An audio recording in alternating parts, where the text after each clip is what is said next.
I'm Jennifer Homendy, and I'm honored to serve as chairwoman of the NTSB.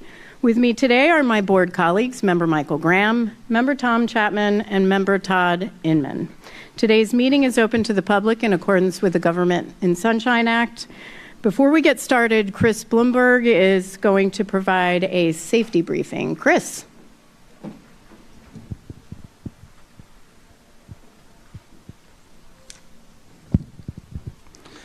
Good morning. My name is Chris Blumberg. Welcome to the NTSB boardroom. I would like to share a safety briefing before we get started with today's meeting. If you have not already done so, please silence your electronic devices.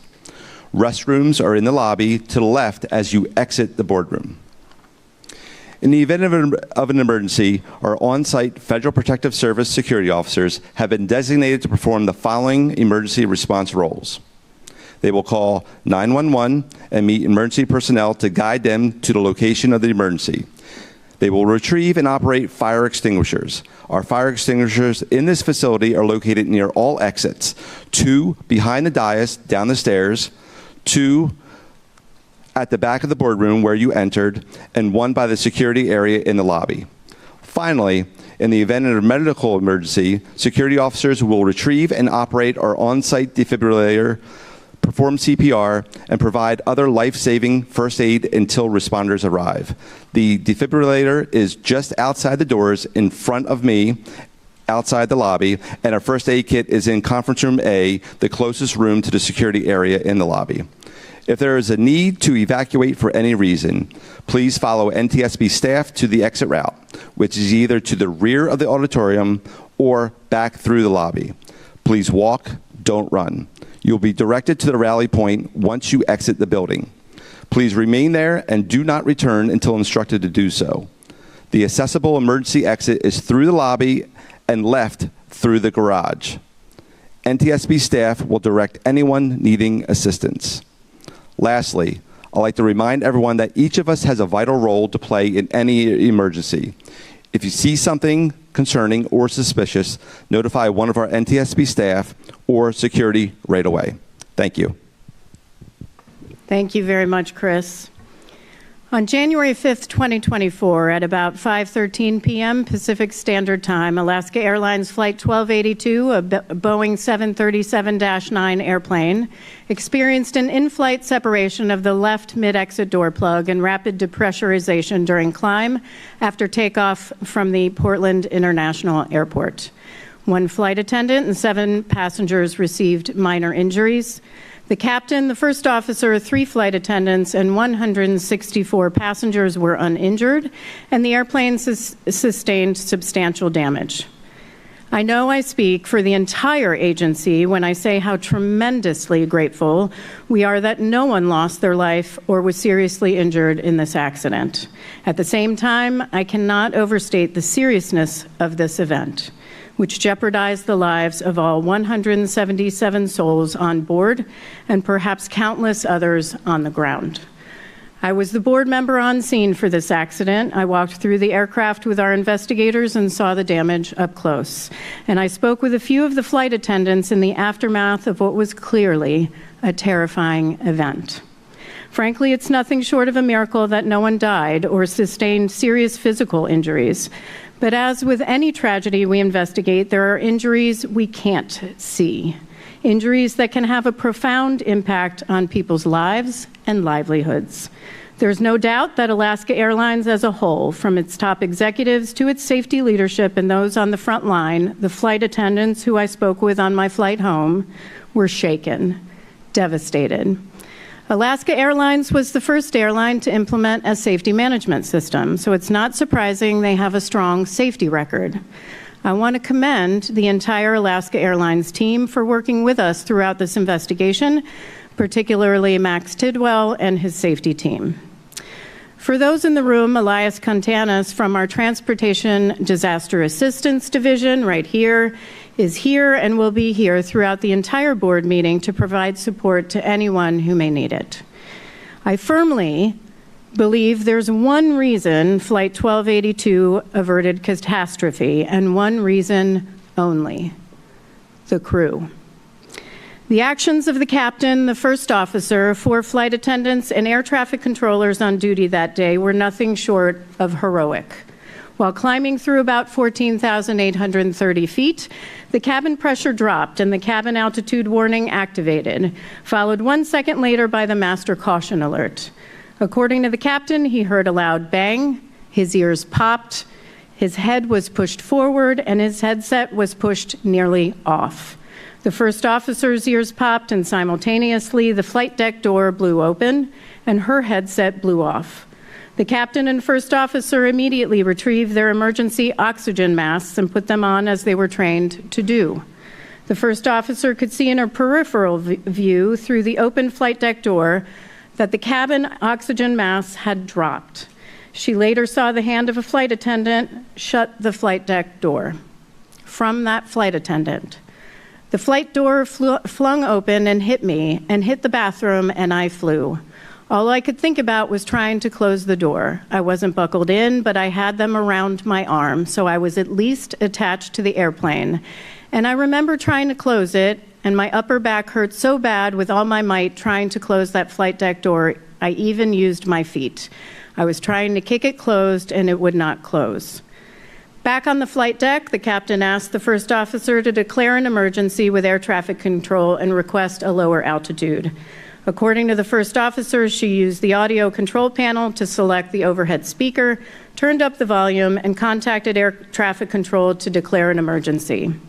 Both pilots said it was very loud, making it difficult for them to hear each other and the air traffic controller. Communications issues persisted throughout the remainder of the flight. In fact, the first officer said at one point she and the captain had to communicate using hand signals and by yelling to each other. The first officer pushed the altitude warning horn cutout switch to stop the continuous audible warning.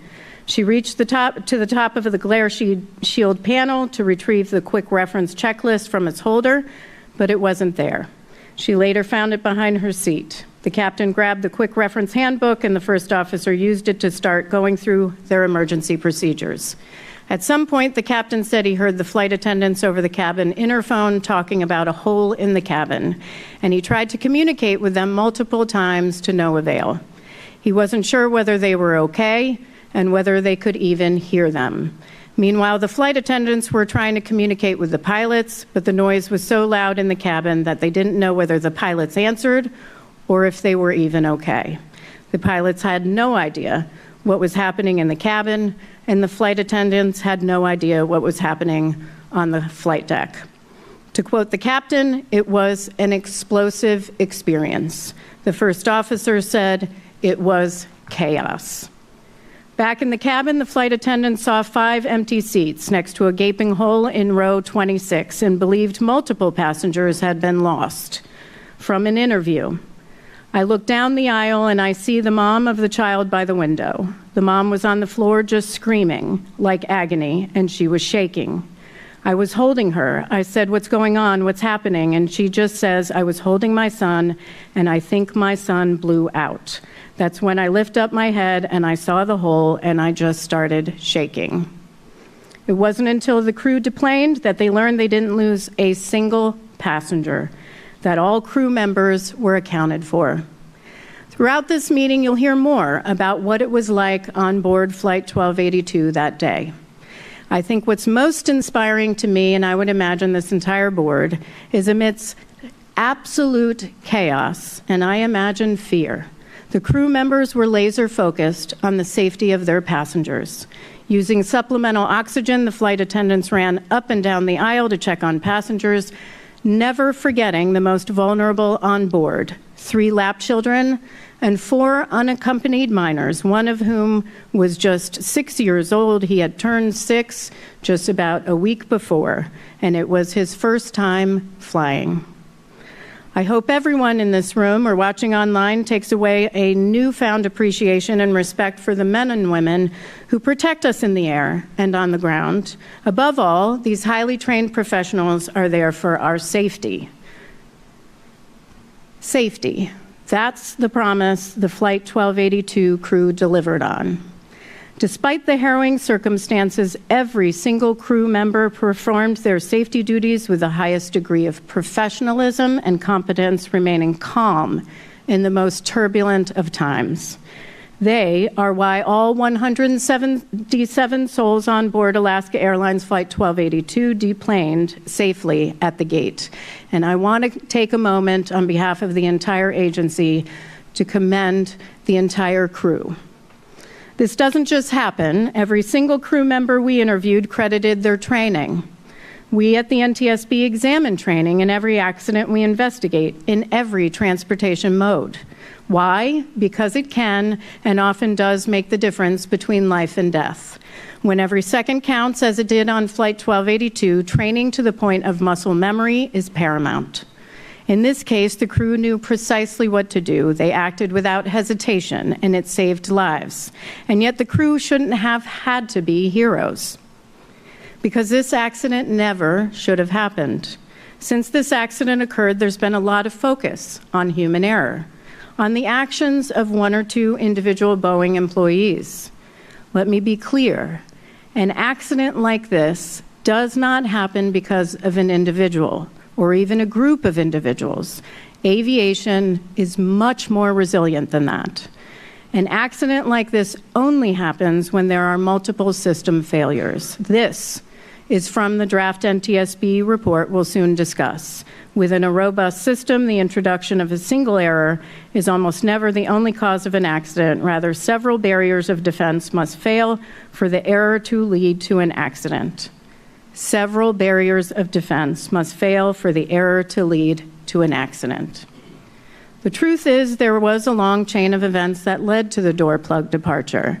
Problems were identified in numerous Boeing internal audits across production lines, employee speak-up reports, quality alerts, and regulatory compliance issues.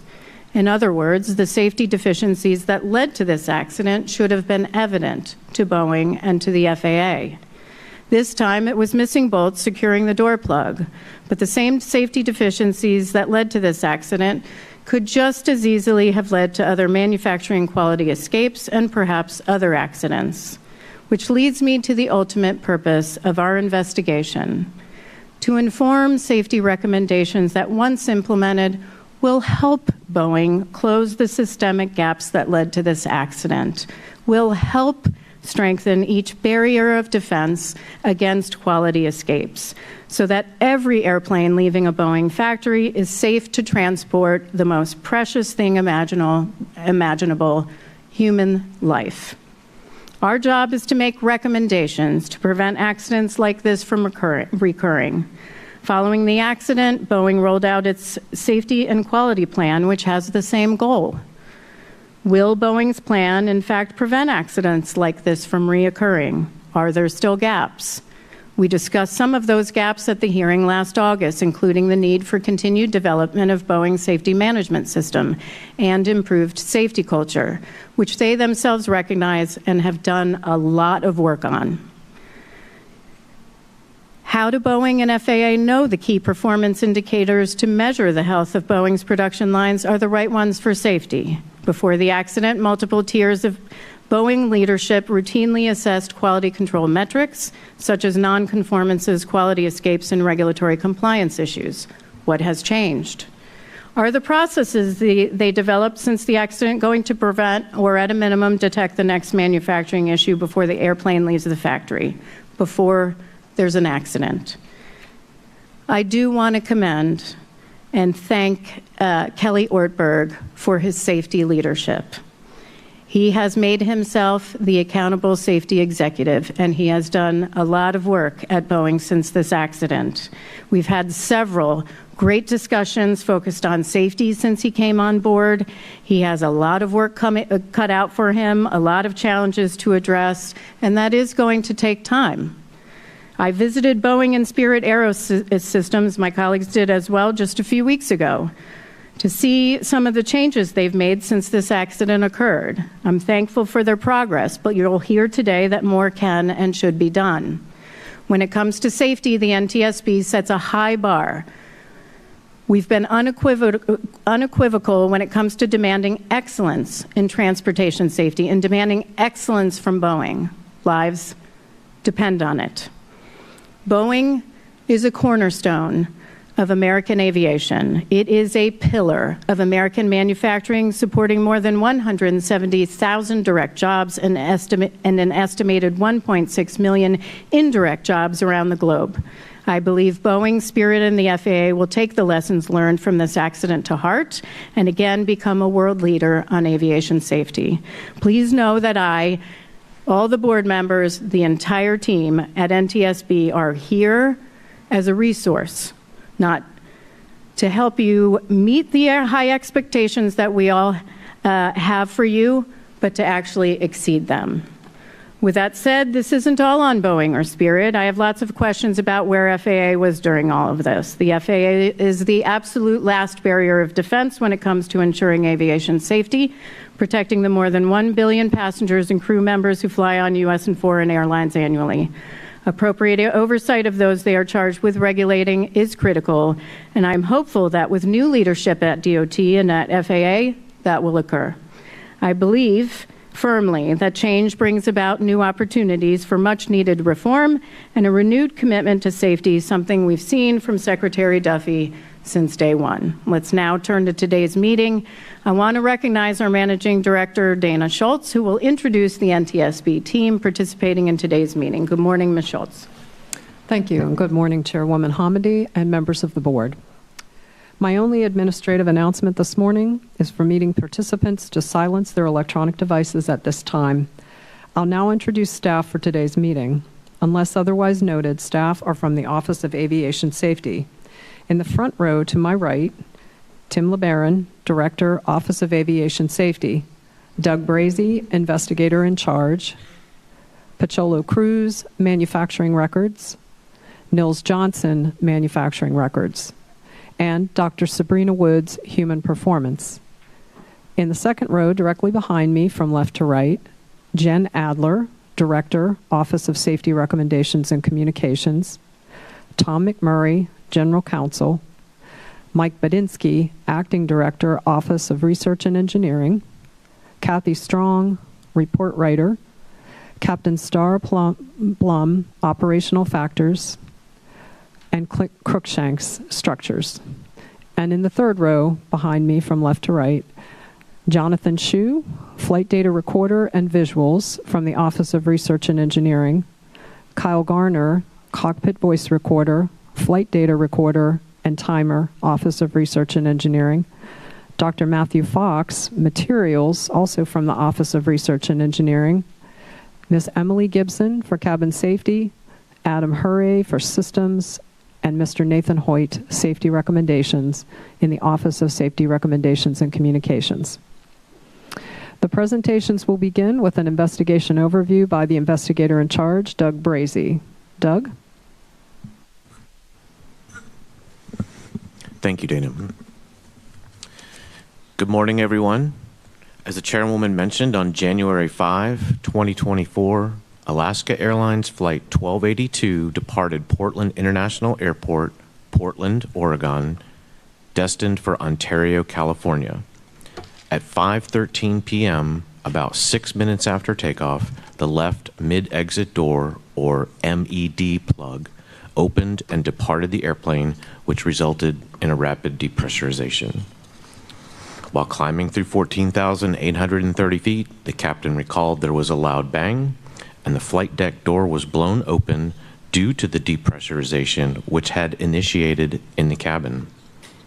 Both flight crew immediately donned their oxygen masks. They recalled it was very noisy and very difficult to communicate, both among themselves and with cabin crew.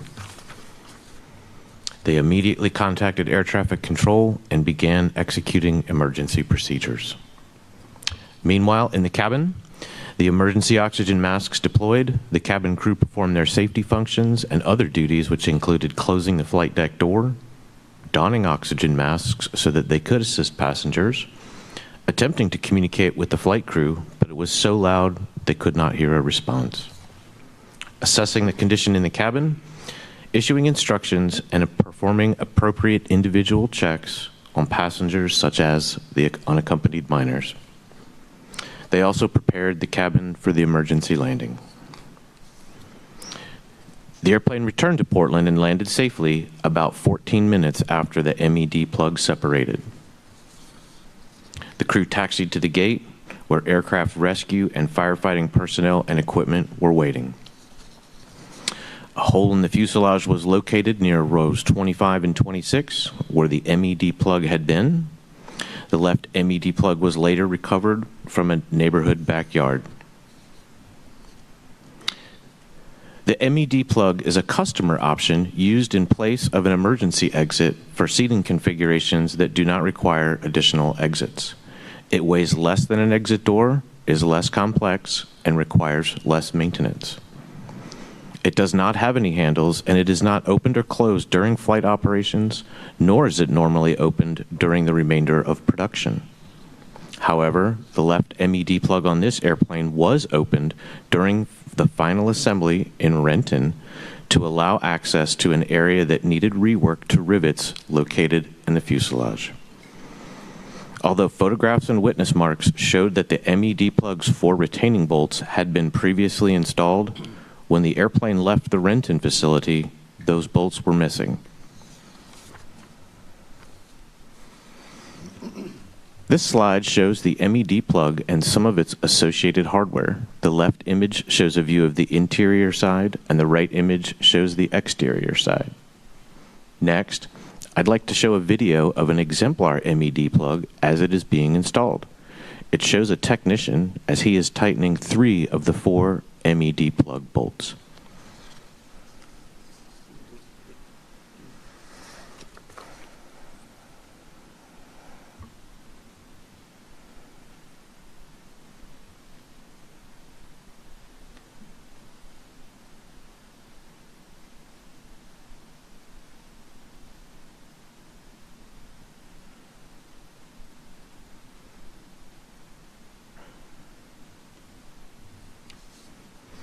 This next series of slides shows how the MED plug operates. In order for the MED plug to open, as it did in the accident or for maintenance, with the 4 bolts removed, it must first move upward and then rotate outboard on its hinges. The purpose of the bolts that were missing are to prevent the MED plug from moving upwards. This diagram is an edge view of selected hardware mounted on the forward side of the MED plug and on the fuselage edge frame. The 2 bolts that should have been installed on this side of the plug are depicted in white. An identical pair of bolts on the aft side, not depicted, were also missing.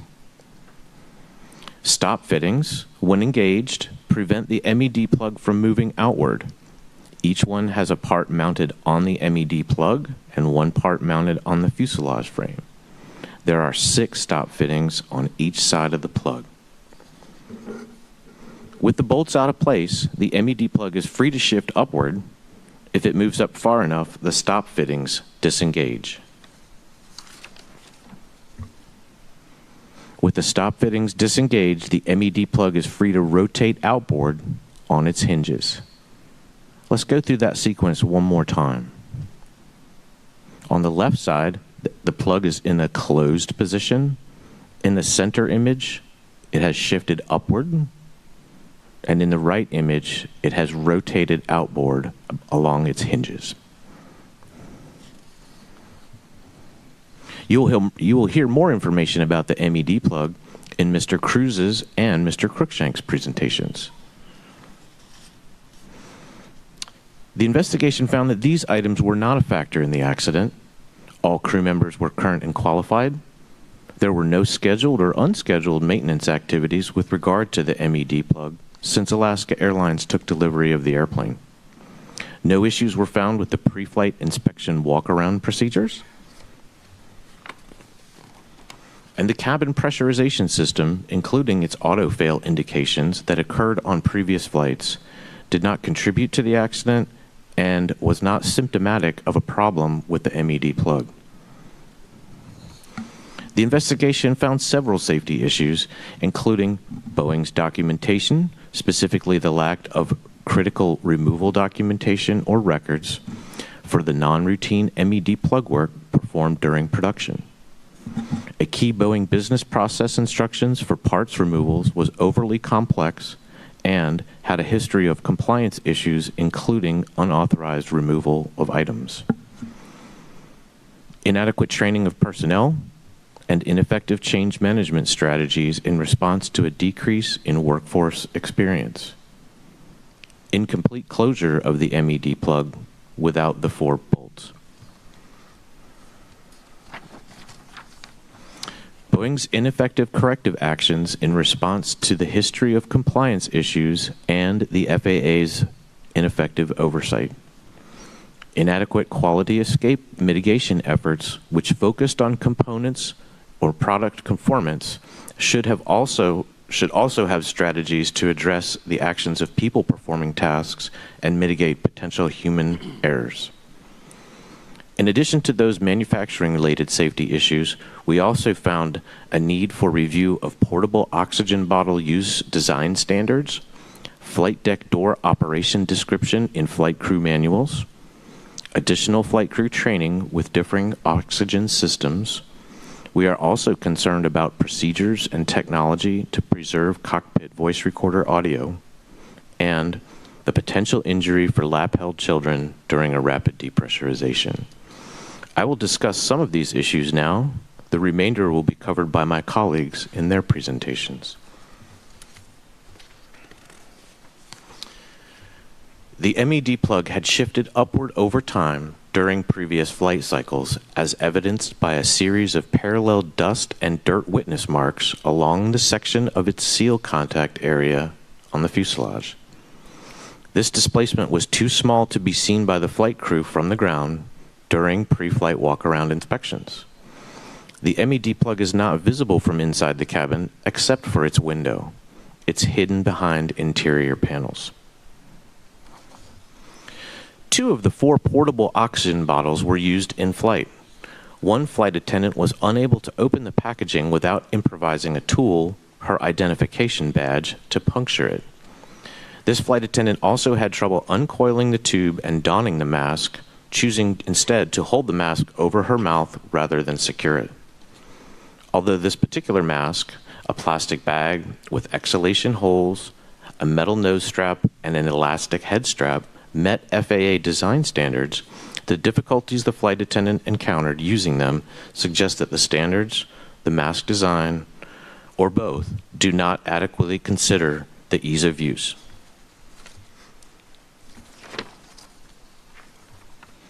Flight attendant training exercises did not include opening a sealed mask packaging. The mask type shown here and used during the accident is one of 2 common mask types. The ability for the crew to don masks quickly during an emergency is a safety issue.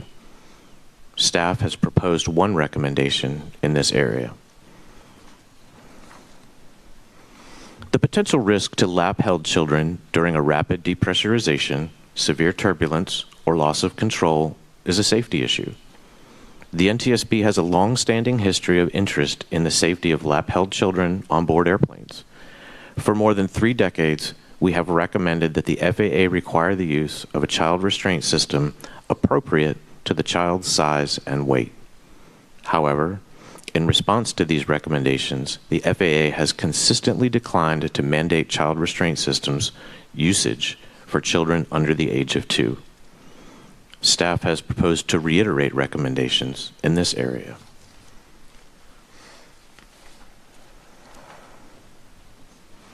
The accident airplane was equipped with a 2-hour cockpit voice recorder, or CVR. According to Alaska Airlines Flight Operations Manual, flight crews involved in an accident or incident were required, if possible, to pull the CVR circuit breaker as soon as the airplane was secured, in order to preserve the audio. However, this procedure was not followed, and by the time maintenance personnel pulled the circuit breaker, the accident flight audio had already been overwritten. Additionally, had the airplane been equipped with a 25-hour cockpit voice recorder, something the NTSB has long recommended, the audio from the accident flight would have been retained. Staff has proposed recommendations in this area. Before I close, I'd like to acknowledge the NTSB staff who participated in the investigation.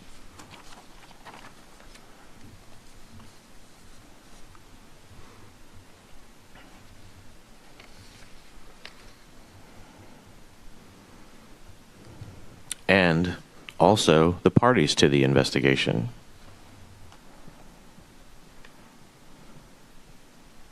Additionally, numerous safety actions were taken after the accident, some of which we will discuss here today. Up next are presentations covering the issue areas of manufacturing records, human performance, structures, and operational factors. Madam Chairwoman, this concludes my presentation, and now we'll hear from Mr. Cruz about maintenance records. Mr. Cruz, if you can hold for a second. It is hot in here. We're going to be here for a while. So I do want to invite staff, if you want to take your jackets off. People are more interested in what you're saying than what you're wearing. So feel free, please be comfortable. It is hot. We will be here for a while, so feel free to do that, okay? Thank you. Good morning, Chairwoman Hamady and members of the board. In staff's presentation, we briefly discuss the 737 manufacturing process at Spirit Boeing Renton for the accident airplane line 8789, the issues that led to this accident, and the FAA's surveillance of the Boeing production certificate. The manufacture of the Boeing 737 aircraft starts at Boeing supplier Spirit AeroSystems. Spirit AeroSystems is a major supplier of 737, 777, and 787 fuselages to the Boeing company. The company is headquartered in Wichita, Kansas, with facilities in the United States, United Kingdom, France, Malaysia, and Morocco. Spirit AeroSystems manufactures several other key components, including wing leading edges, pylons, nacelles, thrust reversers, and flight deck sections for various Boeing aircraft programs. The 737 airplane fuselages, once finished, are shipped to Boeing via rail to complete the final assembly of the airplane. As part of the 737-9 fuselage build process, edge frames, located by arrows in the photograph, are first attached to the fuselage to provide structure onto which the mid-exit door or MED plug is installed. The edge frame components are manufactured by a Spirit AeroSystems supplier, QuickTech. According to Spirit production documents, the edge frames for the left MED plug were installed on the accident fuselage on June 16th and completed on June 19th, 2023. No document discrepancies were reported on the installation or inspection of the edge frames. After the accident, and upon learning of workmanship issues on the fuselage edge frames for line 8789, Spirit AeroSystems started a review of the QuickTech's manufacturing process, including inspecting all edge frames currently in production and in stock. Further, the company completed inspections of all edge frames in the Spirit production system, including fuselage in the production line. No edge frames exhibited the conditions consistent with those reported by Boeing on the accident airplane. Spirit AeroSystems has design responsibility, which includes the build standard and engineering drawings for the MED plug. The accident airplane's left MED plug was manufactured and completed by Spirit AeroSystems Malaysia on March 24, 2023. The plug was then shipped to Spirit AeroSystems Wichita and received on May 10, 2023. Per Spirit AeroSystems production documents, the left MED plug was installed on the accident airplane on July 18th, inspected and completed on July 28th. A completed installation of the MED plug required the installation of the 4 bolts to prevent upward movement of the plug. Line 8789 departed Spirit AeroSystems via rail on August 20th, 2023.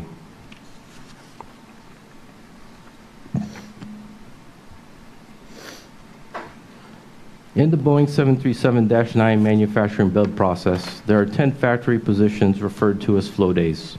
A simplified version of each flow day can be seen in the graphic. Work scopes associated with the MED plugs, circled in yellow, were accomplished on flow days 1 through 3, 7, and 9. Boeing installation plans, or IPs, are installation instructions for the build of the airplane and have a baseline schedule in the manufacturing process. Nonconformance records, or NCRs, are documents that record discrepancy conditions that can be corrected and meet engineering design. The NCRs are dispositioned with work instruction documents called nonconformance orders, or NCOs. NCRs and their associate NCOs are not pre-planned work and therefore do not have scheduled flow days like IPs. During the investigation, staff heard the term traveled work. According to Boeing, there are two types of traveled work. First, where the build article travels from a supplier to Boeing with open work, and second, when the build article moves from flow day to flow day within the factory without the scheduled work being completed. Boeing expects an NCR will be completed on the same flow day it was generated. When this does not occur, Boeing considers this traveled work. According to Spirit Aerosystems documentation, line 8789 did not have a supplier traveled work when it was shipped from Spirit Aerosystems to Boeing Renton. Line 8789 was received by Boeing Renton and entered the final assembly process on August 31st, 2023. On September 1st, 2023, during quality inspection of the fuselage per the IP, Boeing inspectors identified and wrote up discrepancies on 5 rivet locations shown in the photograph on the forward edge frame common to the left MED plug. Boeing inspectors cited that the 5 rivets were not installed properly and needed replacement per Boeing specifications. Spirit Aerosystems manufacturing personnel stationed in Renton were tasked to replace the 5 rivets. To replace the 5 rivets, the left MED plug would need to be opened to gain access. According to Boeing procedures, Spirit Aerosystems manufacturing personnel were not allowed to open previously completed installations on the airplane. Therefore, it would be Boeing's responsibility to provide access to the edge frame. To access the edge frame rivets, Boeing manufacturing door personnel would need to open the left MED plug, which required the removal of the 4 bolts to prevent upward movement of the plug. Once the rivets were replaced by Spirit Aerosystems personnel, Boeing Quality Assurance would inspect the work, and again, Boeing manufacturing door personnel would be responsible for closing the plug and installing the previously removed hardware. The NCR and the NCO to replace the 5 rivets were signed off on September 19th, 2023. Additionally, staff reviewed the IPs, NCR, NCO, and related process documents for the area around the left MED plug on line 8789. Flow days 1 through 3 have scheduled work to accomplish IPs OK to install blankets and install blankets. IP OK to install blankets contains steps to inspect the entire installation area for workmanship discrepancies. IP install blankets contains steps to install blankets for the left aft portion of the fuselage, which included the area around the left MED plug. As previously discussed, during the accomplishment of IP OK to install blankets, Boeing Quality identified and initiated NCR documentation to replacement of the 5 rivets. The NCR rework was linked to the IP prevention and IP for being closed, preventing the IP to be being closed.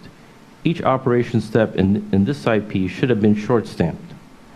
A short stamp is an application of the stamp in the paperwork indicating further work needed to be accomplished. With the paperwork short stamped and the NCR work completed on September 19th, Boeing manufacturing personnel would have had to re-accomplish all work common to the left MED plug area. Staff identified inconsistent application of the short stamp process on IP documents in the work area common to the left MED plug on line 8789. IP documentation such as the installation of the left interior sidewall panels were properly short stamped to complete the sidewall installation. Other IPs, including OK to install blankets and install blankets, were improperly short stamped or completely signed off. Staff has proposed a recommendation in this area. Per Boeing's Business Process Instructions, or BPI, titled Perform Part or Assembly Removal, opening and closing of the MED plug would have required a removal document to be initiated. After an extensive search, Boeing and the investigative group determined when work associated with the replacement of the 5 rivets were performed, no removal documentation was created as required by Boeing procedures. Why is this important in this accident? a removal document would have provided pertinent information related to the opening, removing, partially removing, loosening, or disassembling a previously installed and accepted component, part, or assembly. A removal document also ensures that disturbed installations are restored and re-inspected by Boeing Quality Assurance. The failure to generate a removal document on line 8789 resulted in an incomplete left MED plug installation in which the 4 bolts to prevent upward movement of the plug were not reinstalled. Due to the lack of the removal document, the investigative group narrowed the time frame from when the left MED plug was opened and closed during the rework process. A timeline was developed for a variety of sources, including interviews and written statements from manufacturing personnel, shipside action tracker, aircraft build records, Boeing communications, airplane entry and exit records, and photographs from both Spirit and Boeing employees. According to Boeing documents, the rework to replace the rivets on the left MED plug started on September 18, 2023. The timeline showed that the left MED plug was still in the closed position on September 18th until about 7:58 a.m. Investigators could not determine the status of the MED plug between 7:59 a.m. to 10:52 a.m. The evidence showed that from September 18th at 10:53 a.m. to September 19th at 5:09 p.m., the MED plug was open. On September 19th, from 5:10 p.m. to 6:38 p.m., investigators could not determine the status of the MED plug. Photographic evidence showed that on September 19th at 6:39 p.m., the left MED plug was in the closed position. The lack of removal documentation for the work led staff to further review BPI performed part or assembly removal. This BPI was applicable to not only the 737 production line, but also the rest of Boeing's commercial product lines. The review of the BPI revealed 11 notable revisions to the document from 2013 through 2023. During the same period, multiple quality alerts were sent to personnel to reinforce the BPI. Additionally, from 2018 to 2023, there were 16 regulatory compliance issues cited by Boeing internal audits and the FAA. In each of these cases, Boeing had initiated safety risk management activities using the Boeing problem-solving model to identify the root cause and potential changes to the process. It was evident to staff that past safety risk management processes regarding this issue were ineffective due to the repetitive findings for this BPI. Staff has proposed recommendations in this area. As part of the investigation, staff conducted a review of the FAA surveillance of the Boeing production certificate. Each year, the FAA develops a certificate management plan to assist the principal inspectors in planning and tracking the performance of ongoing certificate management responsibilities. A risk-based resource targeting assessment tool was used to assign risk to production holders according to the likelihood that it would produce non-conforming products, articles, or parts. FAA management then developed a certificate management plan for each inspector using the Aircraft Certification Audit Information System. Interviews with the FAA inspectors revealed they were unaware how risks were assessed to determine what additional relevant audits were required in the surveillance of the Boeing certificate. The FAA's compliance enforcement program allows production approval holders to self-disclose their violations, other safety discrepancies to the FAA, and to promptly take corrective actions to prevent future violations. Per the FAA Records Management Order, records of these safety discrepancies were destroyed at the earliest 5 years after closure. Staff determined there was a high probability that historic systemic noncompliance issues were not accounted for when developing the next fiscal year's surveillance plan for the Boeing company and its suppliers. As previously discussed, repetitive systemic issues with BPI performed part or assembly removal have been ongoing since 2018 across all Boeing manufacturing lines. Staff concluded that the FAA's compliance enforcement system, current surveillance process, procedures, and recording systems were not effective in identifying repetitive and systemic discrepancies and nonconformance in the Boeing production system. Staff has proposed a recommendation in this area. This concludes my presentation, and Dr. Woods will now discuss human performance issues in this accident.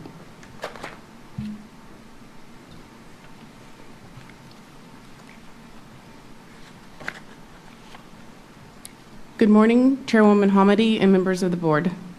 I plan to briefly discuss Boeing 737 manufacturing personnel experience levels, door manufacturing personnel at the Renton factory, door technician training, and Boeing quality and safety management systems specific to the accident airplane. In 2018 and 2019, following two 737-8 MAX accidents, a decrease in 737 production necessitated the reallocation of personnel and effectively halted hiring. The subsequent global pandemic saw the loss of even more production personnel, particularly among those who were retirement eligible. In 2022, when Boeing sought to increase production back to pre-2018 levels, they also increased hiring. Many of the personnel that were hired came from non-manufacturing sources, resulted in Boeing having a production workforce that had less manufacturing experience than before. Boeing did not conduct a change management or risk assessment on the changes in the workforce, and therefore missed the opportunity to identify the risk associated with having a relatively inexperienced production workforce prior to their introduction to the factory floor. At the time the accident aircraft was in production, 737 door manufacturing personnel at the Renton factory consisted of 1 manager and 24 technicians. The technicians were typically divided into 2 teams named the door crew and door masters. All door personnel typically worked first shift Monday through Friday. Door crew would typically work flow days 1, 2, and 3, while door masters typically worked flow days 7, 9, 10, and the ramp areas. All door technicians, regardless of assigned team, were responsible for functional and operational checks and troubleshooting for all door systems. Staff reviewed Boeing's training program specific to the door personnel. All newly hired production employees were required to attend and pass a proficiency check for their initial foundational training before going on to their job series specific on-the-job or OJT training. At the time the accident aircraft was in production, Boeing did not require a task list, grading structure, or training documentation for the OJT. The OJT program often relied upon the expertise of the more experienced to train the less experienced. For door manufacturing personnel, OJT would have focused on performing routine tasks required for every build.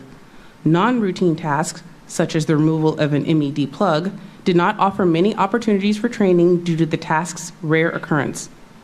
During the window the left MED plug was determined to have been opened, there were 4 door personnel identified as having worked on the accident fuselage. All 4 had less than 2 years of experience working 737 door systems. Staff has proposed recommendations in this area. Quality management sets the standards by which a part or component is to meet its regulatory certification requirements and the needs of the customer. According to the quality manual, Boeing's quality management system was the organizational structure, processes, procedures, records, and resources needed to integrate, document, implement, and maintain the various components of an effective business system. Boeing's production certificate contained their authorization to manufacture type certificated products and was audited in 2023 by the FAA. Boeing's QMS manual defined a quality escape as a product or article that did not conform to its approved design and had been released from the quality system. The quality escape section of Boeing's QMS described how to identify, control, document, and disposition a product that did not conform to specifications, regardless of whether the non-conforming product or service was generated internally, received from an external provider, or identified by the customer. However, the manual did not specifically address escapes that were the direct result of human error, nor did it provide guidance for human factors analyses. Staff has proposed a recommendation in this area. A safety management system is a systematic, proactive approach to managing safety risks within an organization. At the time of the accident airplane's production, there was no regulatory requirement for Boeing to have an SMS. However, in December 2015, the FAA had required Boeing to create an SMS as part of a settlement agreement developed to address multiple alleged quality and certification lapses. In December 2020, the FAA accepted Boeing's Voluntary Safety Management System, or VSMS, and it became operational in June 2021. According to Boeing's VSMS manual, the program's goal was to identify, assess, and control hazards and mitigate risks based on a thorough understanding of the systems, processes, human factors, and operating environment. On April 26, 2024, the FAA published its final rule requiring production certificate holders to implement a regulatory SMS. The rule became effective May 28, 2024, with most organizations, to include Boeing, required to comply within 36 months. An SMS is composed of 4 pillars: safety policy, safety risk management, safety assurance, and safety promotion. At the time of the accident, Boeing had not yet fully implemented its VSMS to the Boeing 737 production level, but was working to integrate SMS principles into its QMS while awaiting the FAA's final rule regarding SMS for manufacturing. This integration included having identified the need for and commencing 2 different safety risk management assessments on technician training and the ongoing issues with the removal process, respectively. The SRMs had not yet concluded at the time the accident occurred. After the accident, and in response to a request from the FAA, Boeing developed their product safety and quality plan that identified 6 key performance indicators of production health that would trigger future SRMs should the indicators fall outside their respective control limits. None of the factory-level personnel NTSB staff interviewed were able to describe what an SMS or hazard identification was, what Boeing's safety policy dictated, nor could they define safety culture. For there to be continuous improvement at Boeing, production line personnel must recognize their shared responsibility in supporting a positive safety culture and identifying hazards and risks.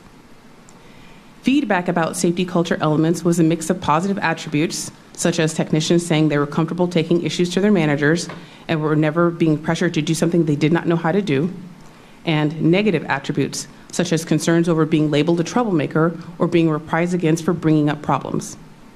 Most of the technicians had knowledge that various reporting platforms, such as the Speak Up program, existed, though few used them, preferring to talk to their immediate supervisor instead. Data was only collected from the individuals who were selected as possibly being able to contribute information specific to the accident investigation.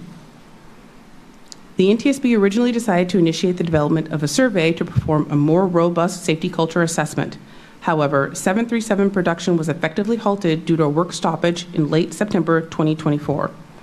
In December 2024, staff further determined that the results of any survey conducted at this point would not give an accurate depiction of the safety culture that existed in September 2023 when the accident airplane was being manufactured. The combination of this fact and due to the ongoing work stoppage, it was therefore decided against administering the survey. Although the NTSB was unable to methodically assess whether safety culture elements may have affected the production of the accident airplane's fuselage, the NTSB remains concerned about the impact affirming a positive safety culture has on identifying potential hazards and building effective risk mitigations at Boeing for the future. Therefore, staff has proposed a recommendation regarding this issue. This concludes my presentation, and now we will hear from Mr. Crookshanks discussing structures.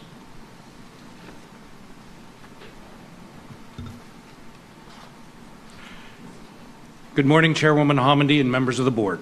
My presentation will discuss the airworthiness directive issued by the FAA after the accident and post-accident changes to prevent future mid-exit door plug departures. Immediately after the accident, on January 6, 2024, the FAA issued an emergency airworthiness directive that prohibited further flight of all Boeing 737-9 airplanes equipped with MED plugs until those plugs could be inspected and any discrepancies corrected. Results from the inspections showed that all airplanes inspected had plugs that were correctly engaged with the stop fittings, and the 2 upper guide track bolts and 2 vertical movement arrestor bolts were installed. As a temporary solution for in-production airplanes, the FAA approved a multi-airplane nonconformance record on March 1st, 2024, to incorporate the AD inspection procedures on airplanes in the factory. At the completion of the inspection, an entry was made in the logbook to document compliance with the AD. As a permanent solution, on November 4th, 2024, the FAA approved 2 Boeing installation plans, or IPs, one each for the left and right MED plugs. The IPs added an inspection procedure in the factory to ensure that the 2 upper guide track bolts and 2 vertical movement arrestor bolts were installed properly. Incorporation of the IPs on the production line complies with the AD and becomes part of the type design of each airplane. Since the accident, Boeing and Spirit Aerosystems have developed a design enhancement for installation on all MED plugs. The design enhancement adds a secondary retention device to the forward and aft sides of the plug below the 3rd stop fitting from the top at locations 1 and 2. The hammer-shaped secondary retention devices must be rotated into position when completing the installation of the plug and would engage with the fuselage stop fittings, preventing vertical translation of the plug.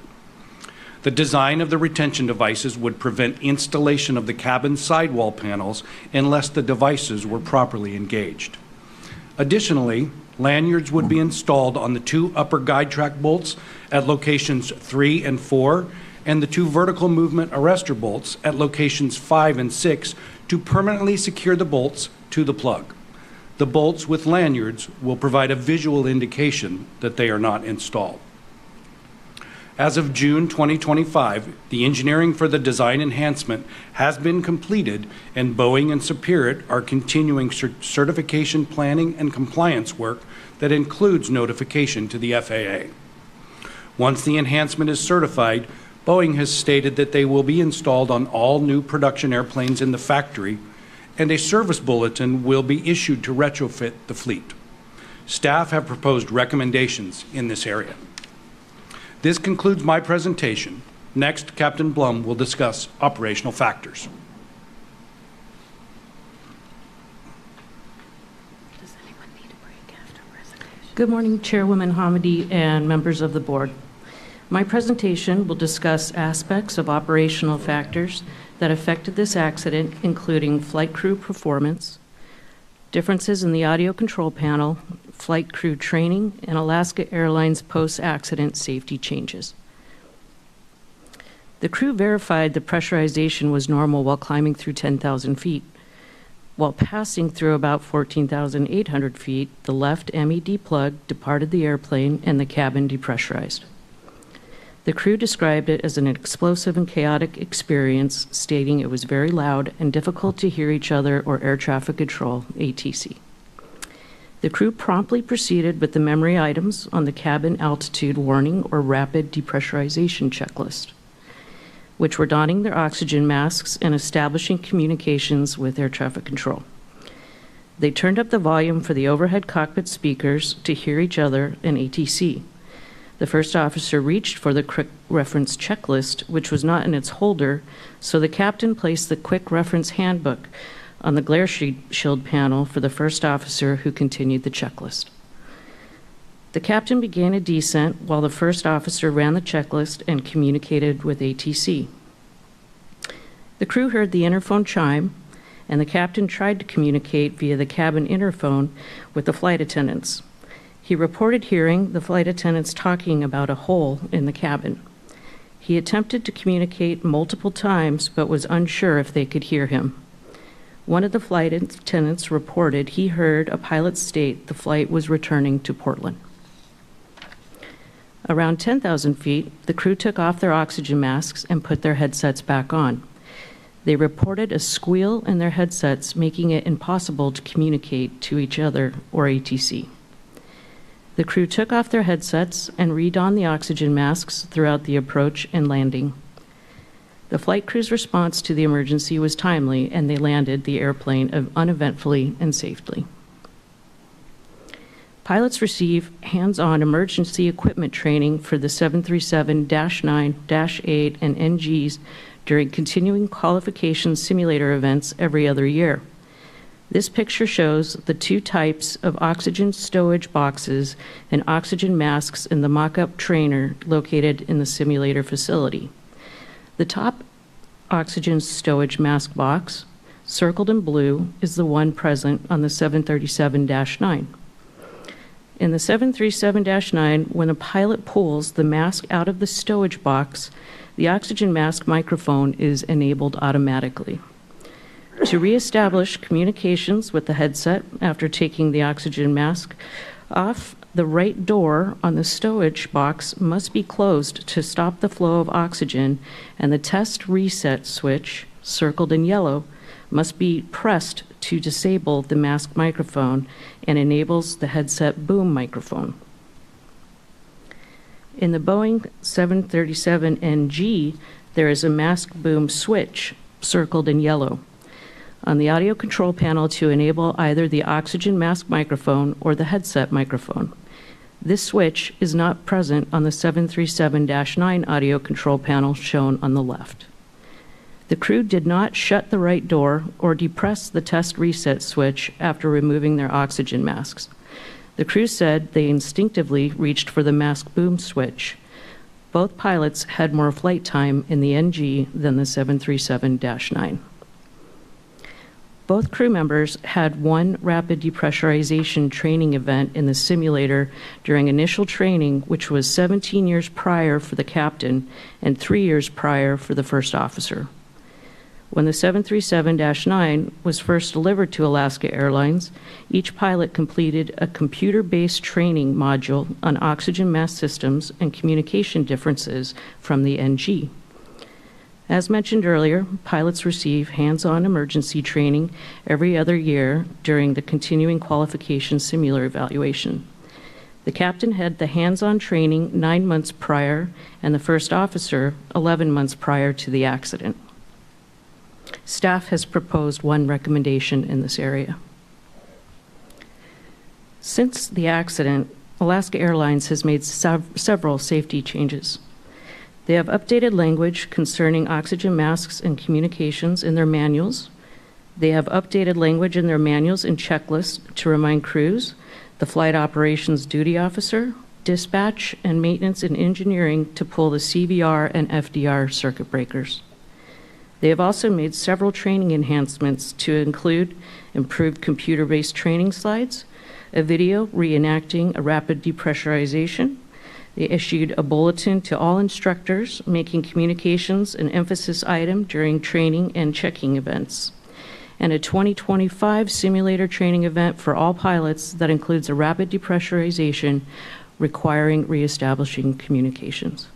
This concludes my presentation. Thank you.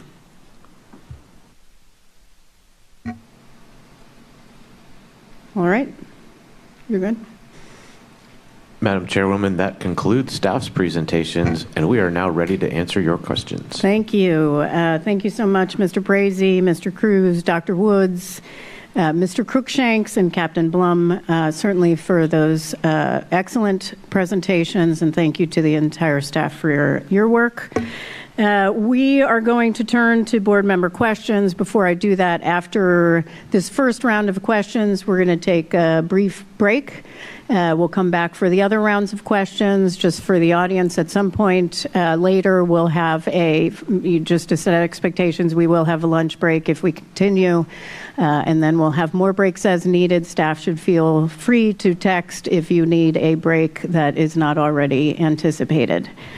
All right, starting with board member questions focused on the major safety issues we identified in this investigation. In the first round, we'll discuss structures to include the mid-exit door plug, not the design enhancement. We're going to talk about that under safety changes, but we'll talk about structures, including the mid-exit door plug. We'll talk about cabin pressure controller and the flight deck door, which with that, I'm going to start with Member Graham.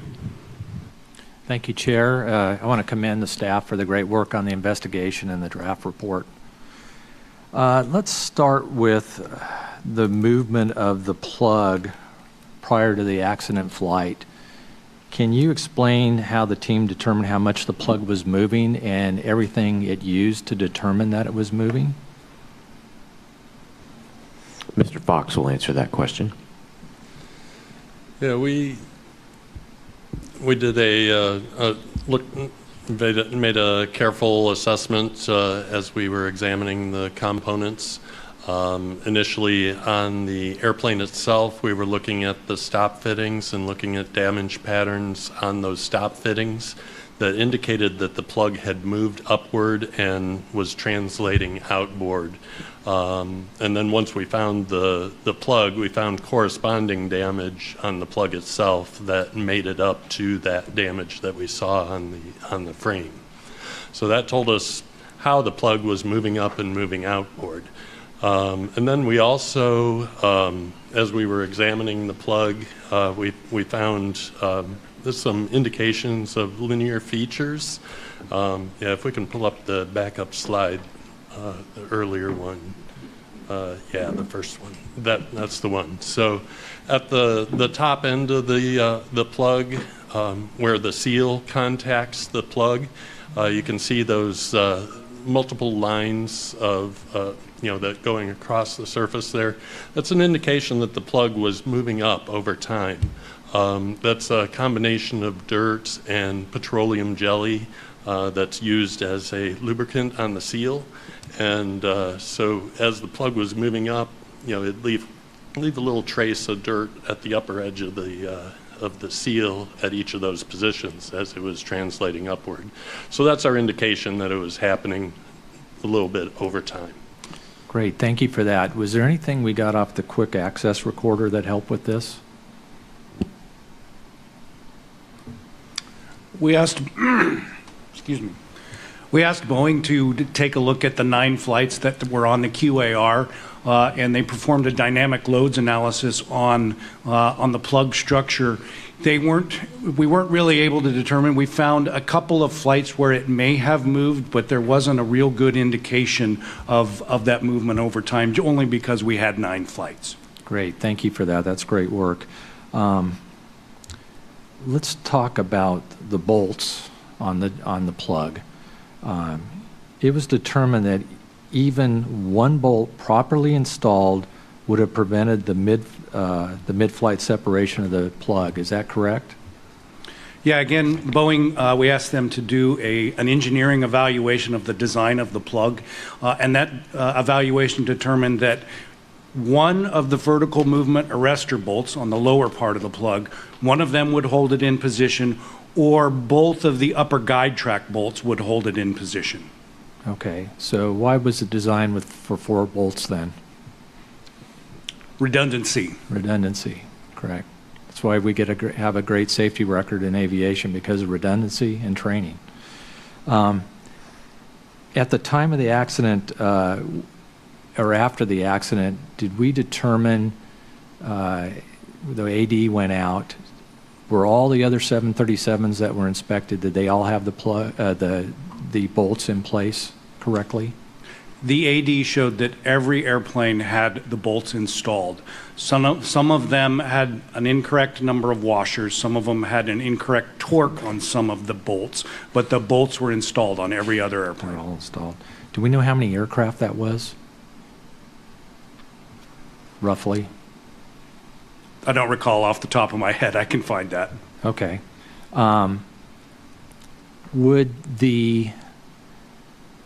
Since this was delivered without the bolts, according to what the team has presented here, at what point would Alaska Airlines have determined that the bolts were missing? What inspection or anything else, maintenance, would they have been able to find that the bolts were missing? The maintenance program has the first inspection of the plug at 24 months and then a repeat interval of 24 months. So it would have been 2 years before they would ever open that to look at it. 2 years. Correct. Okay. Thank you, Chair. Thank you. Member Chapman? Thank you, Chair, and thanks to all of you for your outstanding work on this complicated investigation. Mr. Crookshanks, I think this one goes to you. After examining the door plug, how was it determined that the bolts were missing at the time the plug separated from the aircraft? Well, I can address that from the materials laboratory examination. We took a close look at the bolts, the holes where the bolts should be installed, and we can bring up the backup slide there.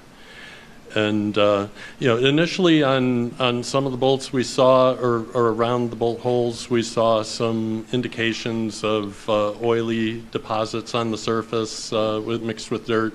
An indication that there had been something installed there at one time. Like the edge, it was circular, like the edge of a washer.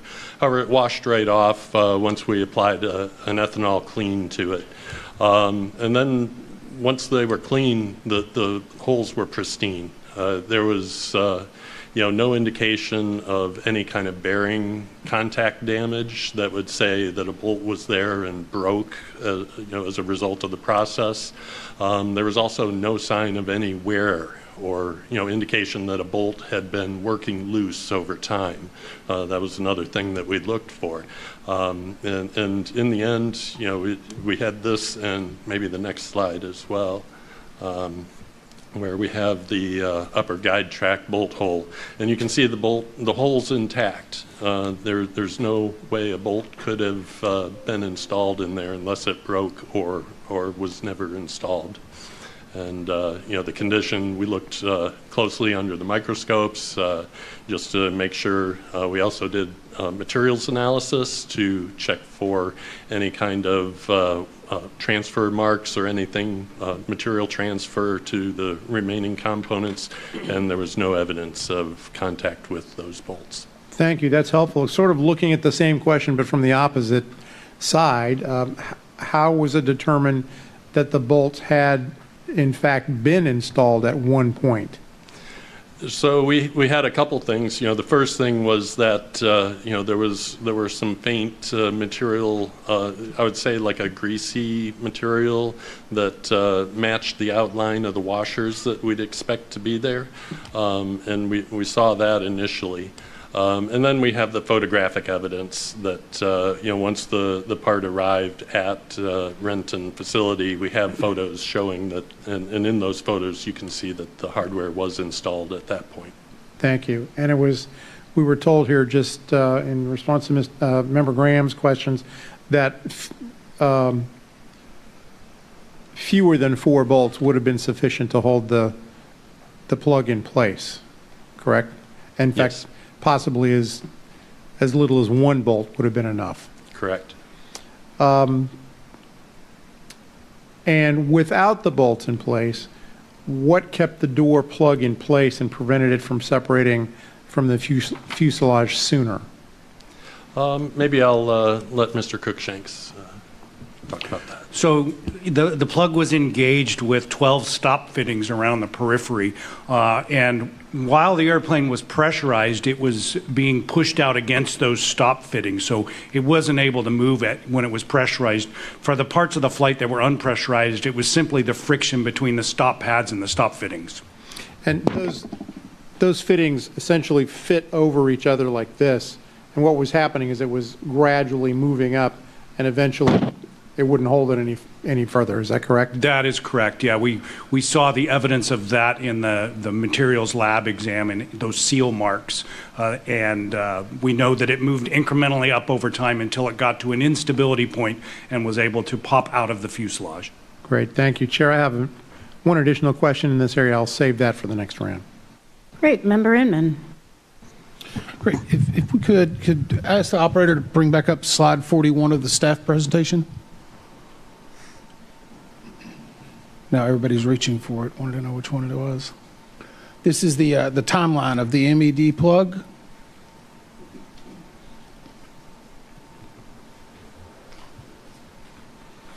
And I'm curious because we saw this just a little bit after our staff meetings. Or on the final slide, it looks like the text there says, "All done. Train your team to do these small installs." What was that correspondence and what was it about? Member Inman, that correspondence was between the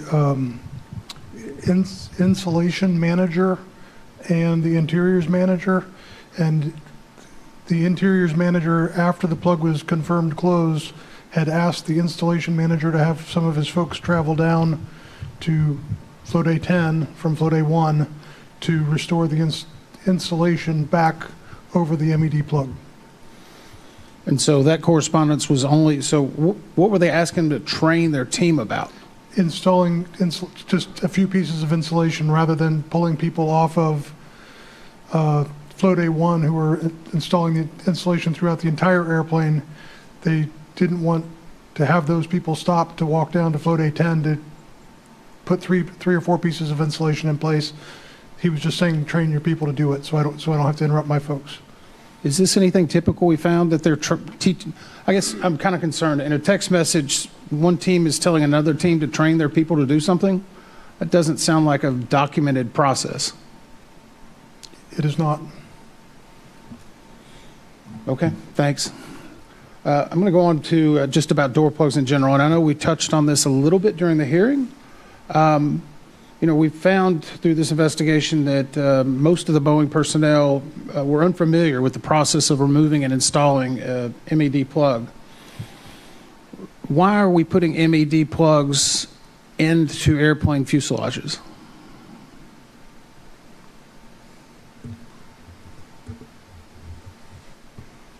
They're a alternate method to close a hole that would have been occupied by an emergency exit for seating configurations that don't require that emergency exit. And it's a customer option. They are less complex, they weigh less, and they require less maintenance. So, but why is the hole in the fuselage to begin with then? To provide an emergency exit function for airplanes with enough seats that need an additional emergency exit beyond the ones that are already functional.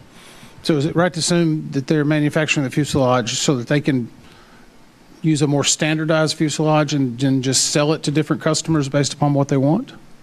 Customers can choose whether they want to have those exit doors functioning or not, and it's usually based on seating configuration, which would dictate whether or not an additional exit is required or isn't. And it sounds like it's also in order to make sure it's still within the certification, the original certification of the plane. Does that make sense? So maybe I can help explain this. The 737-9 fuselage can be certified for several different passenger seating configurations. Once you get above a certain number, I think it's 179, you have to have additional emergency exits on the fuselage. So Alaska Airlines does not buy that option. They have a much lower seating configuration than some other airplanes. So they decided to choose the plug option, which plugs that hole, doesn't use as much weight, not as complex. There's several other airlines that also have a plug, United, Copa, Aeromexico. I guess the question is, why is it safer to manufacture one fuselage with holes in it and then plug it, or another fuselage that just has emergency exits? The fuselage itself is the same length, and so you've got to have those openings there in case you want that more dense seating configuration. It gives you an opportunity to sell more airplanes to more people. Yes. That's kind of the point I think I was getting to. Yeah. One fuselage, you can sell it as a couple of different configurations. In every different configuration you put in, you can inject additional risk into the manufacturing process? And I think we've saw that.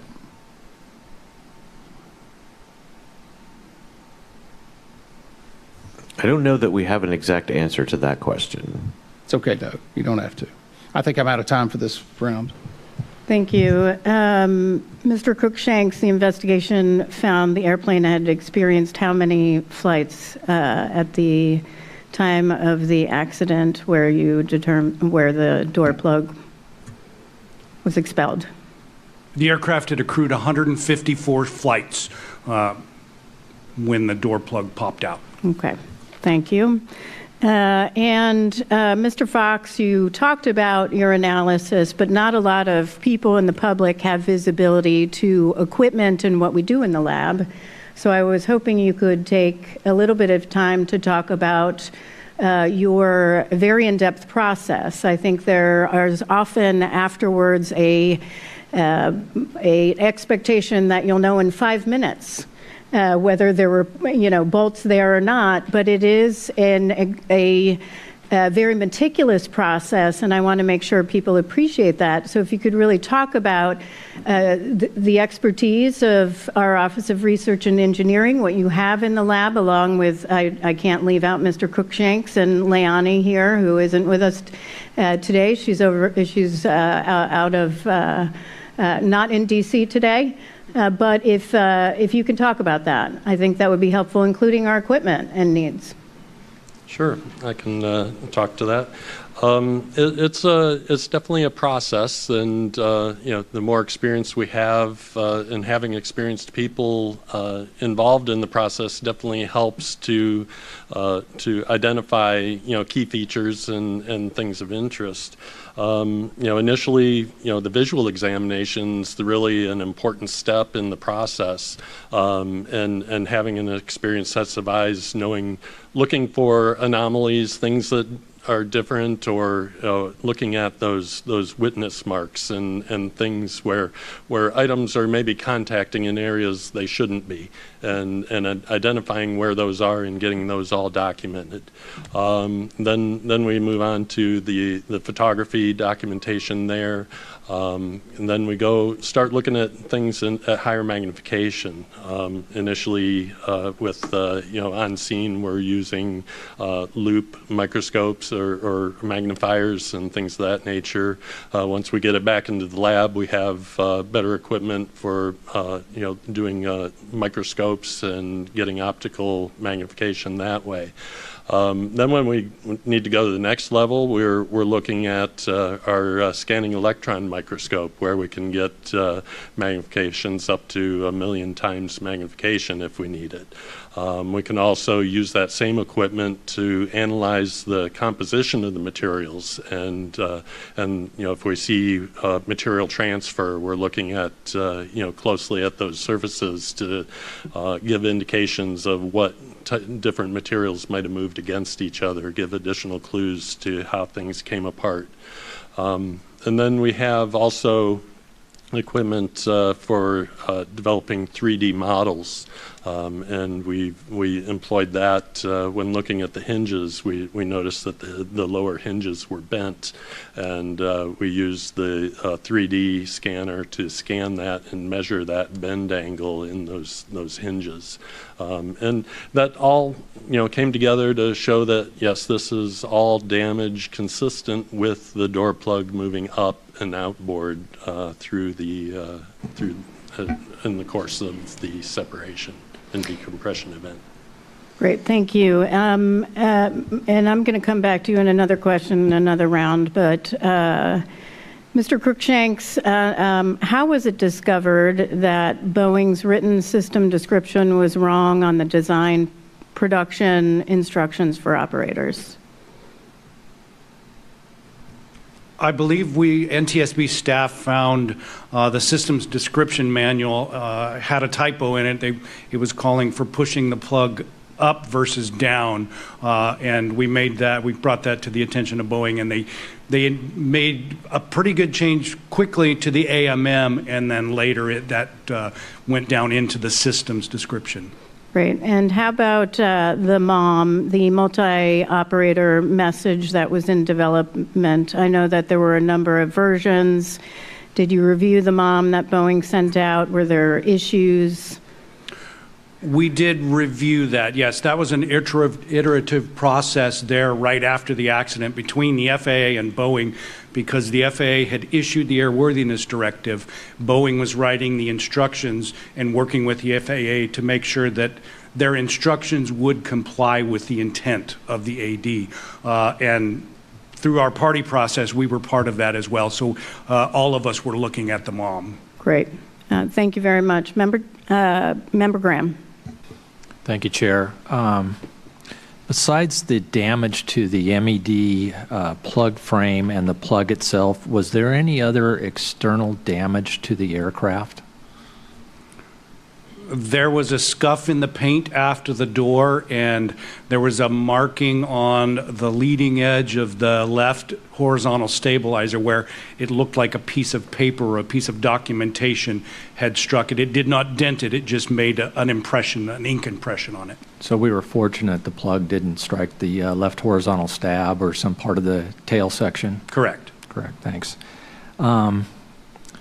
Let's move to, I see we can talk about the cabin pressure controller and the flight door here.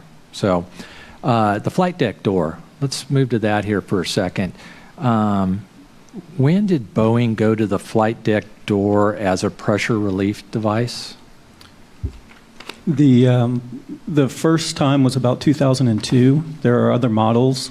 This is not on the 737 MAX, but there are other models that used the door as a decompression device, and they were starting around 2002. Okay, so when did the 737, which derivative did this go to? Is it just the MAX? Correct, during the certification of the MAX. Okay, and I believe we found out that there was no information provided to the airline in any of the manuals about this? That is correct. That is correct, okay. Since we're going to get pressure controllers, let me move to that here. There's been a lot of discussion out in the public and the press about the auto fail light coming on, especially the previous two flights to the accident flight. Can the team talk a little bit about what they found with the auto fail light and the conclusions that you've drawn from that? We can. Mr. Hooray can address that question. Yes, the auto fail light was caused by an intermittent failure within the CPCs, which is the cabin pressure controllers. And we were able to determine through looking at recorded data that these were unrelated to the accident event. Do we know what failed? We do. There was a microchip failure. It had an intermittent failure, and it was basically causing a data transmission error within the unit. Okay. And there are two cabin pressure controllers, correct? Yes, that is correct. So if one cabin pressure controller were to fail, then the other one will automatically take control of the pressurization of the aircraft. And then even if that second one was to fail, it is a triple redundant system. The third layer of that being the pilots can now control manually the system without any cabin pressure control input.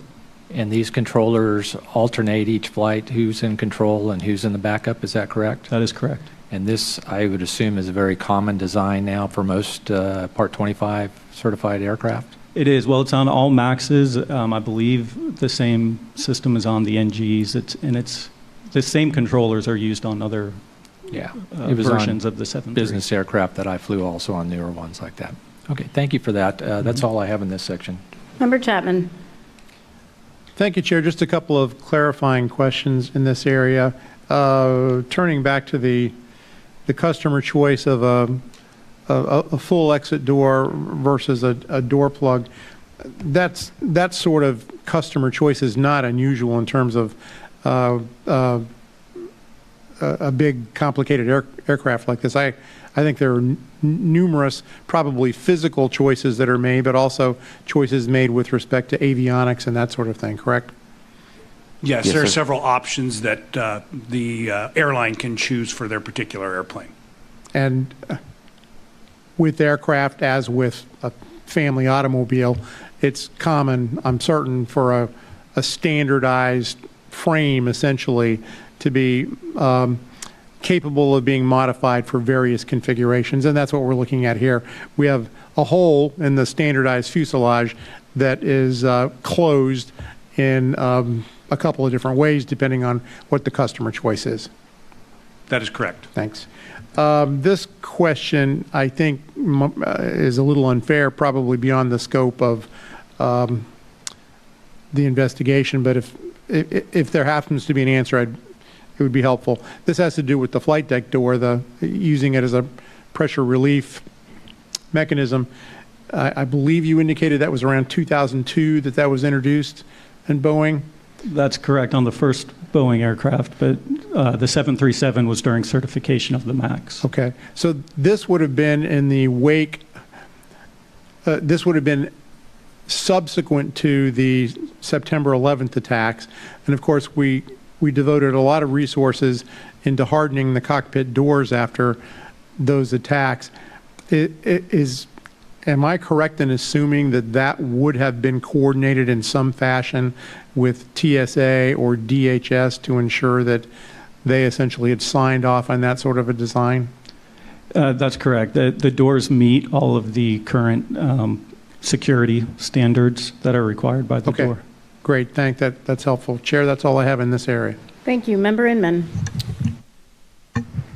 So in our original discussion, we talked about 10 team members on the door team and then a door team leader, I believe. And in the interviews and transcripts we have, specifically, I think it was said that the other 14 door team members, that they had one person that was the most knowledgeable and relied on them to provide direction for door plugs. But none of them have ever opened an MED plug. Is that accurate? So the one gentleman who had acknowledged that he'd opened an MED plug multiple times was on vacation, and I think literally out of the country at the time this plug was open. Every other person we interviewed and or got a written statement from denied having any knowledge of previous or how, knowing how to open it or any previous training on how to open the MED plug. So I think we outlined, was there 20 people on the door teams? 24 total. 24 people on the door teams, and one person who's out of the country on vacation is the only one that's ever opened one? That's what we were told, correct. Okay. I'll go on to the CPCs for a moment. And I think Member Graham brought up a good question about the faults that had occurred. I think it was, and as I understand it, this is an asynchronous chip that is installed. That basically there were 10 failures in the past, or that we had noted on typical sequences that had occurred where the auto fail light had illuminated. Is that right? Yes, that's correct. There was a specific signature in the fault codes that we were looking for in the memory of the cabin pressure controller, and we found that on 10 other units.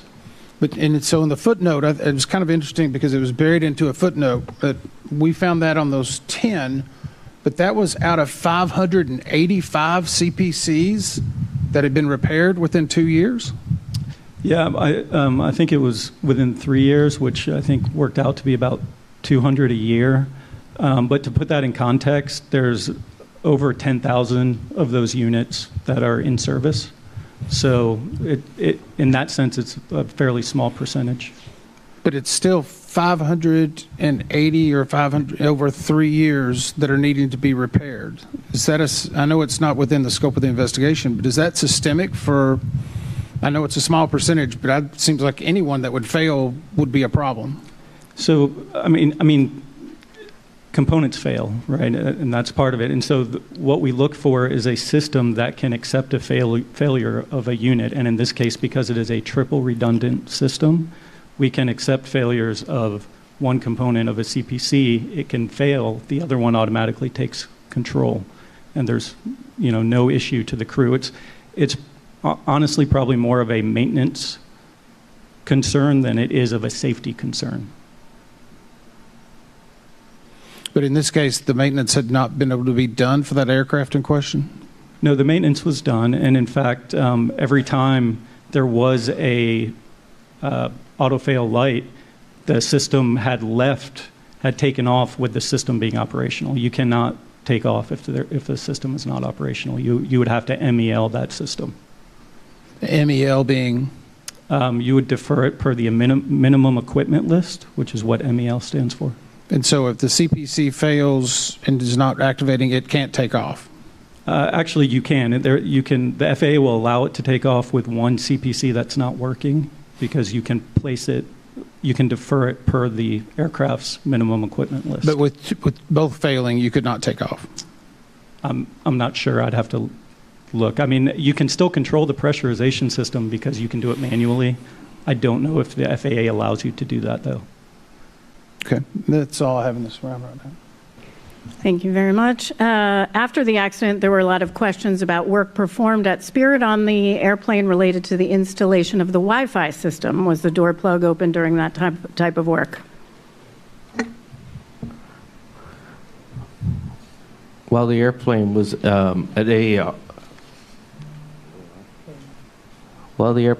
AAR, they did not open the. Oh, at AAR. Yeah, they did not open the mid-exit door plug. Great, thank you, and thank you for clarifying that it was at AAR. The flight deck door on the accident plane was designed to open and relieve pressure in the flight deck. That design serves a safety purpose, but what was missing here is something critical. Communicating that design to the operator, in this case Alaska Airlines, and to flight crews is essential for also ensuring safety. Why is that critical?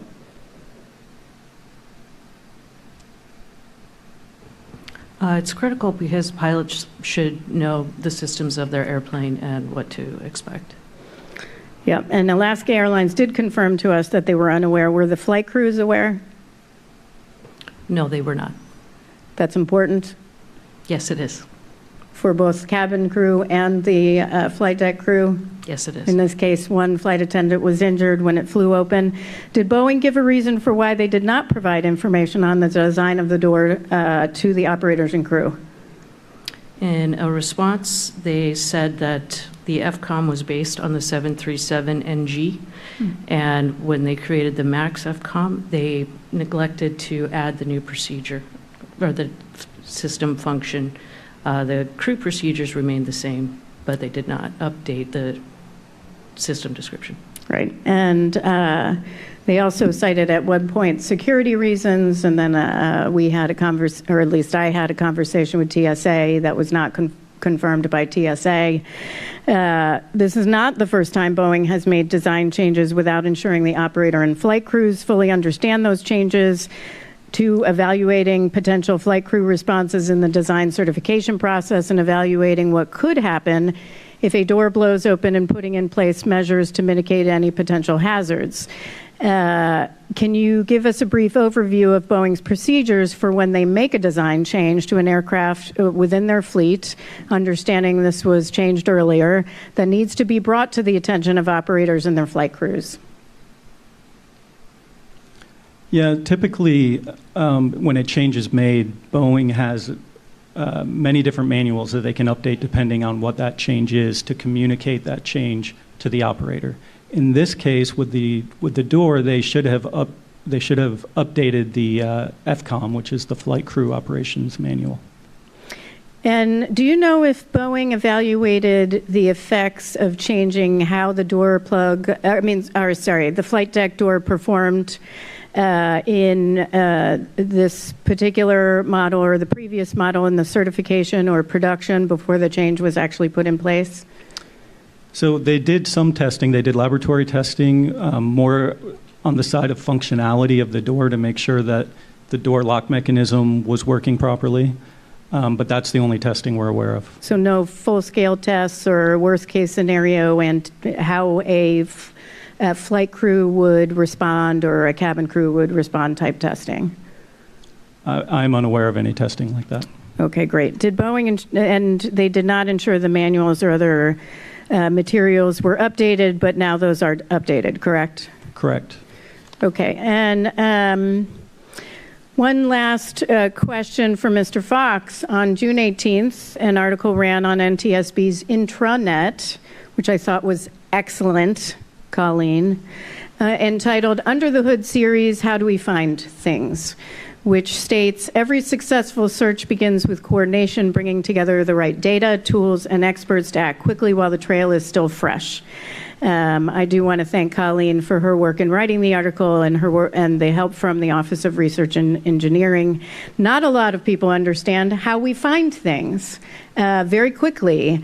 I will tell you, being the person who was at the press conference, when I announced what neighborhood it might be in, I feared for that neighborhood and the onslaught of people that would be in it looking for the door plug. But Mr. Fox, can you talk about how we go about calculating, modeling, and using data to narrow the search zone. I think that's not something a lot of people understand, and it is a lot of work. I will put in a plug for Bob's class one more time, who we visited while we were on scene, and Bob has since retired. That was the Catlin Gable School. But if you can talk about how we do that. Sure. It can be a complex process that is a multidisciplinary effort from engineers, meteorologists, drone pilots, and search teams throughout the process.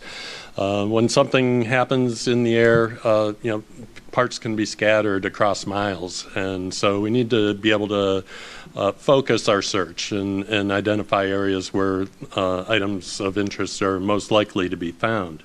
So we start with a ballistics analysis, calculation that includes factors such as altitude, airspeed, an incline angle relative to the initial separation. And then to understand the trajectory of those parts as they fall, we're looking at factors such as mass and shape of the part that can affect that trajectory. We get meteorologists involved. They're looking at the winds aloft and giving us that data because those will affect how those parts fall, especially aerodynamic parts that are lighter weight. The wind can carry those. And then in this case, the MAD plug, it has a relatively large surface to volume ratio, so that also gets affected by the winds aloft. Once we do those calculations, it kind of gives us a probability plot of where to focus our search. And then we can get drone pilots involved. We have a drone program. We have 10 pilots that are trained in addition to their normal jobs. They're also out searching overhead, visual scans, and they also can do infrared imaging, which, as parts heat up in the sun, the infrared imaging can help spotlight those parts as in the search. And then eventually we got to get boots on the ground, eyes, in the field, looking for those parts and gathering them up. So we do, have search parties and search patterns that we go with there. And then, of course, the public, they're key, often finding those key parts. It might be months later that a farmer finds something in their field, as they're, harvesting. So we definitely, especially when things are landing in populated areas, we definitely encourage the public to let us know if they find something. They may have found that key part, and in this case, the MAD plug. Before we even finished all the refined calculations, we had a call. Thank you very much. I will also say thank you to the public on behalf of all of us. After accidents, we often have public participation in helping us, which is why we often ask for people to send in things to witness@ntsb.gov, and just really thank them for their efforts because they are a key partner in our investigations as well. Member Graham, do you have additional questions here? Member Chapman? Member Inman? Okay, we're going to move on to the second round, but before we do that, we're going to take a 10-minute break. We'll come back at 11:25 and begin our second round of questions that are going to focus on manufacturing, human performance, including training and SMS and QMS, and we're going to talk about FAA oversight of Boeing and related safety actions and needs. Thank you.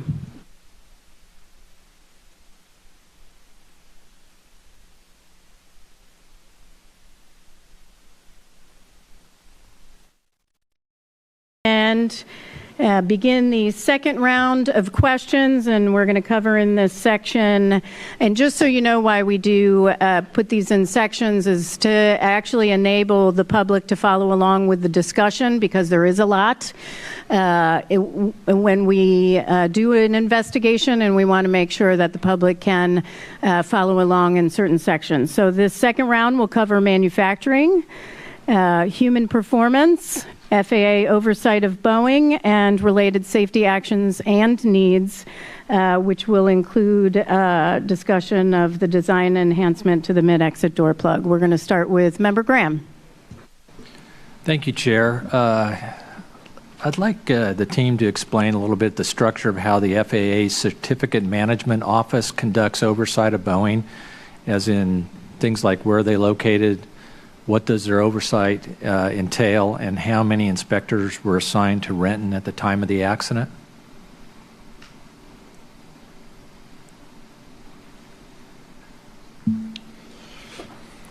Member Graham, the oversight plan is an annual plan that is developed. There's a risk assessment that is done on the certificate holder, or the production certificate holder. For Boeing, that is always going to be a 1 high, and the reason it's always going to be a 1 high is because they produce greater than 100 aircraft a year. So I don't foresee ever there being a scenario where Boeing doesn't produce at least that. So because of that, that requires a minimum of 18 audits be performed on site per year, and that's not limited to any one facility, that's in general. The FAA does far more than that, quite frankly. They do in pretty close in the 50s is what we saw for the 2024 calendar year when we asked during interviews. In addition to that, every 2 years they do a certificate audit, so they look at the basis for the certificate, for the production certificate, in addition to the 18 that they perform, a minimum of 18 they perform annually. The one thing I will say is there is not clear definition based on our interviews that there's a defined work scope. In other words, they kind of get to figure it out as they go and look at what they want to look at, as opposed to, let's say, an air carrier where they have very prescriptive inspections that must be performed that cover the entire certificate. So we did not see that in the production side. Okay. So just to add to that too, you asked about the number of inspectors. Yes. Prior to the accident, there were 34. 11 of them were aviation safety engineers, and 23 of them were aviation safety inspectors. Okay. Those numbers, do we know what they were like pre-2018? Were there more inspectors or less? Do we know? We do not know. I don't know. Okay. I see that in fiscal year 2023, there were 76 audits, I believe, is what I read in the report. And there was a comprehensive audit in June of 2023 of the Boeing's quality management system. Is that correct? Yes. And I think that's the every 24-month one, correct, that you were talking about? That is correct. Okay. And I was looking at this, and it says the audit includes examining Boeing's QMS for compliance with all 15 elements required by law, including supplier control, manufacturing process control, inspection and testing, and control of quality records. Is that correct? I can say that staff did not see evidence of all elements being covered during the interview process. In other words, they couldn't define for us when they were going to look at any one of those elements in a given year. Okay. Do we know what the results of those audits were? Were there non-compliances? I do not know. Okay. I think I read, looking at through the docket, that there were 68 alleged non-compliances in that 2023 audit.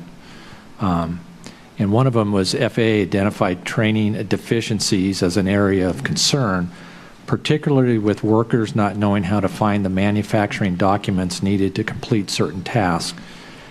Did the FAA identify lack of on-the-job training as one of these deficiencies? I do not believe the FAA narrowed it down to that specific source. I think it was considered as training as being more holistic. Great, thank you. I see my time's up. Thanks. Thank you. Member Chapman. Thank you, Chair.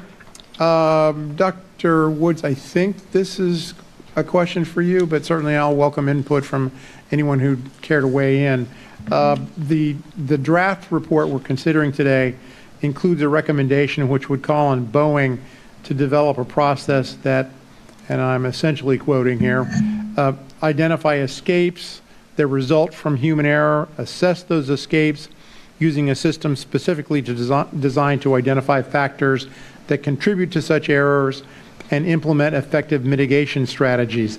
You might recall that after reviewing an earlier draft, I expressed some concern that such a process might simply be layered on the existing and relatively complicated procedures that are already in place. And those procedures, of course, ultimately proved inadequate to safeguard against the human errors that resulted in failure to properly reinstall the door plug on the accident aircraft.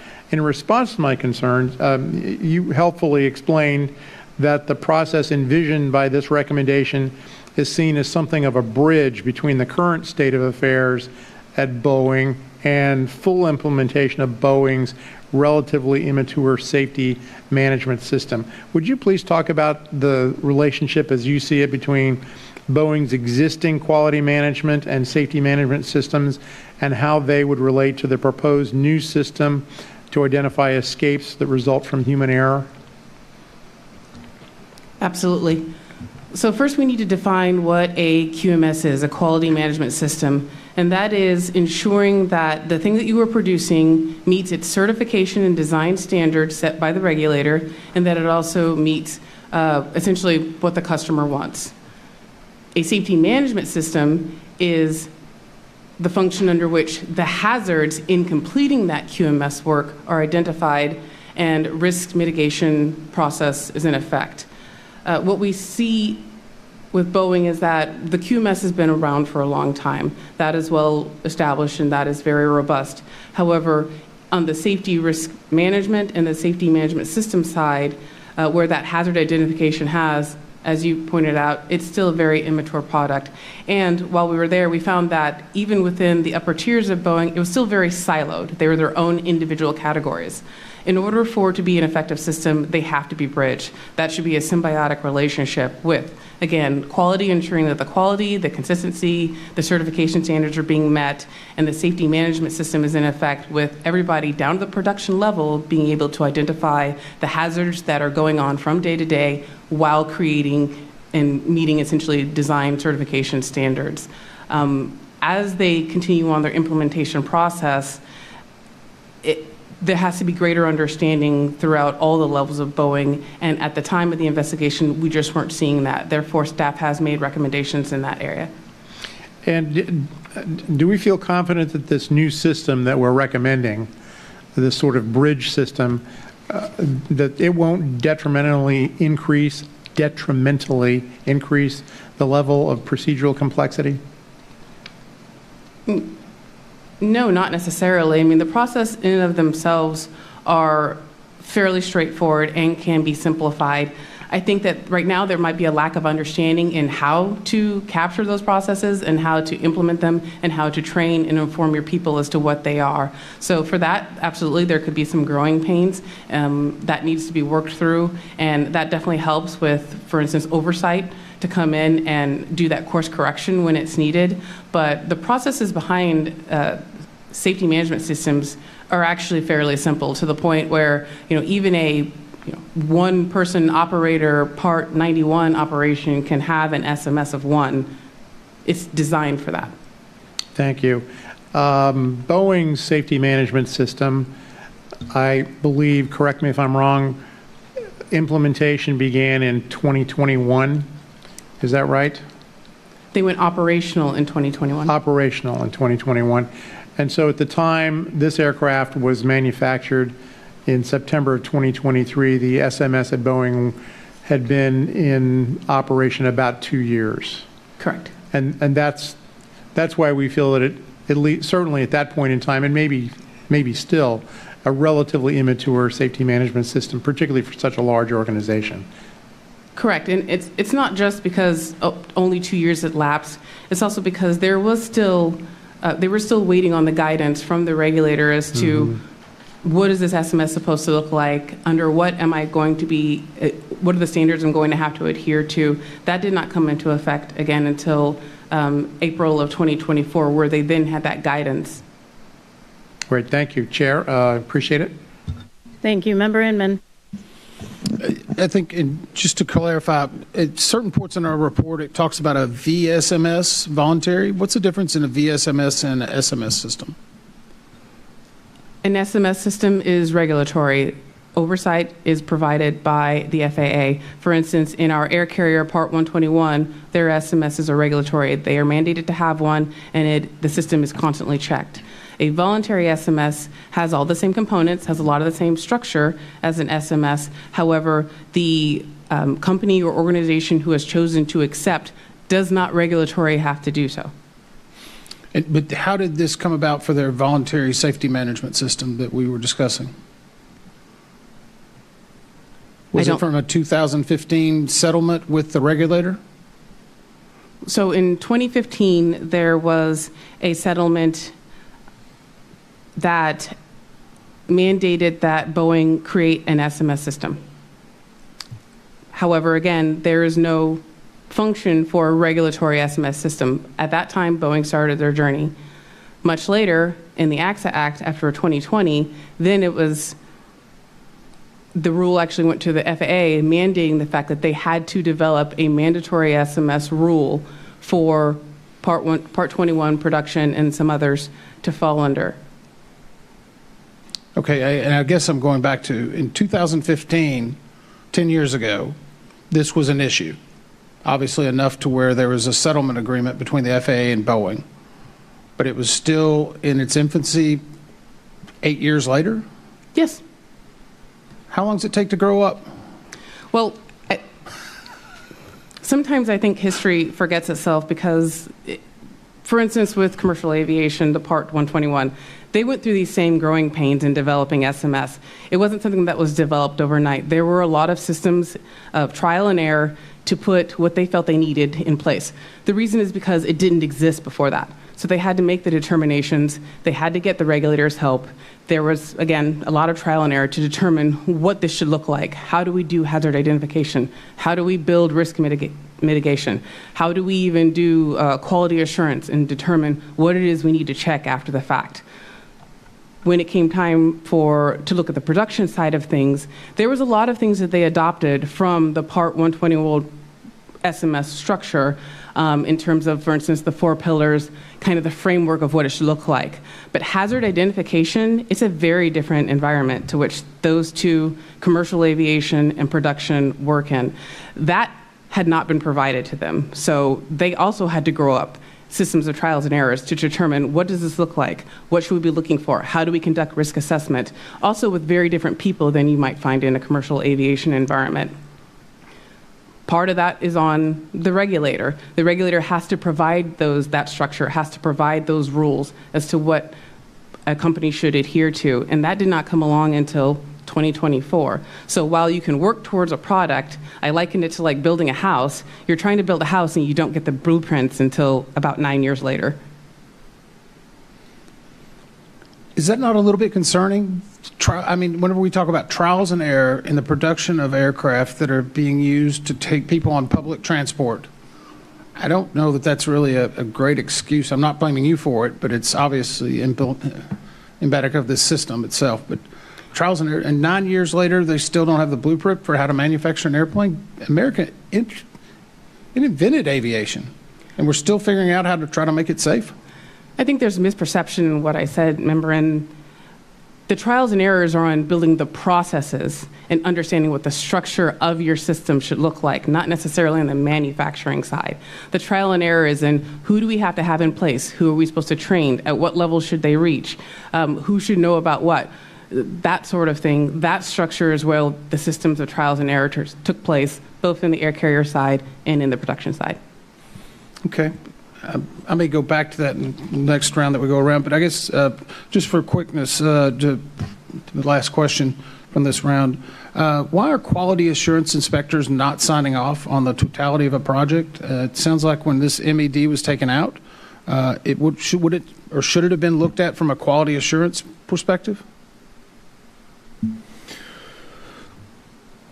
Should it have been? The answer is yes, but since no removal document was generated, there was no sign-off to drive any QA inspector to do the inspection, so it was the lack of documentation that caused there to be no quality assurance buy-off at the end of the day. Great. Boeing 737 production line personnel who provided statements to the investigation included 24 door team personnel, the door manager who was on long-term medical leave, 2 quality assurance inspectors, 2 senior managers, a blanket installation manager, and others. Spirit personnel included 3 managers, 3 mechanics, and 1 quality assurance inspector.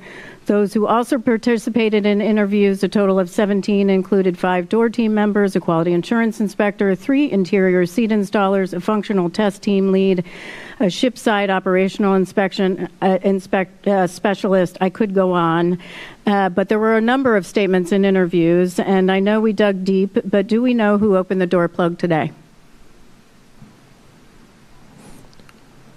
Based on the written statements and interview, no one had knowledge on who opened or closed the MED plug because there was no removal paperwork. So we don't know who opened the door and closed the door. And I know there's a lot of focus right now on people, and certainly there was after the accident itself, who did what when.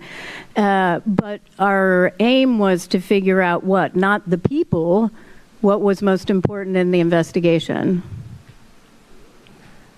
What was important in the investigation is the process was not followed. The process failures, that's exactly right. And that was certainly part of it. Now, what happened to the bolts? Do we ever know that were originally in the door plug? We do not know where those bolts are. Do we have a sense of what we think happened to them? Those bolts may have been discarded. Okay. And we state in the report, actually, before I get to that, hierarchy of controls. This is something I'm very familiar with especially with manufacturing, and it's really something that you look at when you're talking about safety hazards and people, protecting them from hazards. But for hierarchy of controls and ranking of safeguards, measures to put in place, the most effective measure is certainly to eliminate a hazard. Second most effective is to substitute it. Third are engineering it out, engineering controls. We're talking about a modification to the door plug and some engineering design enhancements. Least effective is administrative controls, training, procedures, documentation. Why? Because it relies on humans. And finally, protective equipment. So my question to you is, we state in the report, I have 2 questions. Boeing's quality escape guidance did not adequately address controls for human error. What controls are in place today to prevent this from reoccurring? So specific to this accident, as Mr. Crookshanks mentioned earlier, there have been design changes to the MED plug itself. As we can't do elimination, which, as you pointed out, is the highest level tier. So the next is engineering controls, and so that has been taken place. But we do have to look at the process and the people as well. And so going down that hierarchy of controls chain, the biggest process change that needs to happen here is, as I mentioned earlier, is you have a QMS and you have an SMS. They cannot be siloed. They cannot be independent things. They have to be a symbiotic relationship. They have to work in tandem to ensure that the highest standards of quality, certification, and safety are consistently met. And so that is the thing that Boeing has to be marching towards. And again, that is one of the things that we have found is important enough to our staff has proposed a recommendation in that area. And I want to put an exclamation on that point. I thought that was very well said, Dr. Woods, because Mr. Crookshanks is probably going to talk about the design enhancement, but that's still going through the certification process, right? So that design enhancement isn't in place. Those engineering controls are in place. So the question is, could this happen tomorrow if you do not have the right SMS and QMS in place? There is always a potential. Did you want to add? I saw you move. Sure. Yes, ma'am. Thank you. So, in Mr. Crookshanks' presentations, not the least of which is the continuation of the AD, which was required as soon as the problem was discovered after the accident. So that's still a thing. It's still being used today. It is an administrative control, and as you've noted, that is generally less effective and less preferred over engineering controls, which we have recommendations to ask Boeing to keep pursuing those aspects as well. There's a few other things besides the AD. There's been some adjustments to the production line. There's been additional inspectors put, be careful with the word inspector. There are more eyeballs on the production of airplanes, and some of those eyeballs come from customers, and they also come from Boeing in other locations like Spirit. So there are a number of administrative controls in place today that we think reduce the likelihood of a similar accident happening again. But it's critical that you have an SMS in place to ensure that you're evaluating potential risks, mitigating them, monitoring them for effectiveness, and if they are not ensuring they are effective, making appropriate changes to ensure that they are. Absolutely. Oh, that's great. Thank you. And I know we'll talk about some of those other things throughout the discussion. Member Graham. Thank you. I'd like to go back to the voluntary SMS for just a minute. So it was approved by the FAA in 2020, implemented in 2021. So it had been up and running, although immature, for about 2 years. How did the FAA conduct oversight of the voluntary SMS? There is no requirement for oversight or audits for a voluntary SMS. No requirements. So inspectors from the FAA received no guidance on how to do any oversight. Is that correct? Correct. Very unfortunate. I guess that's going to change now, isn't it? Yeah. I'd like to move on to the hiring of employees. In 2022, Boeing sought to increase hiring in an attempt to ramp up the 737 production levels to pre-2018 levels and make up for employees lost through the attrition between 2018 and 2022. The report simply states that during that time, Boeing hired people, many whom had no previous manufacturing experience. Do we know how many people were hired, like say from 2022 to 2023? Any idea? I did request that information and I have reviewed it. It was some time ago. I don't remember off the top of my head, but I do believe ballpark that they went from about 4,000 employees to about 7,800. Okay. Wow. Do we know if their hiring criteria changed during that time because of inexperience? Staff did not ask that question. However, we do believe that the non-manufacturing experience prior to hiring was not considered at that time. So at that time, I would say no, it was highly unlikely they considered that in hiring. As for today's hiring practices, that's not information that we've received. Okay. Before the accident flight, do we know how many hours of training were required for new Boeing door personnel? Do we know how many hours they needed to complete? I do.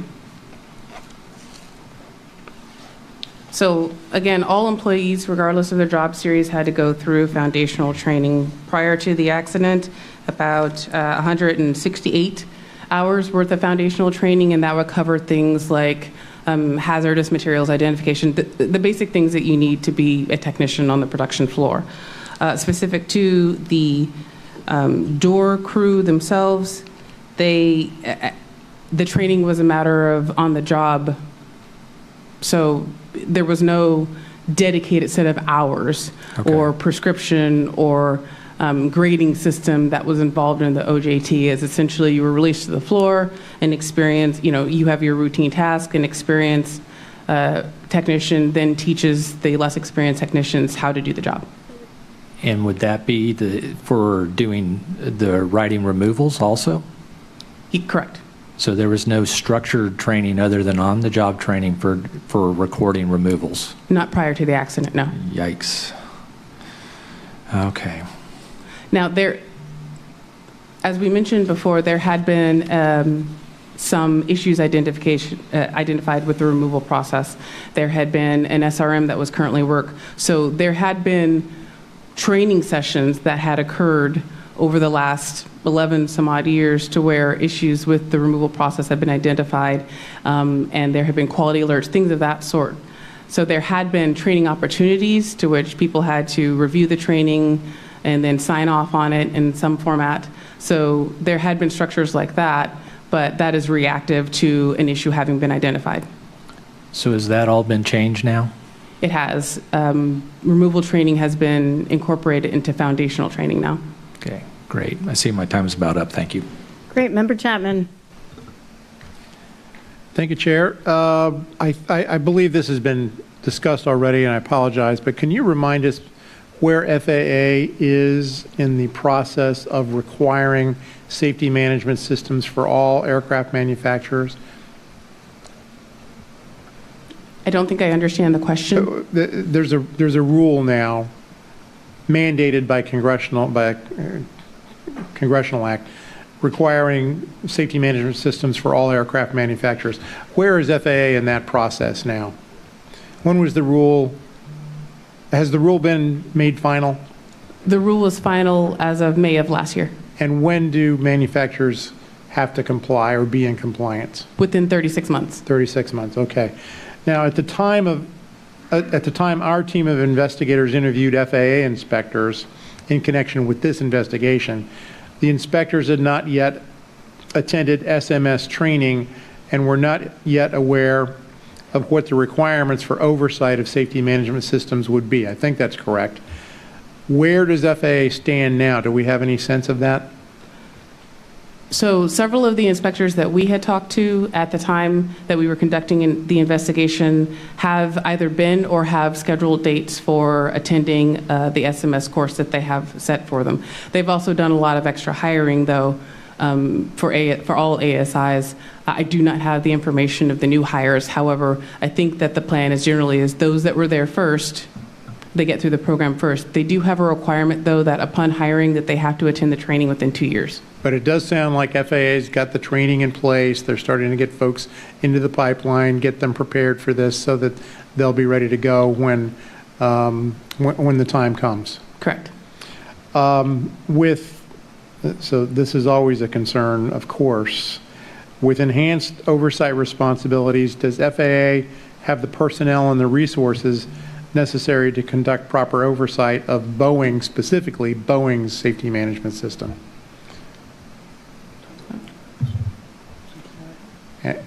And I'm going to guess you'll have to offer a personal opinion on that, but if you have any sense, it would be helpful.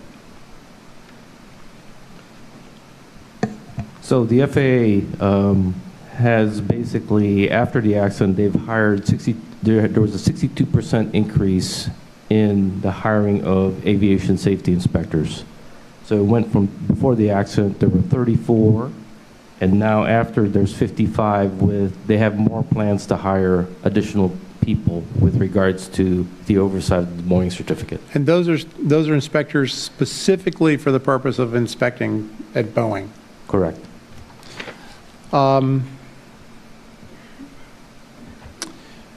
If I could just ask, Dr.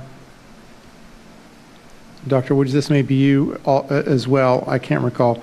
Can you just talk a little bit about the concept of change management and what that entails? Sure. Change management is essentially, in any given organization or company, whenever you're going to introduce something new, there has to be, or there should be, an assessment on how that change is going to affect what you know right now. So that is how we're going to implement the change. First of all, what the change is, how we're going to implement the change, who it affects, who is going to reach, who do we need it to reach, how they should respond in reaction to the change.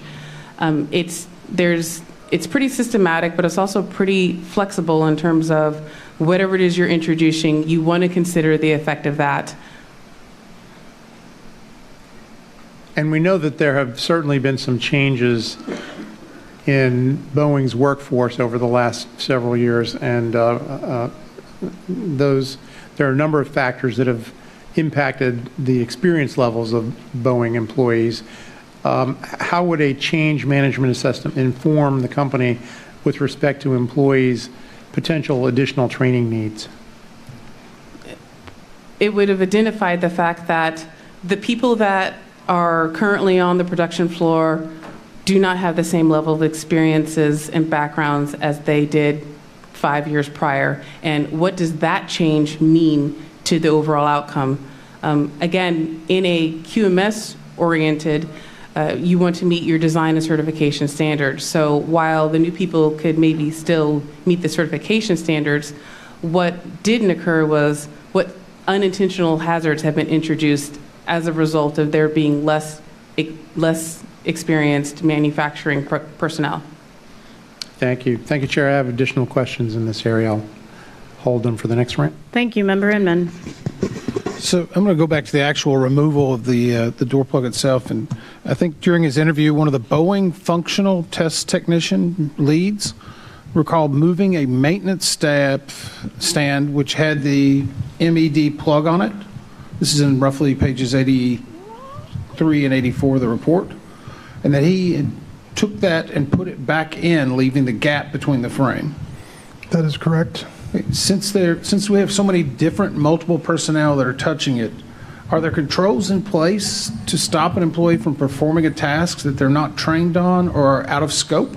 Because this appeared to be out of scope by him taking it off the stand and putting it at least partially inside the frame. Are there controls in place? In certain scenarios, there are controls in place, being that you have to have, let's say, an authorization to do something or a qualification to do something. And in those cases, CMIS, which is their automated computer system, would prevent them from signing off a task that they were not qualified to do. But there were no qualifications for doors and or door plugs on a 737, so there was nothing that could prevent a person from doing that. So basically, if someone's not trained, they could still do it. It just wouldn't end up in the system. Well, if it was a documented step, in other words, it was a sign-off step in an IP, and that sign-off had a qualification to it, then you must have that qualification in order to be able to sign that step off. So if you were not qualified, even if you tried, it would not let you. So someone who was qualified would have to be the person to sign it off. What you're talking about is not signing off something that doesn't exist, and I can't answer how that would happen. That's okay. That's fair. But in this case, we identified, and I think earlier we talked about, there was only one person that knew how to take out a door plug. They had not received any training, but they'd just done it before, right? They had done it multiple times before in the Renton factory. This particular gentleman had 25 years doing doors. So he'd done about every job there was to do on a 737, and was very mechanically inclined. So would he have been qualified to have done that in the process that you just elaborated on? Again, there's no qualification. At the time of line number 8789 going through the factory, there was no qualification for 737 doors, and because of that, there's no limiting factor. So if there's no qualification, does that mean anybody could have done it? I'm trying to get to, you said earlier that someone had to be qualified to take something out or to put it back, and it would have been caught within their process. But it sounds like no one was qualified, or at least certified. So would the process, how did the process allow for these doors to be removed and put back in the past if they went through the normal system? Again, this is the removal of a plug was a non-routine task because it was an NCO, and because it is non-routine, it's unanticipated. There isn't a training schedule to do it. because it's not something that happens by script. In other words, it's not designed to happen. It happens because there's an exception. In other words, there were 5 rivets common to the forward door plug frame that needed access, and because it needed access, that had to be opened. I will say the door crew is the right crew to be opening it. They're the most familiar with doors and door plugs. But again, there should be training to teach people how to do jobs that they're expected to do. Would you speculate that non-routine is probably the greatest place to inject risk into the production process? I think I would agree with that comment. That seems like that would have been a primary focus on even a QMS, SMS, doesn't matter. Non-routine would probably be where the greatest risk is, and yet this was not something that was identified prior to this investigation? Not to my knowledge. Okay. I've got more questions in the next round. Great, thank you. The 6 key performance indicators that Boeing is using to monitor its production health are employee proficiency training, notice of escape work hours, supplier shortages, total rework hours, traveled work, and airplane ticketing performance. First, do we know, are they red or green on any of these? And I know it differs by day. Do we know? For the 737 line.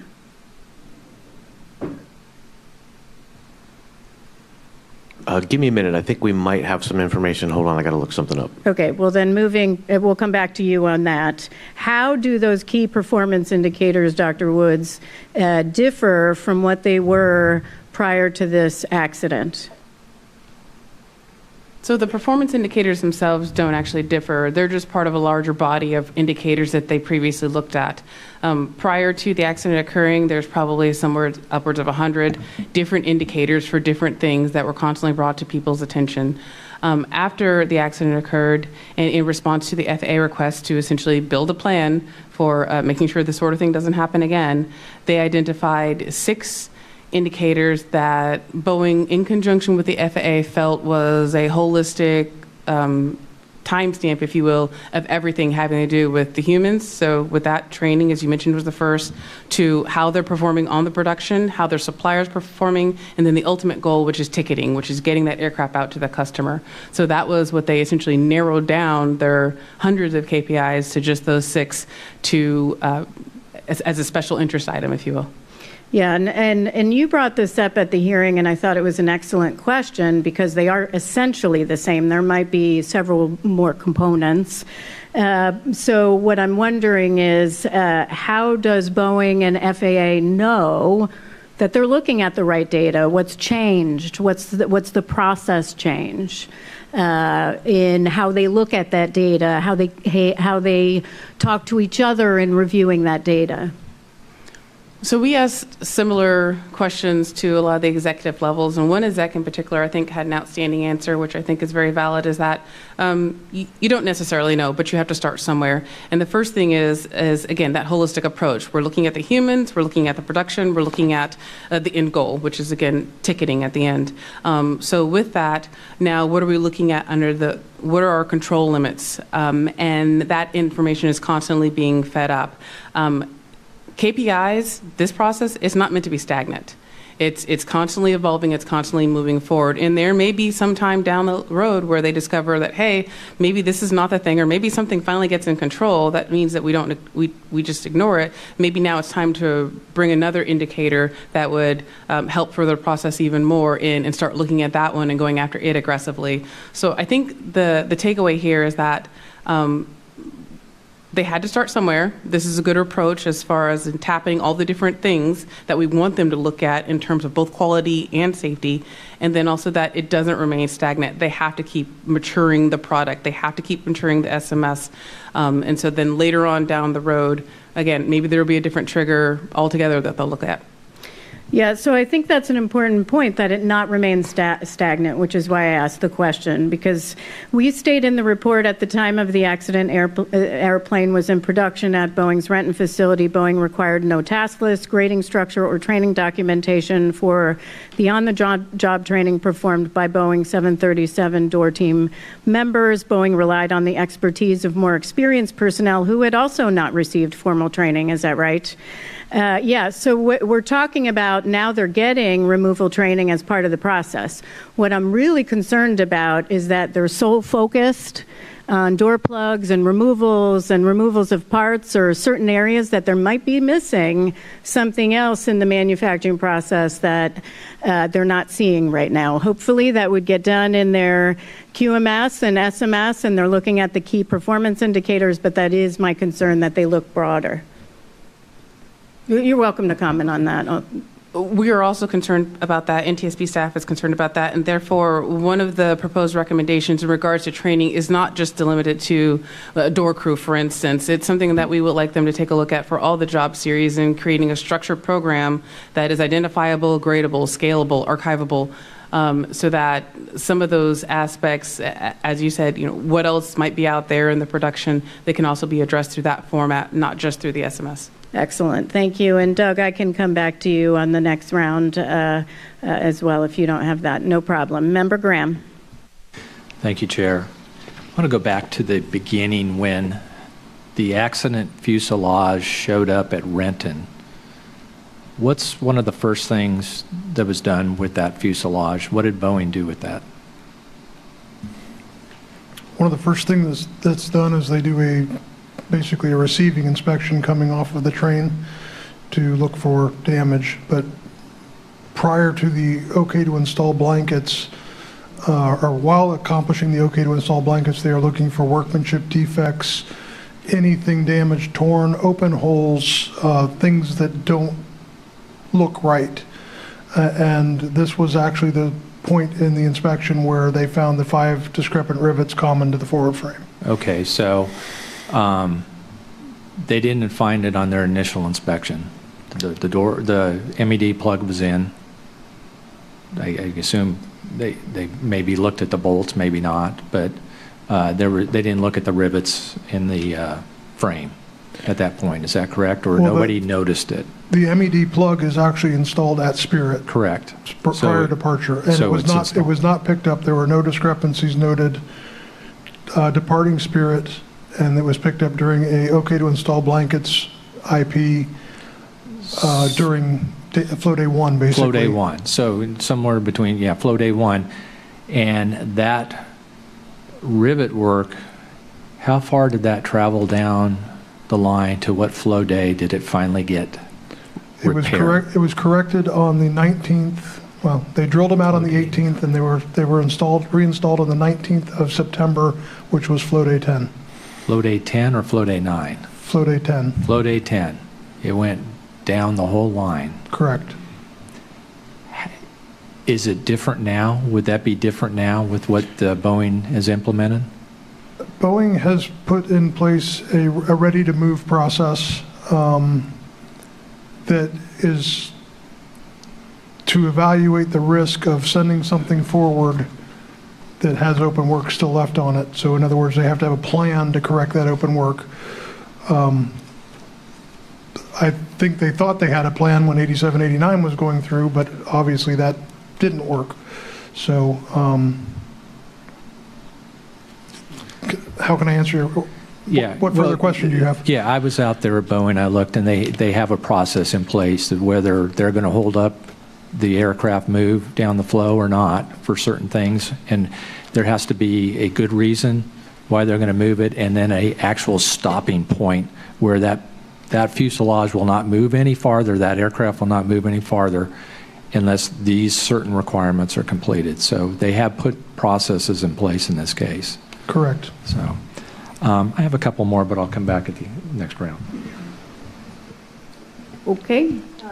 Member Chapman. Thank you, Chair.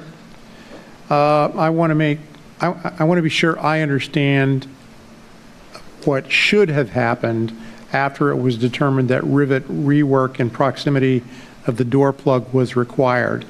And if I have this wrong, please correct me, because I really do want to make sure I understand the process. So when the nonconformance record and the nonconformance order for the damaged rivets were created, Boeing then should have assigned a quality assurance inspector to determine whether the rework required a removal of the door plug. Is that correct? When the NCR and NCO were generated for the 5 discrepant rivets, no, that they would not have had, what was created was a NCO that gave instructions on correcting these rivets, and what the Boeing spec was that you would use to correct the rivets. It didn't cover anything to do with access. When you generate a removal, then you would have instructions for what to do to open the plug, what you would do to rework the area. In other words, point back to the other document, and then what was required to close the plug, and a final inspection from Boeing Quality Assurance. And how would the removal have been documented, or how should it have been documented? Removals are generated in CMIS. There's basically a pick list that you can go through and pick the items that you want to cover. If you have if they have electrical concerns or hydraulic concerns, there were about it seemed like about 20 different options to pick things. But OK to install was always one of them. OK to remove was one of them, although the OK to remove was generated by a mechanic and the OK to install was generated by an inspector. Okay. At some point, then, a removal record should have been attached to the nonconformance order. Is that correct? A removal record should have been attached to the IP that documented the 5 discrepant rivets. Okay. I don't believe you would attach a nonconformance order to a nonconformance order. Okay.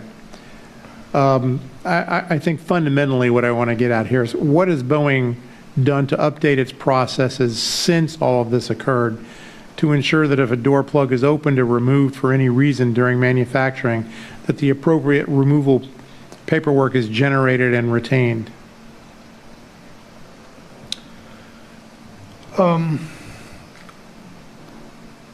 Boeing's done quite a bit, actually. One of the things they do is they placard the plug from the outside, saying, if you're going to touch this, you need to know what you're doing. You need to get people involved. So to add to that too, is they've had numerous trainings with regards to removals, not just from the door team, but the rest of the manufacturing personnel. Okay. All right. Thank you. A question about the design changes that that are being made to the door plug to ensure that if removal is required, that all the bolts are reinstalled and the door plug is secured. That is currently in the certification process at FAA, is that right? It's in certification planning at Boeing and Spirit, and the FAA has been notified. Okay. I'm not sure where exactly in the process it is at FAA. The plan here then is that at the appropriate time, there will be an airworthiness directive requiring installation of the redesigned door plug on all new aircraft going forward. And then there will also be an airworthiness directive, as I understand it, requiring retrofitting on aircraft that are already in the fleet. Is that right?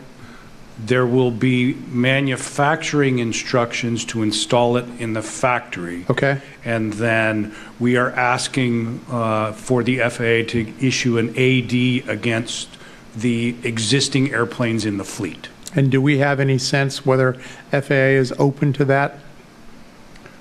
We believe they are in our discussions. I know it's early. Yeah. Okay, thank you. Thank you, Chair. Member Inman. Going back a little bit about the FAA's oversight, and I'm going back to some of the interview transcripts, identified that they had inspectors present in Charleston, Renton, and Everett. and the managers met weekly to discuss administrative activities. However, there are no inspectors present at Salt Lake, Portland, Auburn, Frederickson, and Helena. Is that your understanding?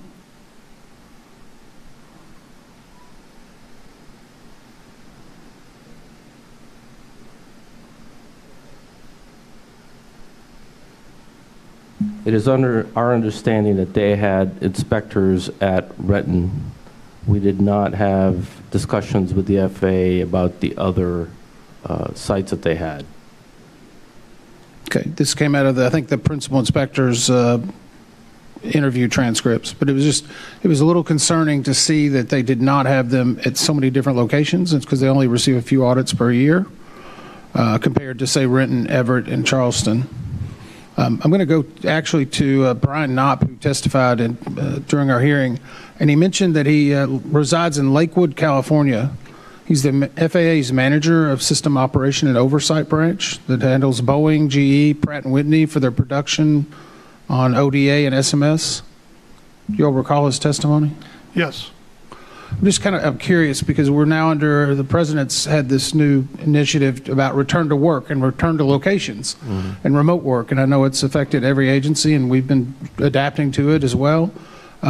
Is there risk by having the head of the ODA and SMS from FAA residing in a city to which there's no FAA office? As you mentioned, that oversight group is over top of Boeing, Pratt & Whitney, GE. So you're talking about at least 4 states that someone would have to be in simultaneously in order to be the one person in charge of overseeing all of that. If that was a concern and or interest, then the FAA would have to figure out how to divvy up duties such that you could have a manager in location with near proximity to each one of those facilities. Okay, but there's no office in Lakewood, California. Understood. Also, he is no longer the 580 manager. He's been moved out? I don't know the circumstances. I just know he is no longer the 580 manager. And at the time that he was testifying before us, he had just been moved into that position, I think 3 or 4 months before? I think it was 10 total. 10 months? 10 months. And so we're going through this, I guess, merry-go-round of people in charge of ODA and SMS. How do they get consistency if the FAA continues to churn through individuals in reorganizations and movement? I can't answer your question. Okay, I'll actually point to someone who does help, I think, answer the question a little bit, and that's the Inspector General for the DOT, who put out a report, I think in October of 2024, talking about weaknesses in FAA's oversight process and systems limit its ability to identify and resolve Boeing production issues, and specifically talking about they cannot track milestones, determine potential repetitive noncompliances have occurred. And I know I met with them and their head of aviation safety. They were talking about, even though we credited them with 62% increase, I believe you said, and the Inspector General still believes they don't have enough boots on the ground. Are there enough of people inspecting in a proper oversight role of manufacturing in the United States? The FAA continues to hire people. Whether 62 is enough, that's between the FAA and Boeing to determine. So we don't have an opinion if we said that there was only 40 before and that was fairly low, 62% increase to 55, I think 58. Is that better? I mean, obviously it's a higher number, but does that get us to the point we need? And I'll go to it, I guess, in the next round, but are they putting the right people in the right place?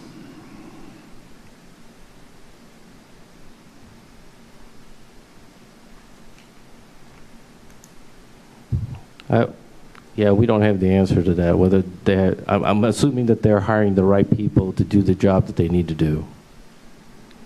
Okay. Did you look beyond Renton on this? We were focused on Renton. Did you look at inspection numbers broadly at FAA and inspector levels? We did not. Right. Okay. So there's been a lot of discussion about the impacts of COVID on hiring. Boeing, though, and I just want to highlight this, the safety deficiencies that we identified as part of this investigation, I want to be very clear, actually stem back much farther. We looked at compliance audits going back to 2013 with issues on the BPI, numerous changes with those instructions for parts removals, which were very confusing. 50 pages, people were confused. It was constantly changing 11 times. But those existed at least since the initial ramp up in production of the 737 MAX.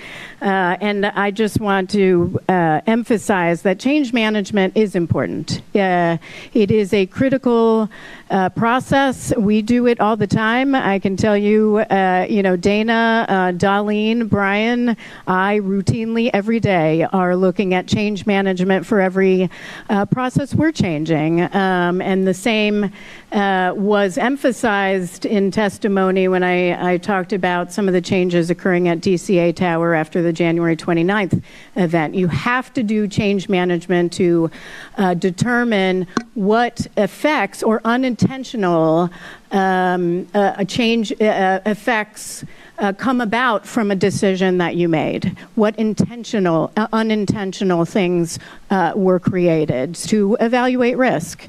So I just want to emphasize that. SMS, Dr. Woods, I think you've all done a very excellent job. I know it's a long morning. Is SMS static, or is it something that needs to be continually developed, improved upon? No, it's got to be continuous because the circumstances are always going to be changing. Just like we talked about, there is now, they're talking about changing the design of the plug to ensure that it's safer. Things will change. Therefore, your SMS has to be constant to continuously evaluate what hazard might exist as a result of those changes and then develop risk mitigations to prevent essentially an accident or an incident from occurring. And can Boeing really implement that on their own? On their own with no oversight, is that the most effective? No, I mean, for everything that we do, there has to be some sort of third-party entity coming in and taking a look into ensuring that everything is meeting standards. In this case, the regulator is the one who developed the standards, who said what the standards are going to be. Therefore, they have to provide oversight to ensuring that Boeing is meeting the standards. And so, I mean, that's the big difference between the voluntary SMS and the mandatory SMS under the law, which is they really didn't have a set of standards. They submitted an SMS that that FAA accepted, didn't really meet a set of requirements in a regulation that was standard. And then there was no enforcement. So one question I have is, and this was pretty evident in our interviews of FAA after this accident, is their inspectors seem to be unaware of how to do safety management, how to enforce safety management, and how do they address safety culture. And I'm wondering what has occurred since the accident there, because yes, Boeing has created a lot of procedures and a program around SMS, but it also takes a regulator who's very familiar with how to enforce, how to conduct a proper oversight. Correct, it does. And so part of this, as we mentioned, I believe a while back about at that time, the FAA or ASIs, they hadn't had training. Since then, quite a few that we talked to had either had training or they have been scheduled. Their training is upcoming. They also mandated that within 2 years of a new ASI hire that they have to go to the training.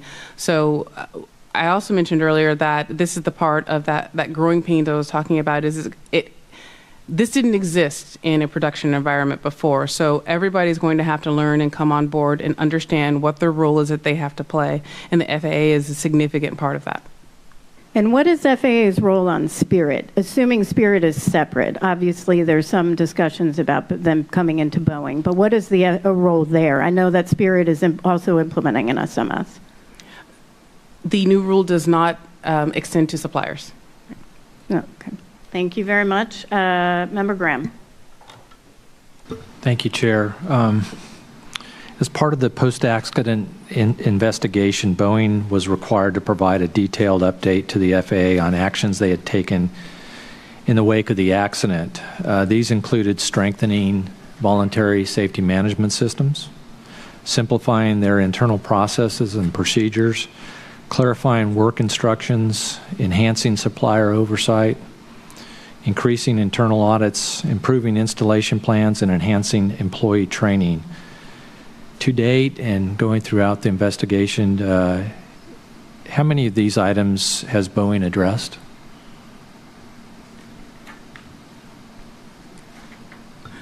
You kind of ran the gambit there, so I'll start with training. They had already had changes to their training program essentially before we came to this, like as we were writing our report, and that is that they have increased their foundational training for all technicians upwards of about 57, 60 hours, and it includes administrative tasks such as understanding BPIs, specifically the removal of BPI. That is now incorporated in the foundational training. And while we only, in the confines of this investigation, asked for how training had been adjusted for the door crew, we have asked as a proposed recommendation that that happen for all job series, and that is that OJT has to be essentially prescriptive. It has to be mandated what it is that you need. What does it look like to be a fully proficient and qualified job series member? It needs to be graded. So how does the individual know that they've achieved the goals? What are the goals? How do they know they've achieved the goals? And then it has to be documented so that you have archival data later. One of the things that staff found concerning as we went is we had to ask the individuals if they had done work on an MED plug before, whereas there should be some sort of database that you could go to and it should be able to spit out these are the exact number of technicians that you have that are proficient on this task and the ones that you should seek out to do the task to mitigate risk. Moving on to, I guess, the other. How about SMS? Well, for the SMS, that is still ongoing and it's still being encouraged. Again, new rule came out. Now they have a little bit more a definitive structure as to what exactly it should look like. The things that they had put in place, they remain. Again, they patterned a lot of those off of what the commercial Part 121 SMS looks like, but now there will be some adjustments. Also, there is now a holistic effort to make sure that everyone understands all the way down to the technician level what the role is. That's actually another part that's been added to the foundational training is what is SMS? What is your role in SMS? How do you identify hazards? And there is strides to make that a part of recurrent training as well. Yeah, and I know I talked about a lot of other ones. I don't need individual updates on each, but does it appear that Boeing is taking the corrective actions necessary to improve their processes and procedures? I would agree with that statement. In addition to that, they have formalized 737 door team training now too. So prior to the accident, there was no formal training for door crew people. I saw that 2 weeks ago out there, and it looks like they're defined procedures and processes in place for just about everything they do and jobs, or what the requirements are, what the training's required for them. So in this, I'm asking for an opinion here. Does it appear that they're trying to take making corrective actions for their safety culture? I know we didn't do a safety culture survey, but does it appear they're trying to make strides in improving their safety culture? So after the accident occurred, I know that Boeing on their own, without additional guidance from the NTSB or as a result of this investigation, has undertaken internal surveys and internal audits trying to essentially assess their own safety culture. And in doing that, they have gained information that they do in turn to go back to use to help inform their SMS process going forward. So it would appear that they do recognize, but to be clear, in our conversations with the executive levels, there was an understanding there of what SMS is, what SMS principles are, why it's important. The problem was that that didn't permeate down, and so some of the things that both NTSB NTSB staff and some other external audits have identified is there is this huge gap in knowledge, this gap in understanding between the executive level who set the policy and may understand, and the technician level who is actually going to be the most beneficial in identifying the hazards. They're the ones who touch it every day in and day out. So if they don't have awareness, then it doesn't matter how informed your executive level is, your SMS is still not going to work. Absolutely, I agree. And it doesn't appear that it was there at the time, but I think they are making strides to make sure it gets down to the floor. I would agree. Thank you. Member Chapman.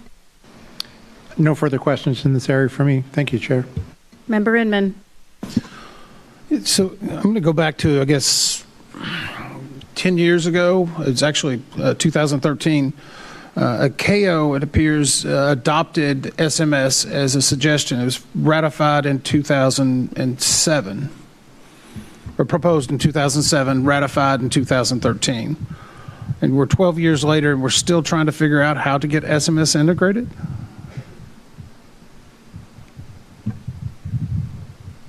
Yes. Does that worry you? I think that the things that we've seen and the things we've already talked about and discussed are very positive. Boeing is moving forward. Even within building a process, it's a process to build a process. And some of the things that we've seen, so long as they adhere to what they say they're going to do, and in addition to a lot of the recommendations that staff has made, I'm very encouraged that that they will build that structure between, again, having a QMS that has been around for a very long time and is very robust, and an SMS that needs to be just as robust and as powerful as its QMS. Well, it bothers me. The only reason I bring it up is I remember 6 years ago, we're talking about MCAS. That was the shiny object of the day. You know, several years ago, we had a lot of hearings here about near misses. That was the, I don't want to say the shiny object, but that was what we were looking at then. You know, we continue to go down through these processes. Last year, we were talking about manufacturing and supply chain integrity. And now this year, we're talking about air traffic control and helicopter operations. Every year, we seem to have to move on to something else. And I said it during the hearing, it was whack-a-mole then. Just what do you keep trying to push back down? How do we get to a place where we feel comfortable the entire system's working for aviation safety for everyone?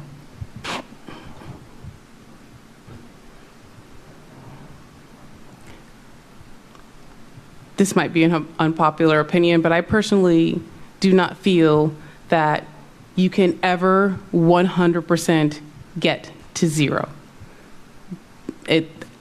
I feel that that is, a lot of people will like it to be that in a perfect world, but that's not what we have here. There is an inherent risk to what we do. There's an inherent risk to aviation. So therefore, the focus and the goal is to get to what is acceptable, what is, how do we identify the hazards, and then how do we contain that hazard by loading on risk mitigations and controls. And by that mean, we decrease the likelihood that we will encounter the hazard, or if we should have to encounter a hazard, we want to ensure that that encounter does not have a very severe outcome. Minimal damage is done with the effect of coming into contact with a hazard.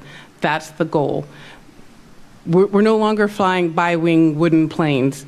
Aircraft have gotten inherently more complicated. People have gotten inherently more complicated. Technology has gotten inherently more complicated. So there will always be something on the horizon that we have to continuously look at and adapt to. So what we do is we learn from those things and we build these processes and we build these systems. And moreover, we have to have a willingness to adapt and to identify and go, you know what, that's not working properly. We need to identify that. We need to get on it and not just accept things as the status quo. If anything, I can say that that might have harmed even Boeing in the past, is they had a very experienced, very seasoned workforce that they relied upon. In a structure to maintain quality, you need experience, training, tools/guidance, and oversight. A lot of their experience got up and walked out the door. So that just left training, tools and guidance, and oversight. So if one of those other three things is not as efficient as it should be, then yes, you're absolutely going to have a problem. I don't think your opinion is going to be unpopular. we can do better. We can try to do better. I mean, as I understand it, over 500 million people flew on Boeing airplanes in 2023 alone. We want every one of them to get there, but we have the ability to move 530 million people, not including the rest of our aviation sector. We can stop all commerce. We can stop these near misses. We let one airplane operate on the tarmac at a time. Want to get the fatalities down for highway crashes from 40,000? Sure, set the national speed limit at 5 miles an hour. I mean, the safest plane is the one that never takes off. But we are allowing for innovation, so I appreciate your commentary, and I don't believe it's that unpopular as you may think. That's all I have for this one right now. Great, thank you. Are you aware whether FAA conducts their own SMS on themselves and on the aviation sector? So I do believe a part of that AXA Act in 2020 was also for the FAA to establish its own internal SMS and to establish its own safety culture. Being that, if we're talking specifically about the production environment, as we established, it wasn't a regulatory requirement. There wasn't anything there in place. There was an Office of SMS that helped set up voluntary SMS programs and approve them, but after that, there was no oversight, no auditing process. So I cannot necessarily answer the part of bridging that gap yet. It will remain to be seen how FAA takes that on for production. They've been doing it for a long time in the commercial side. But internally, yes, the FAA also has to conduct its own SMS plan and identify its own hazards. For instance, not having ASIs who are trained to provide oversight for SMS, that would be a hazard that they would then have to also develop risk mitigations for. What is our plan going forward to get our ASIs trained? That sort of thing. I would imagine if they do have one that they should probably relook at it because they might not play whack-a-mole all the time. Okay, what is just culture, and why is commitment to fostering a positive safety culture and promoting a just culture important?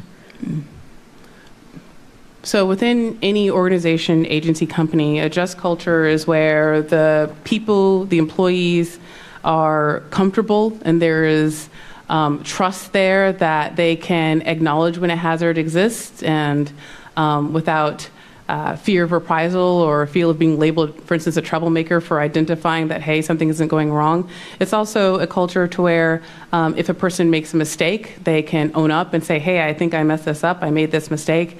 And there's an understanding that like the hammer just won't drop on them. It's not to say that all mistakes we just look the other way. It's to say that each individual error or mistake is looked at in context and determined where the breakdowns and deficiencies were, recognizing that people are going to make mistakes. It's processes that break down to where people that escaped gets through, and so that whatever it needs to be to contain and shore back up that process is adhered to. For instance, it could be retraining, it could be identifying that a tool is insufficient, but it's not just that, hey, somebody did something wrong, let's punish the individual. It's bigger than that. And I do think it was the right call that we not do the safety culture survey, given everything that was going on with the work stoppage. And even coming back from a work stoppage, you're in a different place than you were in September of 2023. One question about that. I know that Boeing has been doing its own safety culture surveys. I would just, without asking a question on that, encourage them to continue on with that in their review and implementation of measures to improve safety culture within their organization. We do have a recommendation on this, and one thing I'll ask is Section 103 of the Aircraft Certification, Safety, and Accountability Act of 2020 directed the FAA to convene an expert panel to review and make findings and recommendations on the safety management processes and their effectiveness for each holder of an ODA for the design and production of transport airplanes. The expert panel's membership composition was designated by law, and included a combination of NASA, FAA, aviation labor, aviation industry, and independent experts. While most aspects of ODA are focused on design and certification, the panel is focused on safety culture. SMS and ODA applies across Boeing. Do you know what the expert panel found, and what are the benefits of a neutral third party, such as a independent panel like this? How can they help improve safety and safety culture for Boeing? So I'm going to answer your question kind of in reverse. So the benefit of a third party is that it takes out the bias. Sometimes it's very hard for us to assess ourselves. And so you need that third party, independent, fresh eyes, if you will, to be able to come in and identify the issues that might be within the organization. Now, as to what that team found, we've actually talked about quite a few of them because some of those things they found have persisted and some of the things that NTSB staff has also found. The first is that there's a very big disconnect between the executive level of Boeing, the higher level management, what they know and what they appreciate, and what the actual technicians on the floor understand and appreciate. That gap absolutely has to be bridged and filled in order for their SMS to work. Another thing that they identified was the fact that, and I think this, again, kind of harkens back to the growing pains, is that the attempts to install SMS within the system are very complex. It's not to the level to where just an average person is going to understand it and be able to go to a training and be able to understand what their role is and do the thing that they're supposed to do. So they need to shore up that part. There wasn't a lot of consideration for, interestingly enough, human factors. And that is where I've said before that, like, for instance, in the production rate change assessments that they would do, it was very focused on the quality side. You know, do I have enough people? Are there enough tools in place? And not quite as focused on some of those intangibles, like, are my people actually trained to do this job? That would be a human factors issue. Having enough people is great, but are the people qualified, proficient to do the job? That is another aspect. That's a part that needs to be developed in that SMS side, and then again bridged to the QMS side so those things meet. All of those things are what that independent panel found, and all of those things are largely what we found to persist when we did our investigation. Yeah, and it would be interesting to see what's changed since then. Member Graham, Member Chapman, Member Inman. Yeah, so I want to go back into a little bit of the FAA's oversight again. You know, can someone document specifically the flaws with their compliance and enforcement activities that may have resulted in this?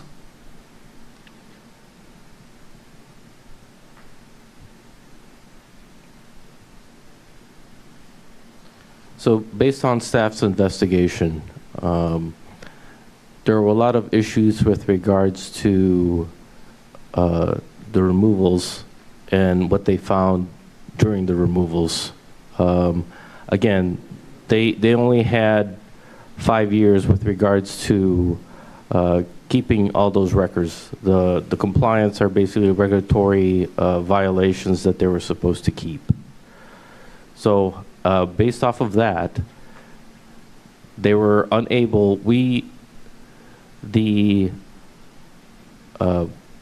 work program asked them to look at the previous issues with regards to any systemic issues with regards to the removals, and that wasn't happening, and that was the case that we found, that they weren't looking at or auditing the things that they needed to audit at that time.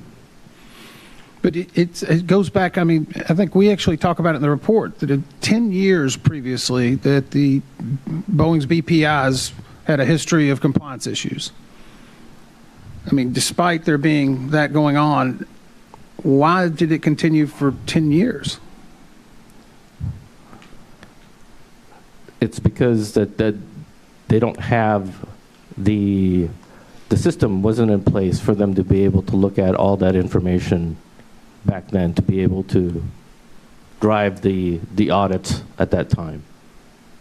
So they were ineffective in their oversight? Correct. Do you think they're effective in their oversight now? There potentially could be holes in their oversight, sure. It's a very good answer. Potentially could be over poles. If the FAA had an opportunity to make a specific change this year in one area, what would that be in order to gain less holes in their oversight?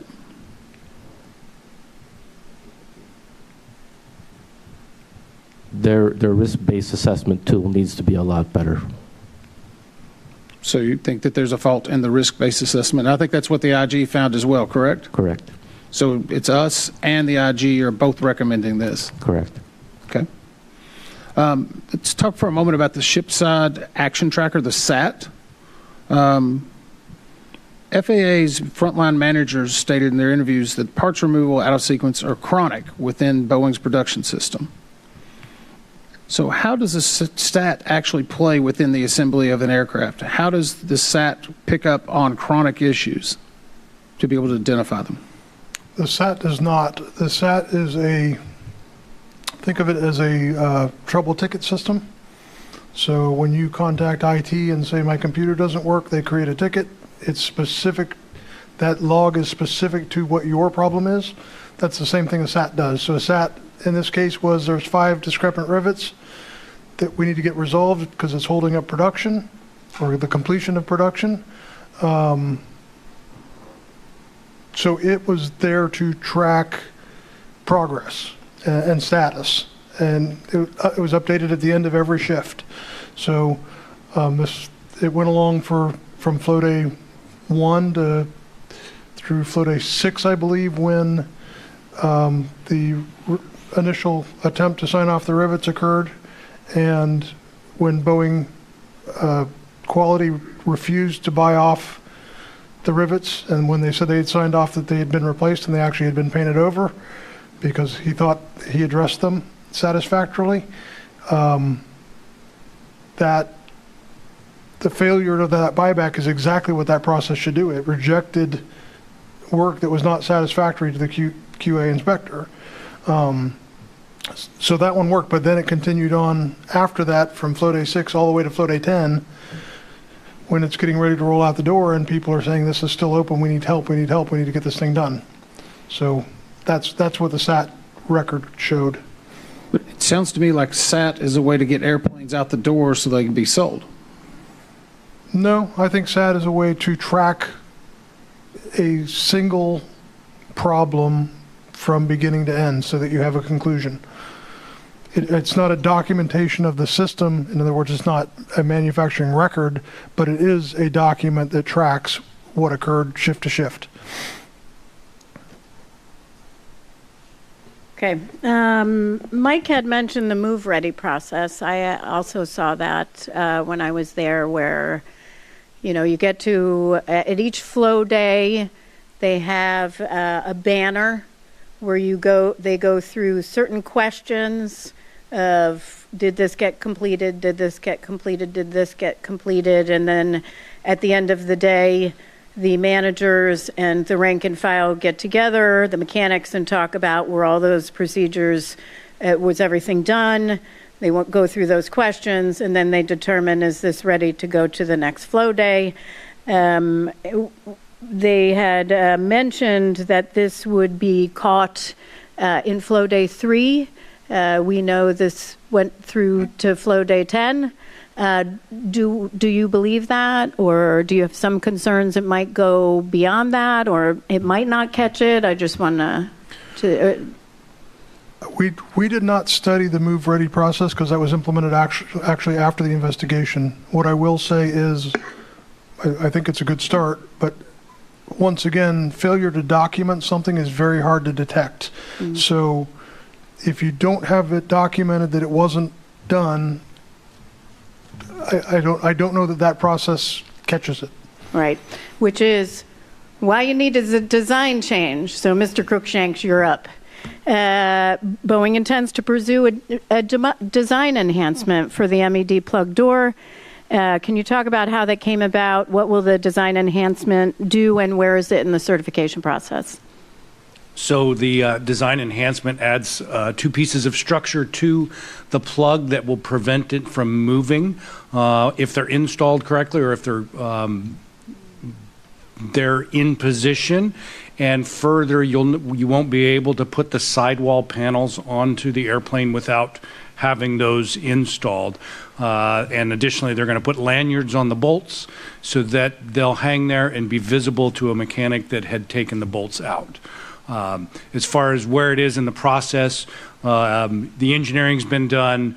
Spirit and Boeing are looking at the planning, the production planning process, and submitting it to the FAA for approval before it will go into production. Will that design change only apply to new airplanes or a retrofit as well? Boeing has told us they intend to issue a service bulletin to retrofit all existing airplanes, and we have a recommendation for them to implement that. Great. And is there, and I shudder when I ask this question, is there an estimate for how long the certification process will take? Will I be collecting Social Security? The information we have says that it should be start to be installed in the factory in 2026. So it's like a rush certification process. Okay. Well, maybe they're making maybe they've done an SMS or some improvement process for certification that does not take 7 to 10 years. Great.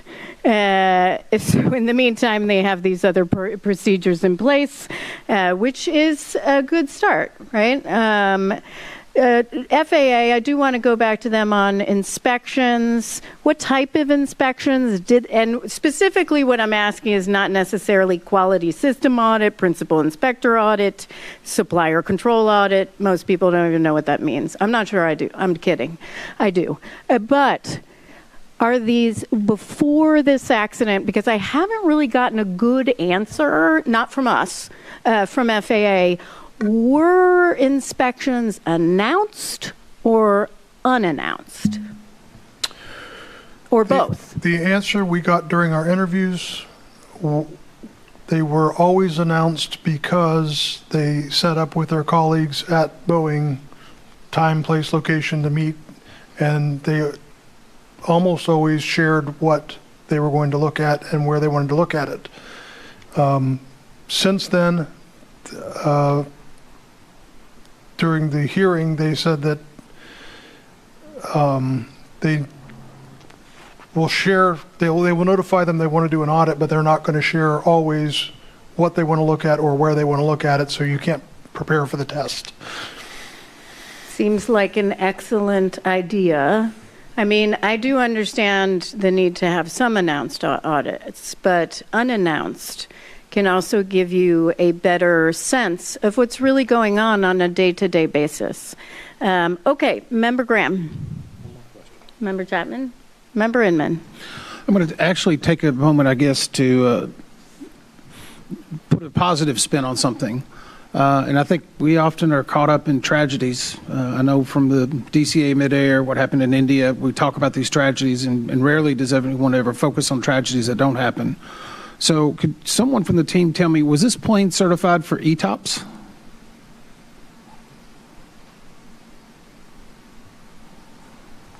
It was. And that ETOPS is an extended range, flying over water. Does that sound correct? Correct. The only reason I bring that up is that I think in this case we should applaud someone who actually adopted SMS before SMS was mandated, and that was Alaska Airlines. Was this plane able to fly under the FAA regulations over water for extended distance?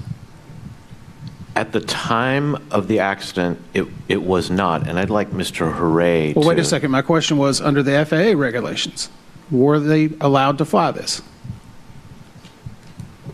At the time of the accident, the aircraft was taken off of ETOPS because they were flying with a deferred item on MEL.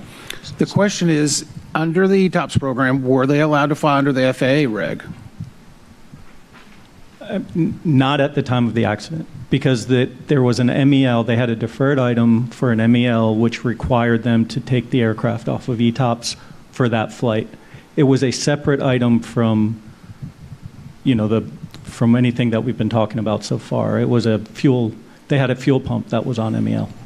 I want you to go back and correct it, because I believe, if I'm correct, and maybe I'm wrong, I apologize, you're the experts, their voluntary SMS program had caught this as being a recurrent item, and so through their voluntary SMS program, they pulled it from ETOPS, where they could have still legally flown it under their certification. Does that sound correct? I'm sorry, can you repeat that?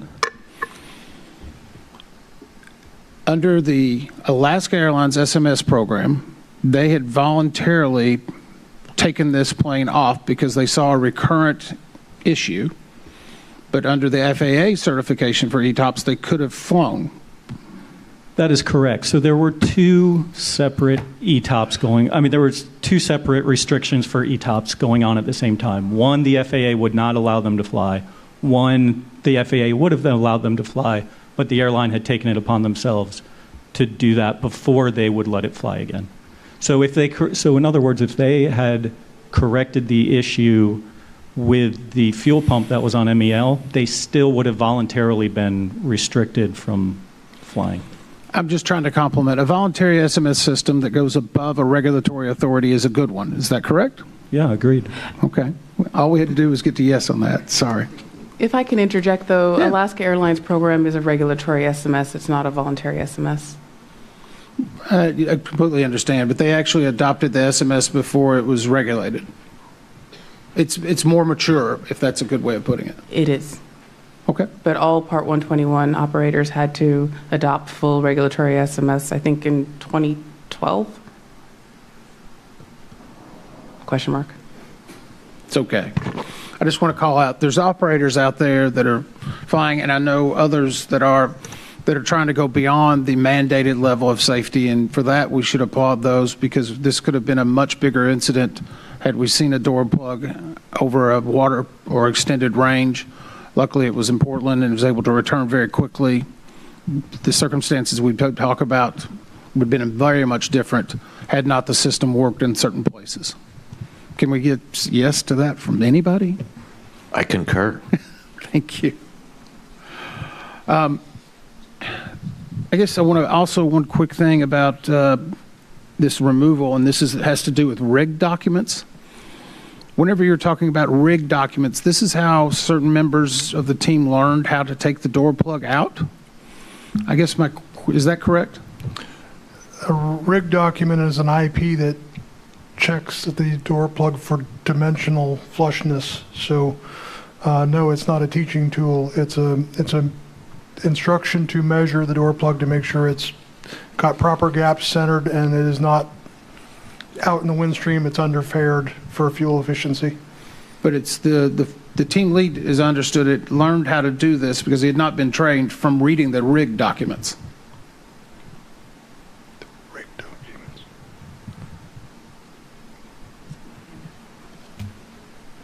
Oh, yes, I'm sorry. He referred to, the gentleman interviewed referred to the drawings which were used to rig the plug at Spirit.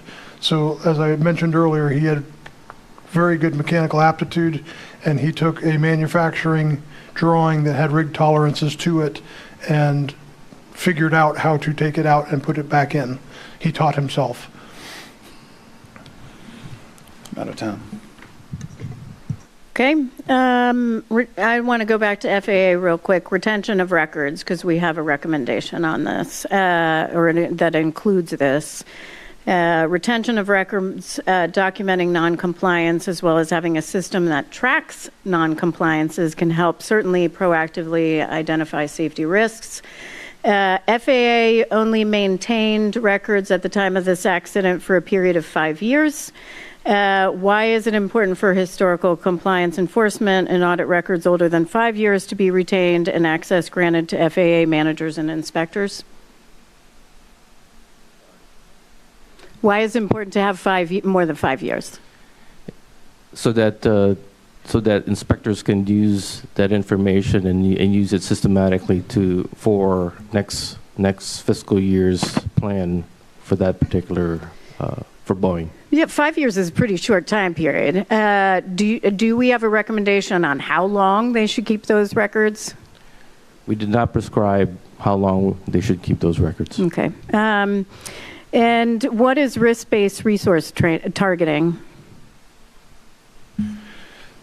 It's a tool that the FAA uses to assign risk. Unfortunately, it's not nearly as fancy as it sounds. Once again, Boeing will always be a one high.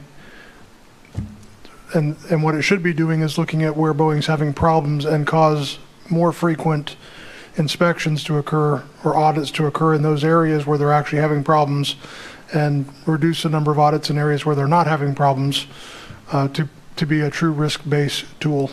Well, how do they use it? And just in 23, FAA did determine that Boeing's Renton, Everett, and Charleston production sites were each level 1 high risk.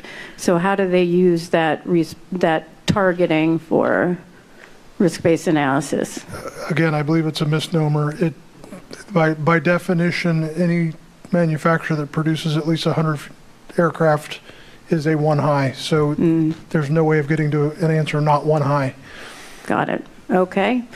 And my final question for this round for right now, we're going to talk about recommendations at the end here.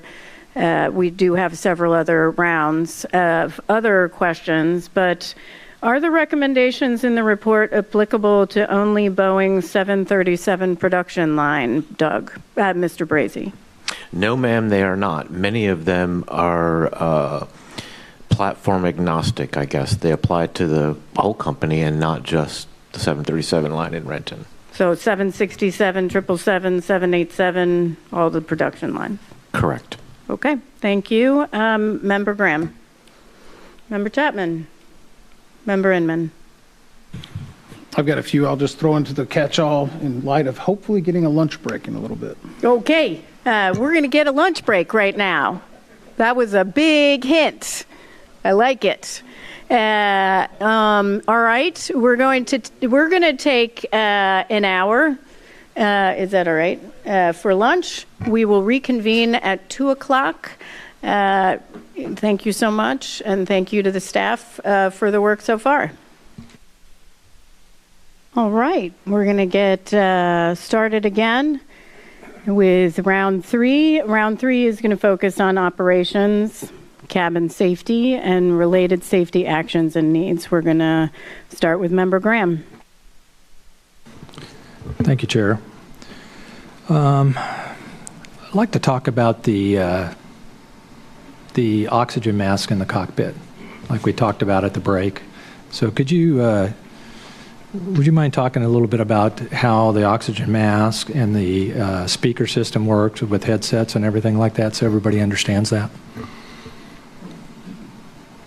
Sure. In the 737-9, when the oxygen mask is taken out of the stowage box, the mask microphone is automatically enabled, but the overhead speaker is not. So the crew would take the interphone off, and then they could either put their headsets back on, or they could choose to use the overhead speaker. Okay. That didn't used to be that way. The overhead speaker used to automatically come on back in older models. Is that correct? When you went to them? To my knowledge, not in the 737. Not in 737, okay. So the crew obviously had difficulty talking to each other right after the decompression. Despite the difficult communications between the captain and the first officer in the cockpit, the captain indicated that he and the first officer had briefed before takeoff that should an emergency arise that necessitated the return to Portland, they would return to the runway 28 left. That came out of the interviews, I believe. Is that correct? That's correct. When the MED plug separation occurred, how critical was this information that had already been discussed and decided upon?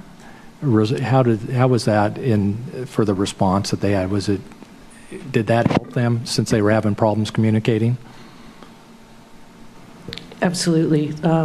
Part of every takeoff or departure briefing, the crew discusses a return plan if in event of an emergency, and knowing that in action they would have had the 28 left in mind for the return and the appropriate ILS or localizer in this case set up. Yeah. Yeah, and it's important that I've seen over the years as a pilot, many crews, many pilots through the pilot filing just kind of gloss over an emergency on the takeoff brief, gloss over certain things like what their actions are going to be depending on what happens and how important that brief can be in a situation like this. All right. When we started looking at the accident aircraft after the event, we noticed what was noticeable about the O2 mask in seat 20 or seats 26A, B, C to the passenger mask. Or missing. They were missing. Do we know why? I would imagine they were pulled out the hole during the decompression. Yeah. So was there somebody sitting at 26C? No. No. So there was nobody in that row at all that needed an oxygen mask? No. Oh, good thing.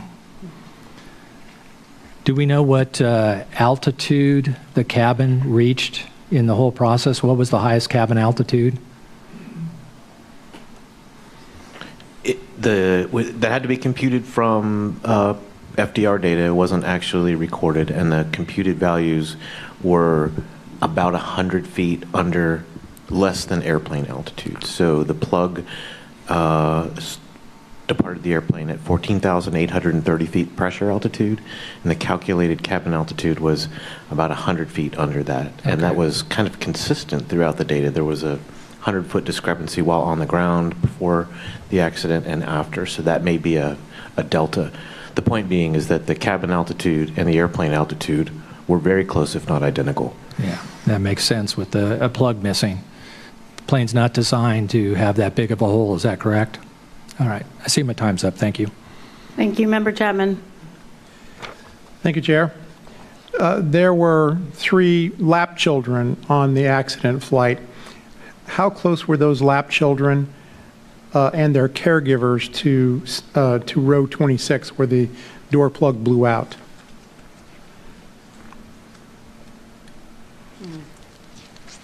And if it's helpful, I cheated, I looked. They were 5 or more rows away, all of them were. You beat me to it. So this next question is really my main point. So thankfully, none of the lap children sustained physical injuries following the rapid depressurization event. But if any of those lap children had been seated closer to the hole in the fuselage, or if the event had happened at a higher altitude, would the potential for serious injury have been greater? Yes. Yeah, absolutely. NTSB, I believe, has investigated accidents where lap children were not securely held during an event or were injured more severely than they might have been if they were appropriately restrained in their own seat. Would you like to talk about some of those investigations? Sure. There were 2 that we cited in our turbulence study that we did a few years ago, whereas their caregiver was holding their child in their lap. They hit severe turbulence, and the lap children were injured. One in which ended up landing a few rows behind its mother in an empty row. Yeah, my concerns about this issue long predate my time at NTSB. I've long believed that parents of lap children do not fully realize the serious risk to which they're exposing their young children. The experts agree that the safest place for an infant is secured in their own seat. The draft report quotes the American Academy of Pediatrics, which says, if there is turbulence or worse, you may not be able to protect your baby in your arms. And the FAA actually agrees. On FAA's own webpage titled Flying with Children, it says, securing your baby in an approved child restraint system is, quote, the smart and right thing to do. Yet, the FAA has consistently declined to require usage of restraint systems for children under 2, accepting a lower level of safety than the standard for adult passengers who are required to wear seat belts. In 1990, over 3 decades ago, NTSB first recommended that FAA require child restraint systems. Our recommendation at that time followed the United Airlines Flight 232 accident in Sioux City, Iowa in 1989. There were 4 lap children on that flight. 3 sustained injuries but survived. 1 tragically was killed. Can I please ask that you talk about the history of our recommendations in this area?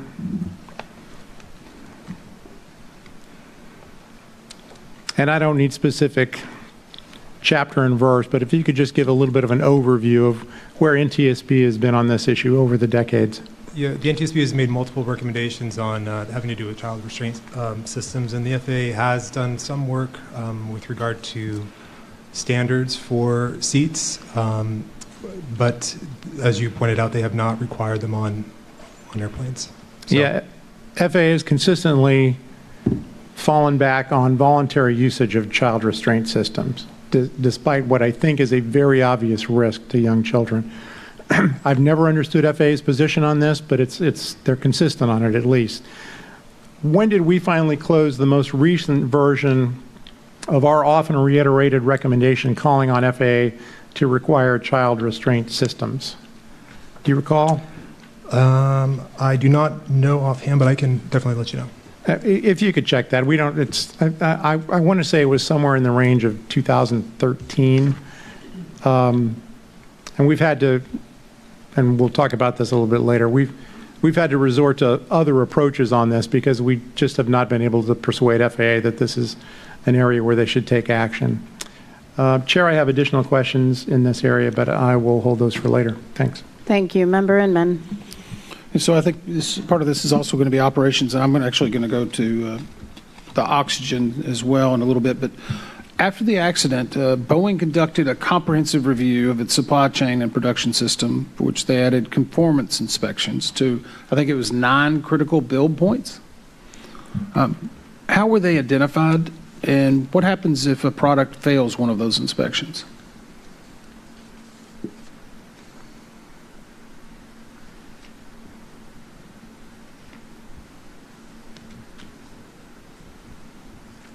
Sir, we don't have the answer to that question right now. Okay, fair enough.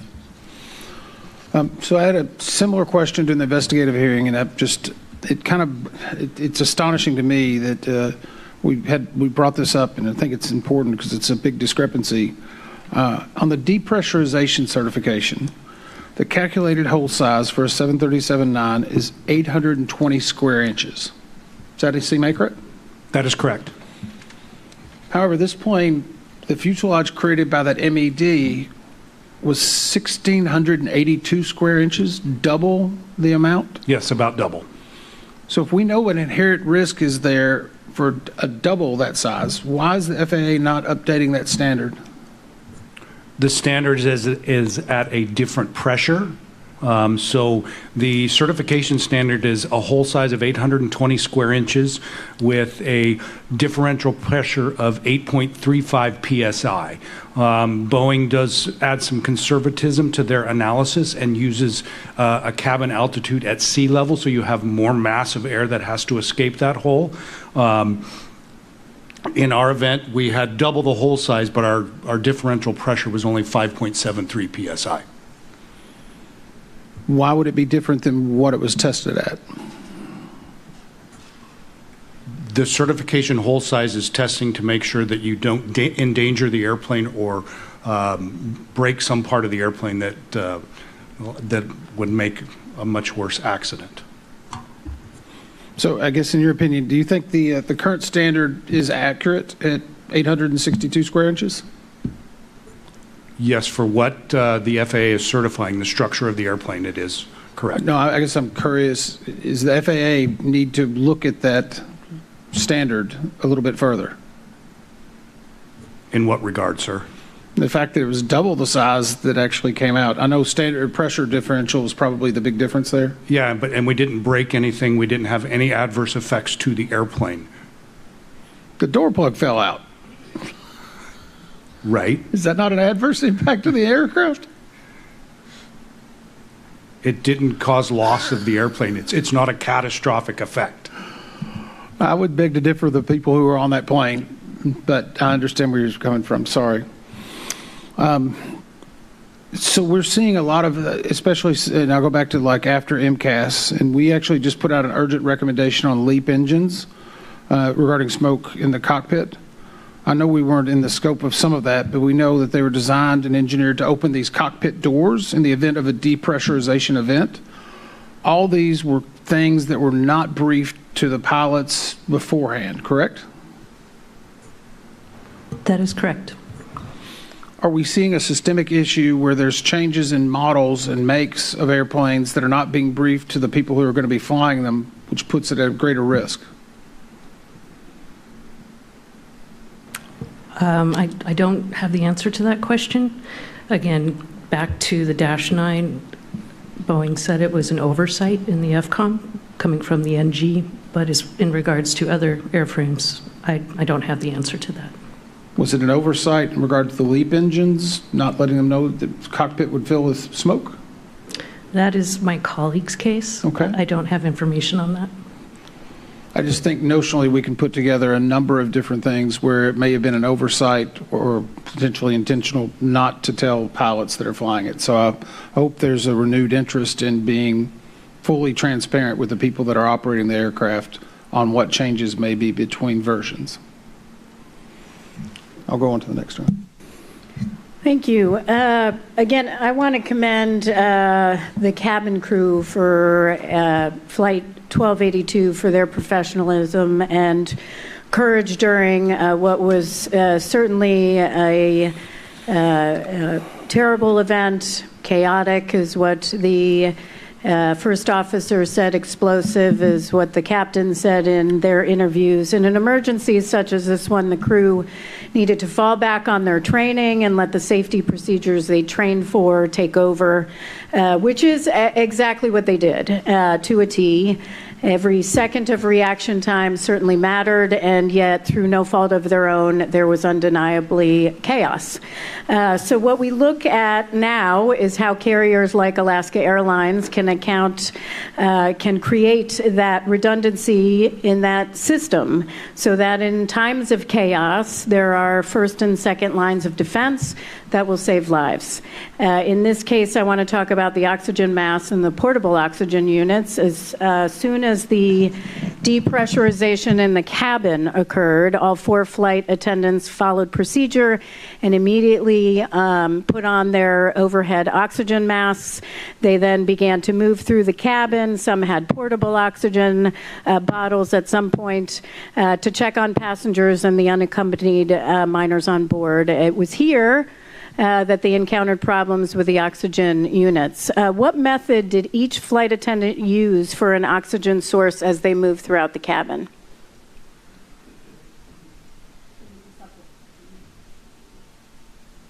The supplemental oxygen, the portable oxygen bottles, as you mentioned, and then there was an alternative mask-to-mask method that one of the flight attendants used to move through the cabin. Yeah, and how did Flight Attendant C describe the experience of using the mask-to-mask procedure? I believe her words were utterly ridiculous and challenging. She was moving aft forward using the spare mask at the seat bank, and as she approached the seat bank to get the masks from the passengers, they didn't understand what it was that she needed. She reached over to try to get those spare masks. They were entangled with other masks, and at some point, she also had challenges reaching over to grab them because they were on the outboard side of the airplane. Yeah. So not everyone, and just turning to the portable oxygen bottles, not everyone is familiar with them, and I know you brought them up earlier, but can you bring up Mr. Zhu, slide 21? And I'd like to read 2 excerpts from the interview transcripts with flight attendants B and D. B said, "For me to get to a mobility portable oxygen bottle was several steps. because those are stored in an overhead bin on the aircraft left on the exact opposite side of the lavatories from my jump seat. So I did not have an oxygen mask for maybe, 15 or 20 seconds to pull the portable oxygen bottle out of the bin and come back. And while I was in the back trying to take apart the mask that's attached to the portable oxygen bottle, I remember Flight Attendant C saying, put on that other mask for now or whatever, because I was trying to get to the bottle together. What she had the presence of mind to say was grab that other mask that's hanging there and put that on while you're doing that. So I did that and then fumbled around with the portable oxygen bottle and the mask, got that on. I wear glasses, so the elastic strap was getting caught in my glasses and my glasses were all up on the top of my head. Flight Attendant D said it took so much time. This is the number one thing that frustrated me the most. So much time to open that portable oxygen bottle. The plastic wrapper was so hard. Can you talk about what that was experienced there in more detail? Yes, so the portable oxygen bottle that they're talking about using is a oxygen bottle that's in a plastic container that's been airtight. So it was hard for them to open it. They had to use identification badge, pen to actually rip it open. By the time they got it open, they weren't able to open the mask because it was so sticky and stuck together. Okay, I'll come back to that. I've got more questions. I'm sure others do as well. So, Member Grimm. I'm going to go back to the crew mask real quick. Did Boeing provide the operator with the information about the crew mask, how the mic worked? Yes. Okay. Did the operator do any training on it? Yes, they did. Okay. I think I read there was, a slide and some recurrent training. But did they do any in the cockpit in a simulator? No, the investigation did not yield that. Did not yield that. So there was an opportunity missed there. And I think this is important for all operators out there. With your safety management system, your change management process is very important here. When you introduce a new model to your fleet or a new derivative, it's important you look at the risk of all the differences out there and make sure you cover it. Now, in the case of Alaska, we see that they have covered that since then. They just didn't know. There was some information there, but there wasn't a good operational knowledge of it, I'd say. So that's important. Thank you. I'd like to talk about the oxygen generator systems. What did we find as a result of this accident with the oxygen generator systems for the passengers?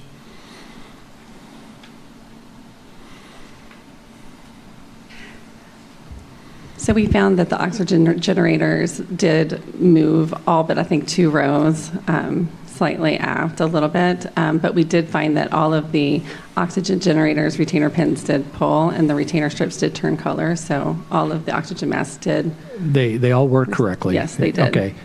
What is the hazard of those moving on the pads, the oxygen generators? What could happen if they move enough?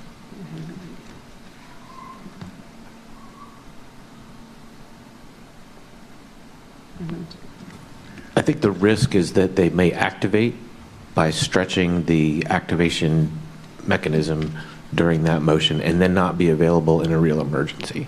Okay, so we found that out, that some had slid on the pads, correct? What has Boeing done since then about that?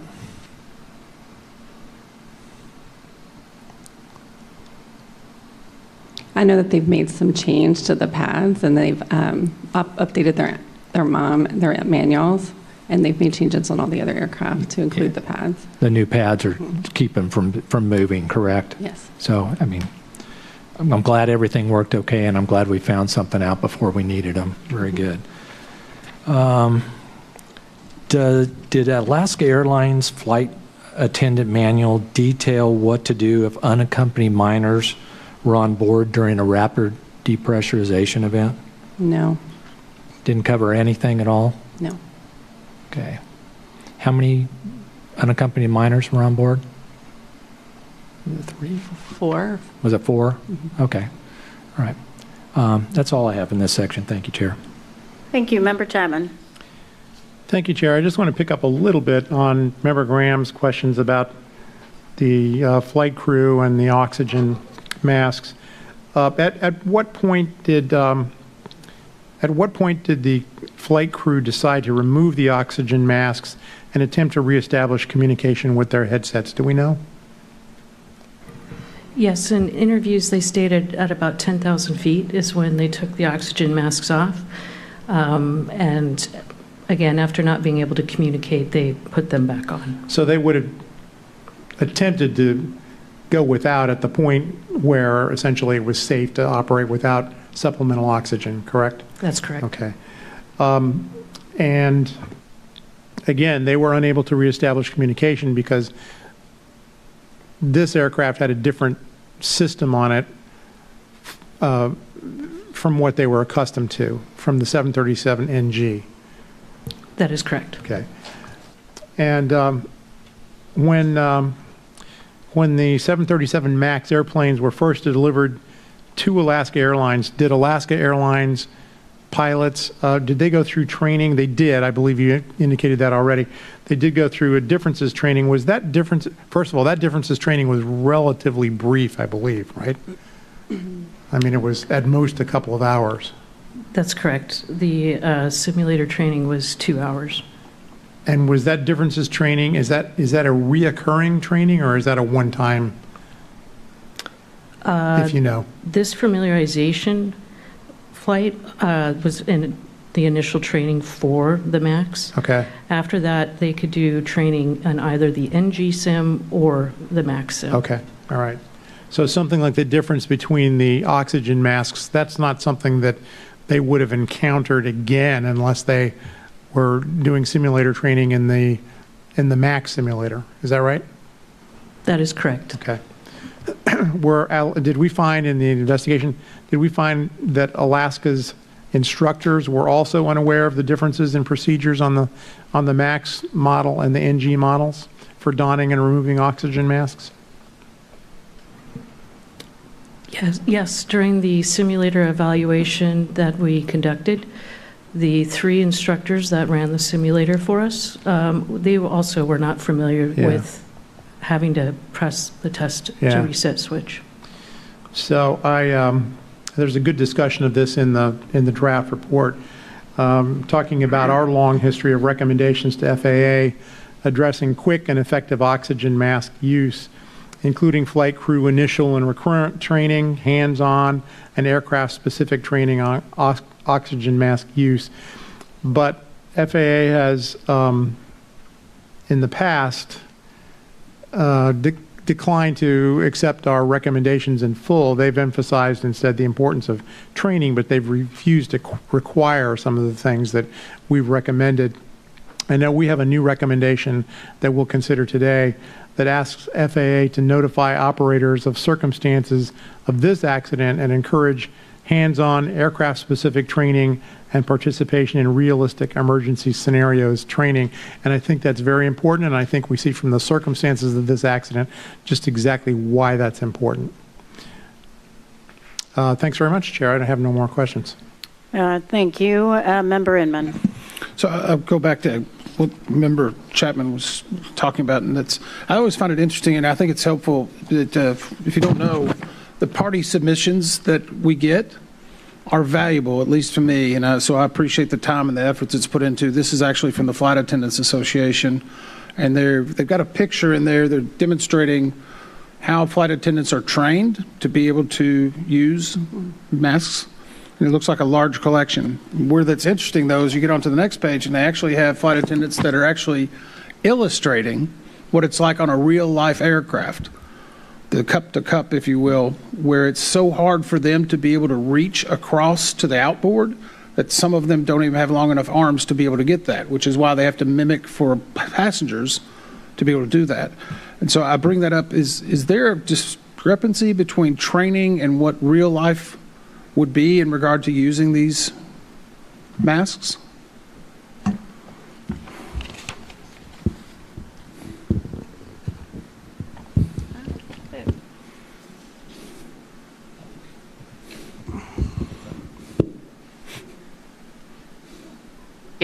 Maybe a little bit. Yes, I think the masks on this particular aircraft are more outboard than the other 737s that they have. But yes, I think there is a little bit of a discrepancy on how far outboard they have to reach to get those masks. So are they not receiving adequate training during flight attendant school or during recurrent training? Because from the way the pictures that were illustrated to me, is one is a setup where someone can just reach right there and grab it versus an actual mock-up of an aircraft.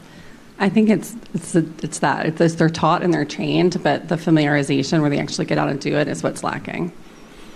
So unlike our pilots who actually have a simulator, they're not actually simulating in a real-world environment.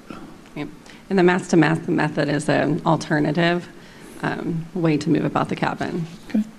There was also raised during that report, and I think it's helpful, that there were basically, whenever this depressurization event occurs, what does the airplane automatically do? Does it make announcements? There is an automated PA that's made, yes. And that's made once, I believe, right after the event occurs? In English and Spanish, yes. English and Spanish. So I'm wearing headphones, I'm taking off, think I'm distracted, and suddenly an event happens and this automatic announcement comes off. Do we know how loud it is, or is it repeated a lot of times so people will understand? Well, in this particular incident, some of the flight attendants didn't hear it. And there was an announcement from the cockpit. I think it's because by the time they got to the emergency checklist or that part of the QRH, they were already at 10,000 feet, if I'm not mistaken. So they had skipped that part of the checklist, so they didn't make a PA to the passengers. So they were solely relying on the automated. But the automated only happened once and immediately after the depressurization? Yes. And if the automation fails, the flight attendants do have procedures where they're supposed to yell, stay seated, buckle your seatbelt, get on oxygen, stay on oxygen, no smoking. They're supposed to yell that while they're actually trying to don their own oxygen mask? Yes. Does that seem a little bit problematic? It could be. Mr. Brazy, you have anything to add about that? Sounds like a challenge to me. Okay. I don't know if it's a challenge we're putting out there, but I do think we can do a better job. If we can automate more of the safety portions to where to take the human error out of it, we would be better off. So I appreciate the flight attendants for their submission, at least raising that issue. I never would have imagined it because many of us don't experience it. So where the opportunities, and I don't believe we have any recommendations on that directly in this report, but I think it's worth noting for those who are listening or be looking at it, this is a place we can do better. We talked about the chaotic cockpit, and I know it was referenced a couple of different times. Is there a normal understanding that pilots would go heads down in this type of instance to reinstall their oxygen mask, press a reset button? Is that a normal sequence from maybe a human factors point of view?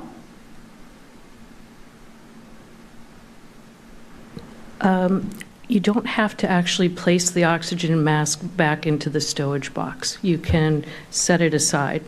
But yes, you would expect to close that stowage box door and hit the button to reset communications in the 737-9. Is that a normal, this is a pilot, I know pilots were looking for a switch, but is that a normal practice to reach down somewhere else, close a door, and perform two different functions in order to get your communications back?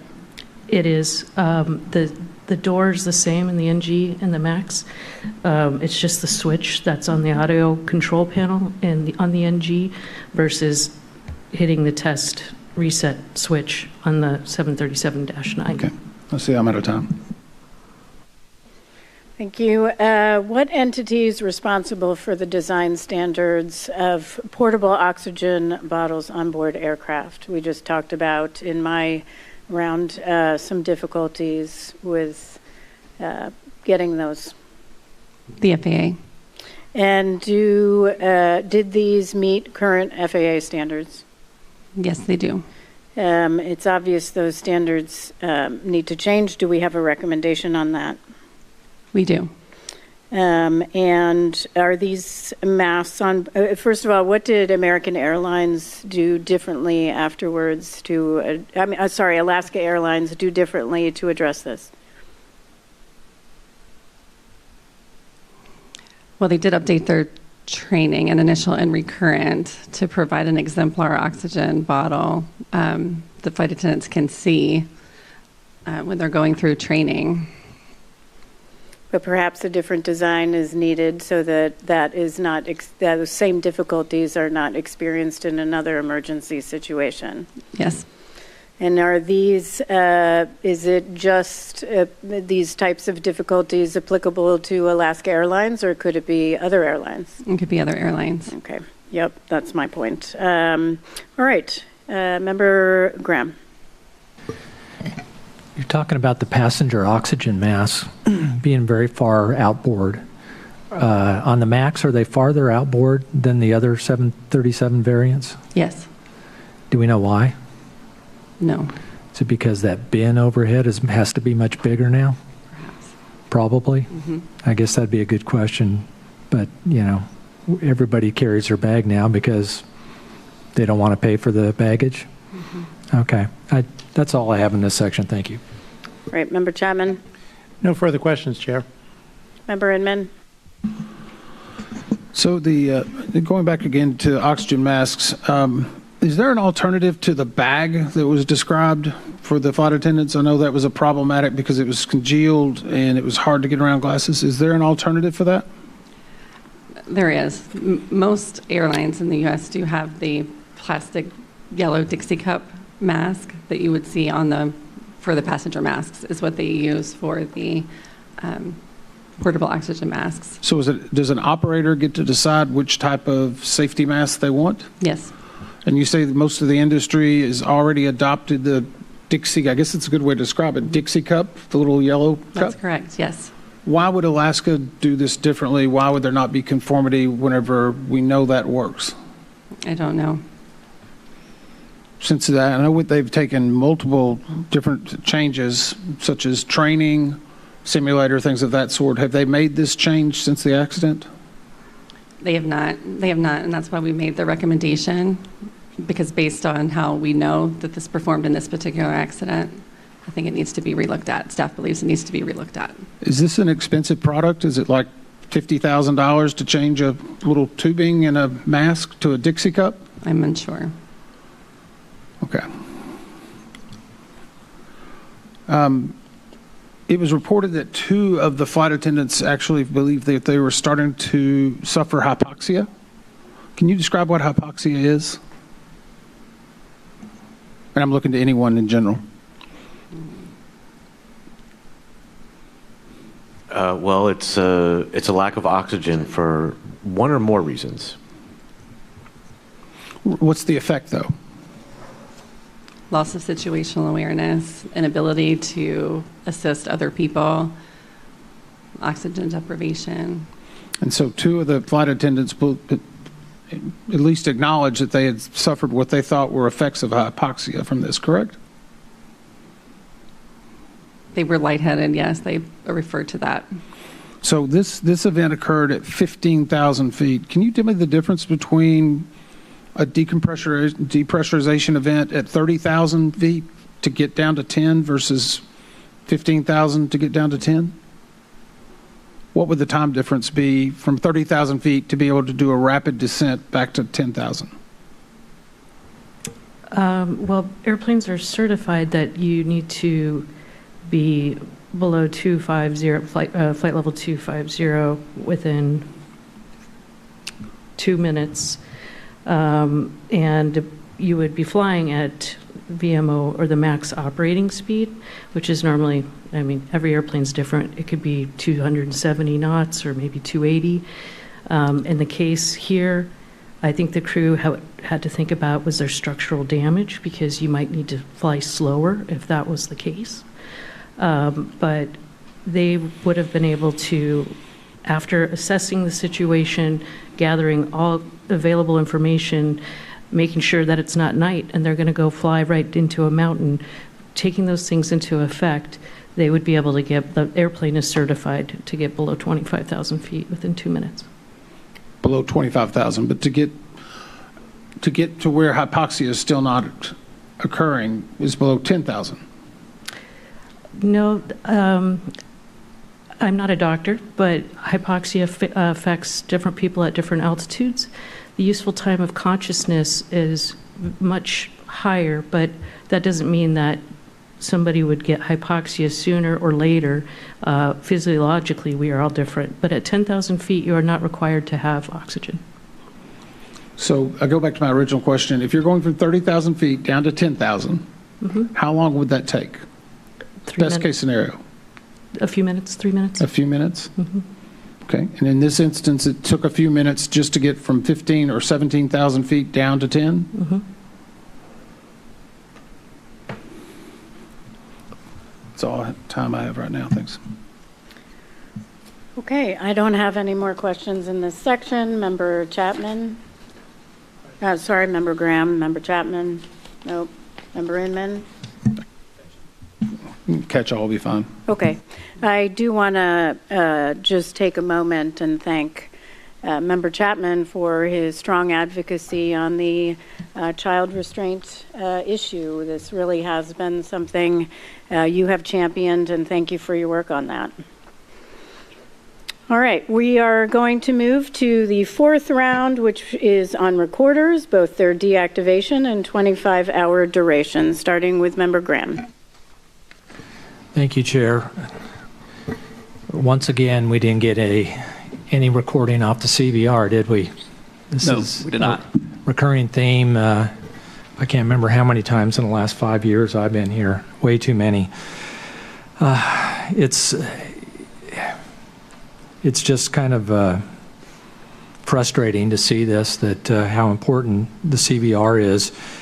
I noticed there's a proposed recommendation in the report by staff that asks the FAA to require operators to incorporate guidance into company SOPs or emergency protocols and post-incident and accident checklists detailing actions to preserve the cockpit voice recorder. And having flown myself, I would say crews out there, the most important thing is to get that aircraft, get your passengers and your crew safely on the ground. And the last thing a crew is thinking about at that point is pulling a circuit breaker or doing whatever they have to preserve the CVR. I wouldn't be thinking about that. I'd be thinking about the safety of everybody. So I appreciate this. I support this. But there's a solution to this. I'd say operators, you don't have to wait for a mandate to put a 25-hour CVR on your aircraft. I know a lot of new aircraft are going out there with it already. So just put it on there. Bypass this.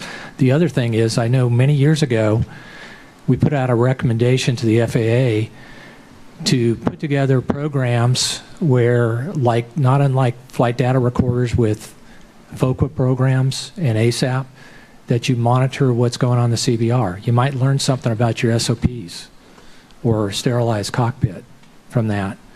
But that was closed unacceptable because the FAA didn't want to do anything. But that doesn't stop you, the operator, from doing it at your own program. Remember, the regulations are the bare minimum. I would hope a safe organization that does SMS does more than just what the FAA rules and requirements are. That's all I got in this section. Thank you. Great. Thank you. Member Chapman.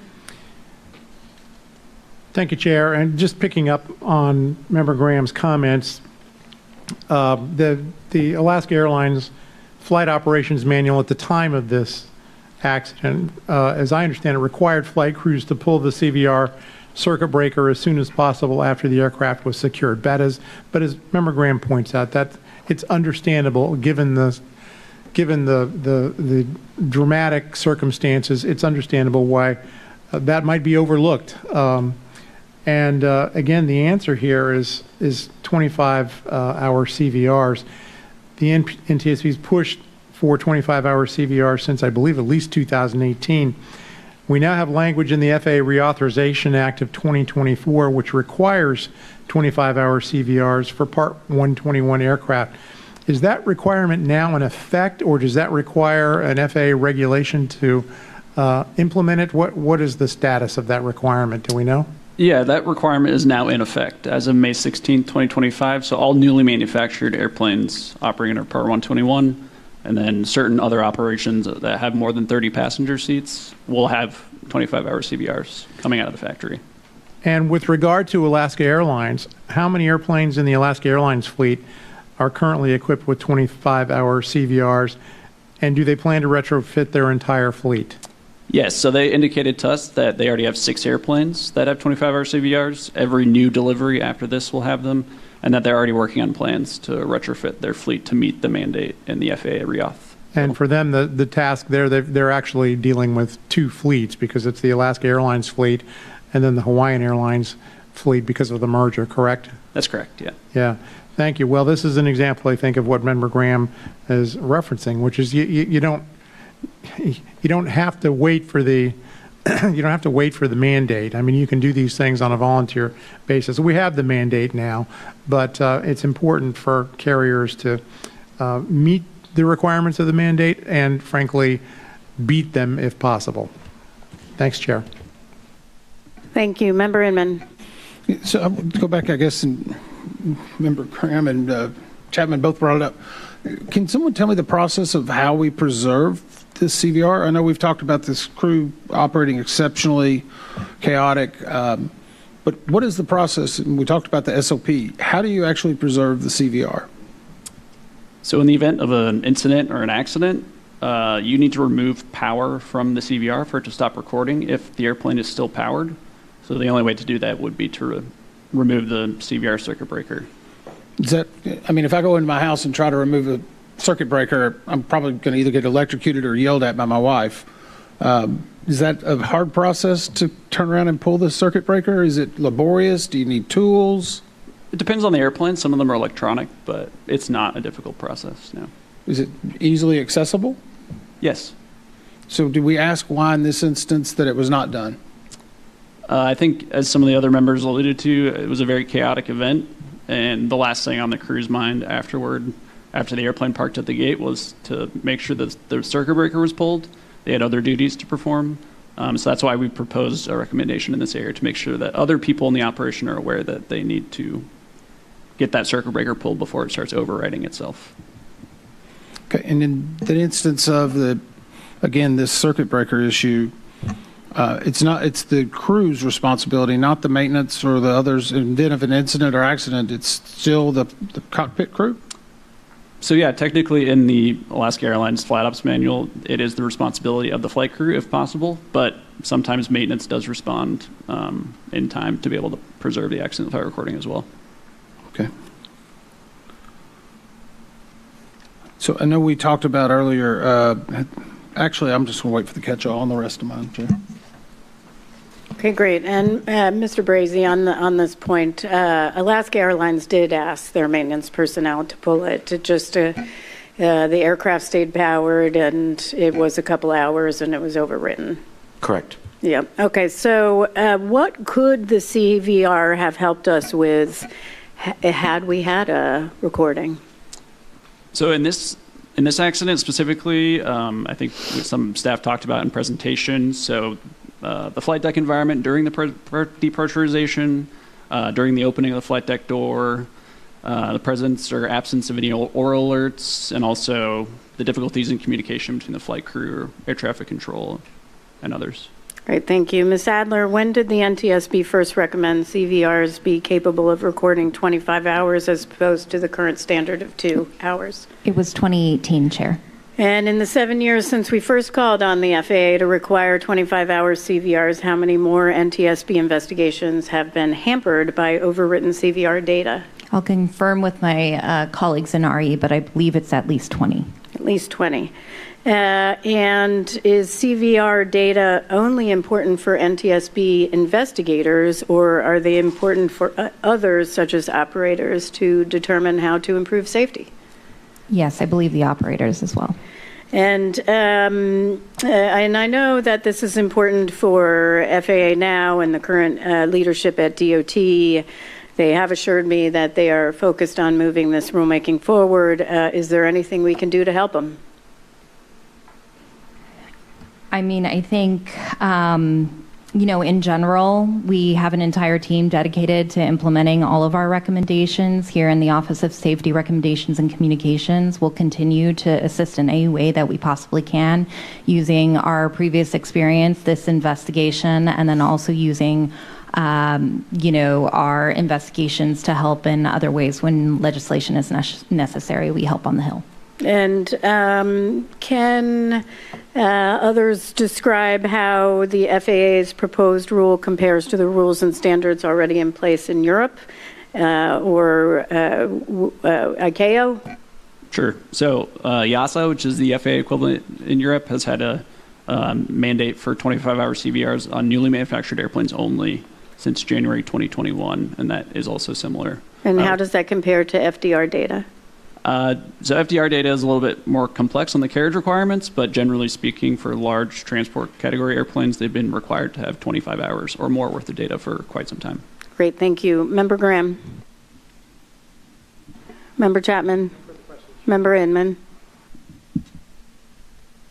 And none from me. So we will close out round 4, and before we consider the draft findings, we'll also entertain a final round of questions on any other safety issues that we want to talk about regarding this accident and our investigation. Member Graham. I have no further questions. Member Chapman. Chair, while I have no additional questions, I do want to take a moment to highlight the brave actions of the flight crew and the flight attendants on Alaska Airlines Flight 1282. You made reference to this, extensive reference in your opening comments, and I just want to add a few thoughts of my own. I'm terribly impressed by the flight crew's excellent work as a team during the emergency to get the airplane safely on the ground. And I was also moved by the crew's concern for the passengers. During the chaos in the cabin, the flight attendants made sure the passengers were secured in their seats, and they used portable oxygen supplies to move through the cabin to check on the unaccompanied minors, who must have been simply terrified. It's a great reminder of the critical role flight attendants play in ensuring safety during an emergency. According to the transcript of our interview with the first officer, after arriving back to the gate, the first officer helped passengers off the plane. She then walked toward the back of the aircraft to check on the flight attendants. She saw a 6-year-old unaccompanied minor, and she held his hand and walked him up to the front of the plane to make sure he was with the other unaccompanied minors before they were escorted off the plane. I want to commend the actions of the entire crew of Alaska Airlines Flight 2082. They were simply outstanding. Thank you, Chair. All right, thank you. Member Inman. So we know that there were a number of great things that actually happened, but there were a number of deficiencies as well. Was the communication between the flight attendants and the crew necessary? It's written into the regs, their flight operation manuals. It all says that in a depressurization event. I know earlier we discussed they knew that there wasn't a hole in the back or structural integrity, but we haven't been able to confirm that they actually knew that. That's correct. So in these cases, I know they took the initiative to do what they needed to, but if they would have followed the exact procedures, we could have had a different outcome? Is that the best way to put it? I don't think the outcome would have been different. I think that the flight attendants would have felt better knowing exactly what was going on, and the inability to communicate was very distressing for them, but I do not believe that would have a different outcome. What about the reverse for the pilots knowing what happened actually in the fuselage?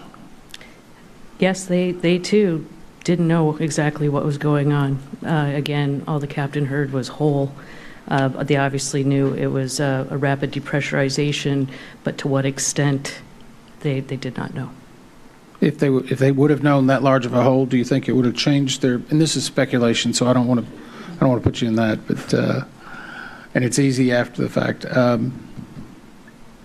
So we actually had some discussions, I think, about the Spirit and its contractors at one point. We now know that Spirit is being acquired or taken back in by Boeing. I guess in this catch-all kind of phrase, is there additional risk that will be inserted now that they're coming into that? Because we know that they have a different set of audits, I guess, from the FAA, different reporting. Will the acquisition of Spirit make this a better manufacturing process or inject more risk?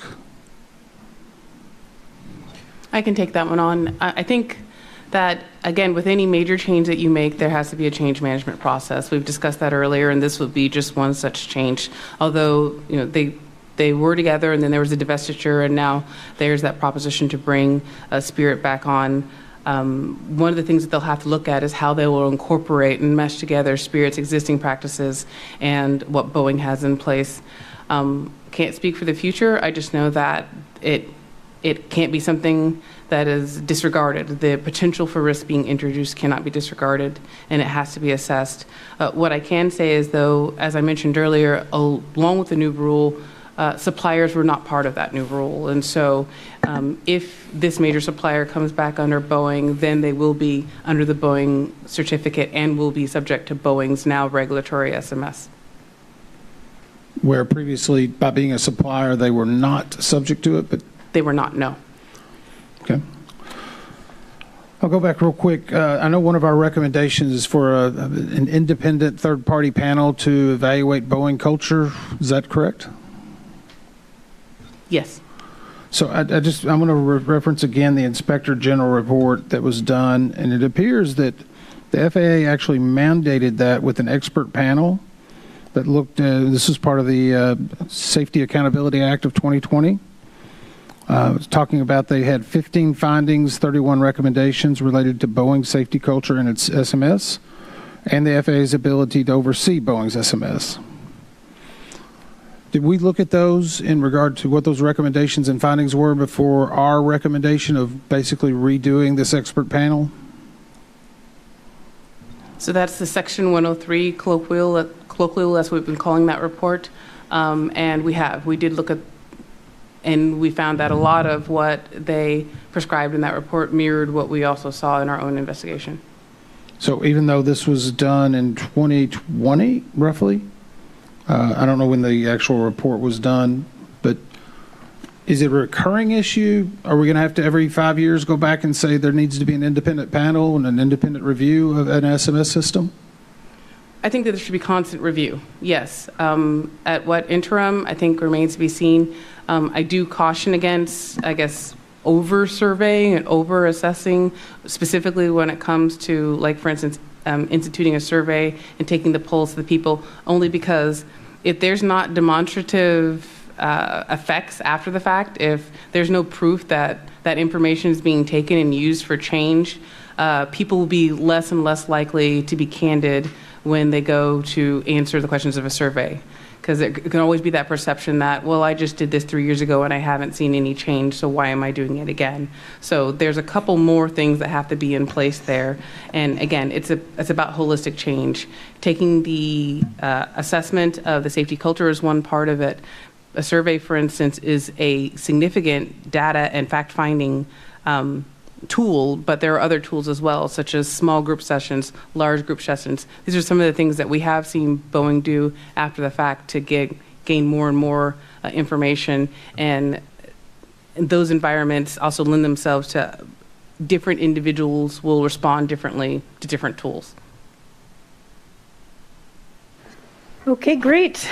We are now ready to move on to the findings, probable cause, and safety recommendations. Ms. Schultz, will you please read the proposed findings? Certainly, Chair. As a result of this investigation, staff proposes 34 findings. Number 1, the flight and cabin crew members were certificated and qualified in accordance with applicable federal regulations and Alaska Airlines requirements. Number 2, there was no evidence that Alaska Airlines performed any maintenance, inspection, or retrofit work on the airplane since delivery that would involve opening the left mid-exit door plug. Number 3, the left mid-exit door plug displaced incrementally upward during previous flights. Then, during the accident flight, it displaced upward to the point of stop pin to stop pad instability, then upward, outboard, and aft as it's separated from the fuselage. Number 4, the evidence of the upward displacement of the left mid-exit door plug before the accident flight would not have been readily detectable by a flight crew member performing a routine pre-flight walk-around inspection. Number 5, the airplane's cabin pressurization system operated as designed both before and after the left mid-exit door plug MED plug separated, and there was no evidence that the previous pressurization system auto-fail light illumination events were associated with the left MED plug's upward displacement during previous flights. Number 6, the flight crew's immediate actions to don their oxygen masks after the rapid depressurization and use the cabin altitude or rapid depressurization checklist were consistent with company procedures.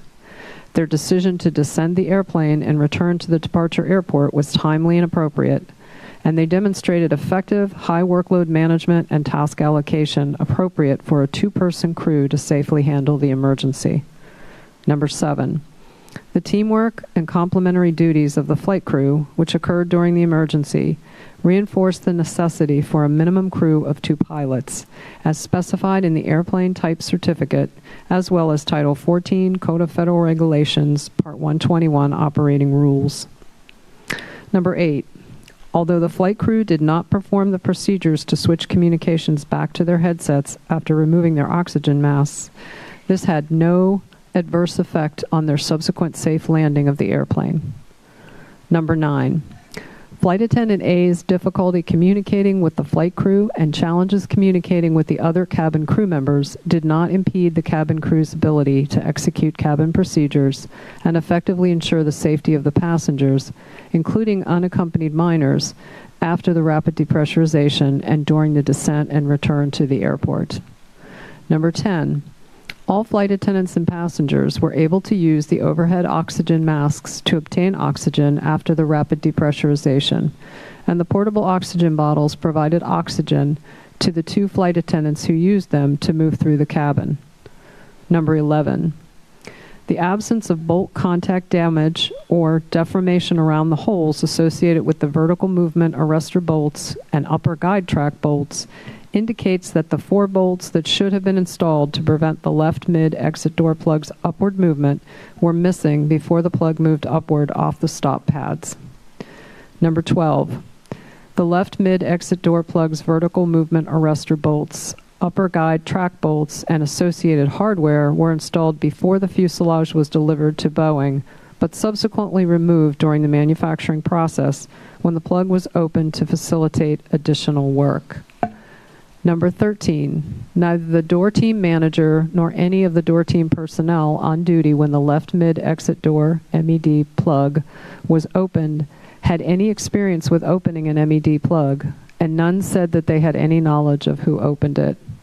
Number 14, whoever opened the left mid-exit door plug did not generate a removal record, which increased the risk that the closure would not be performed properly due to the absence of the documented steps for the bolts and hardware to be reinstalled and for a quality assurance inspection to verify that the installation was restored to accepted condition. Number 15, Boeing Commercial Airplanes Business Process Instruction, perform part or assembly removal, lacked clarity, conciseness, and ease of use to be an effective tool for manufacturing personnel to consistently and correctly determine when and how to generate a removal record.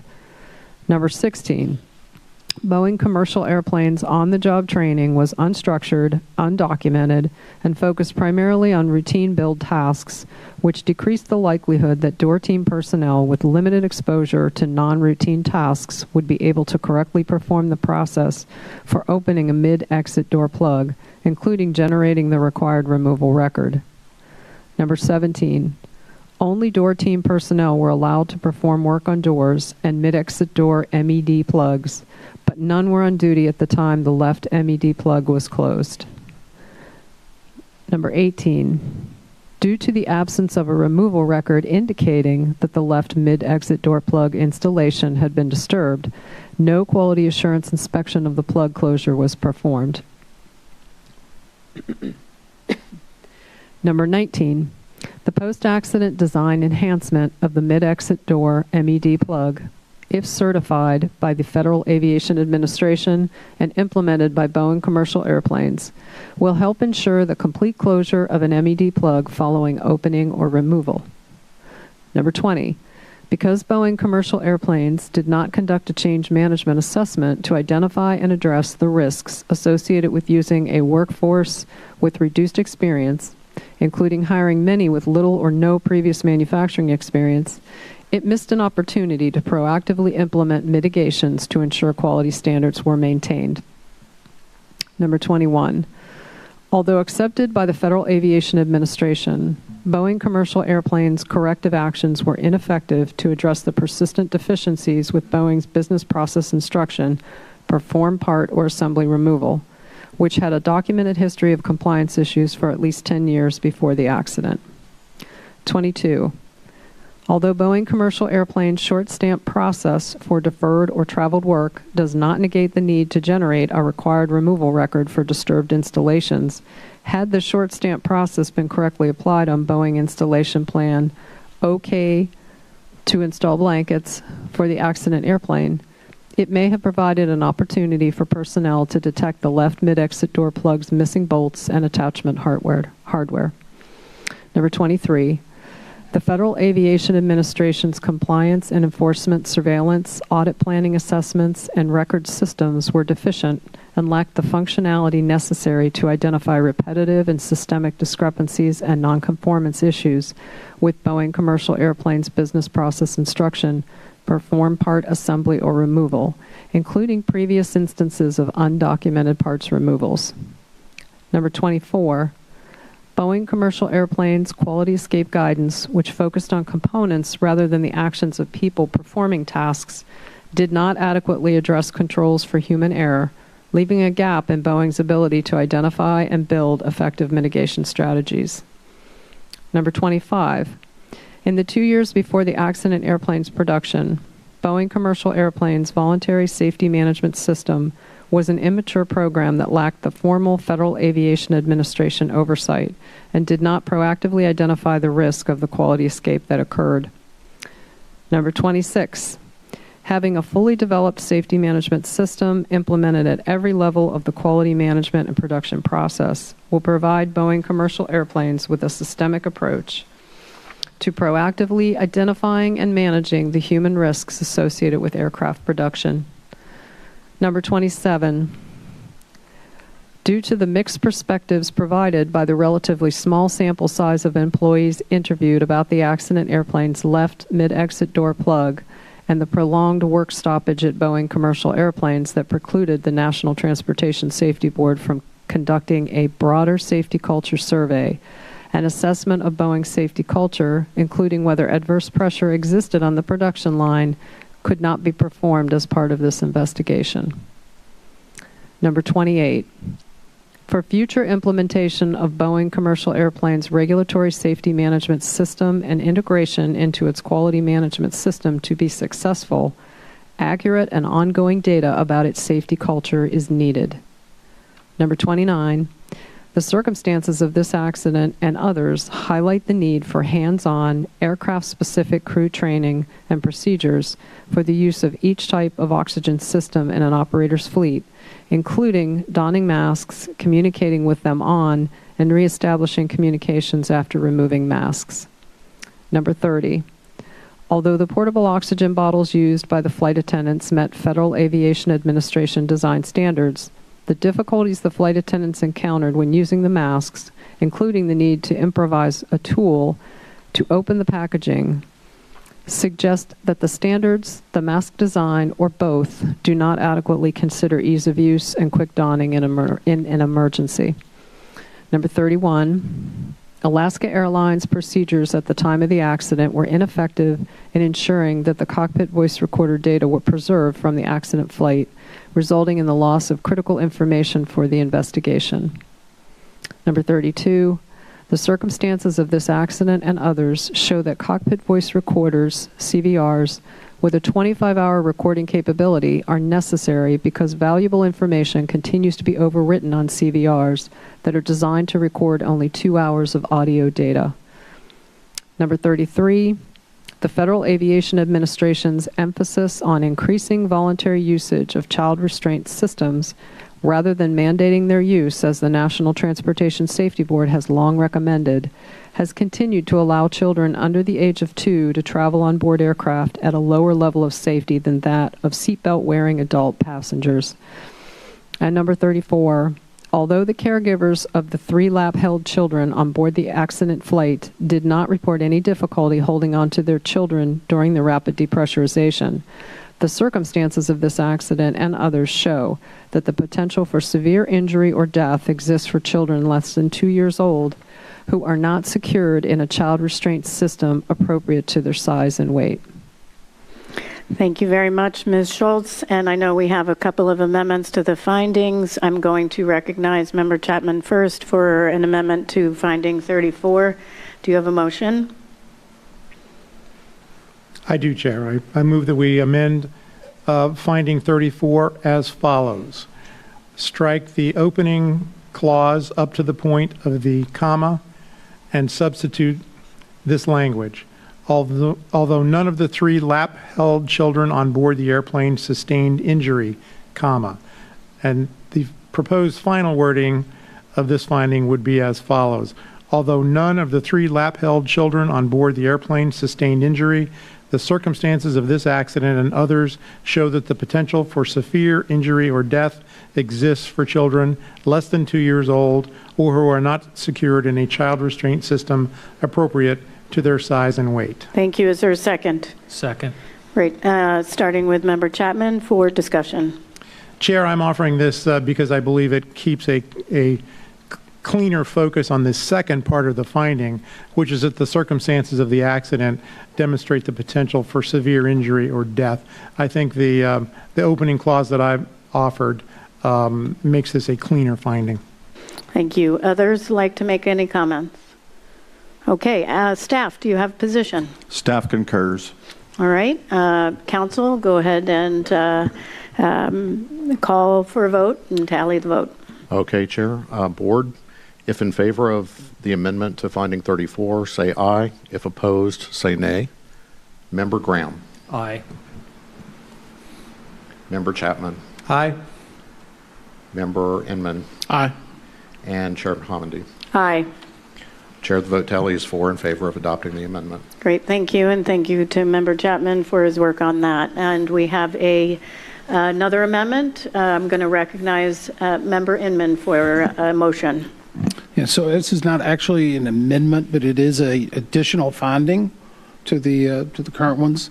And the new finding would read, and I believe this was circulated earlier, while hands-on oxygen mask simulator training was provided to the crew before the incident, it lacked realistic scenario-based exercises and therefore failed to adequately prepare them for potential real-world events.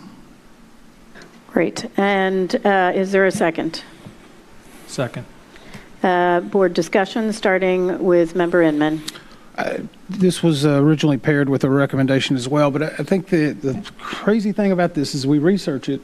We made similar recommendations and findings over 15 years ago in regard to real-life scenario training, and the FAA closed this as unacceptable. I hope they'll take a chance to look back at not only this finding, but the recommendation in Recommendation 8 that talks about these things that need to be done in order to make sure everyone's operating safe and the crews and flight attendants and passengers can all get home. I think we don't often learn from the mistakes of the past, so I'm hopeful that between this and Recommendation 8, we'll see some success with the FAA this time around. Further discussion by other members?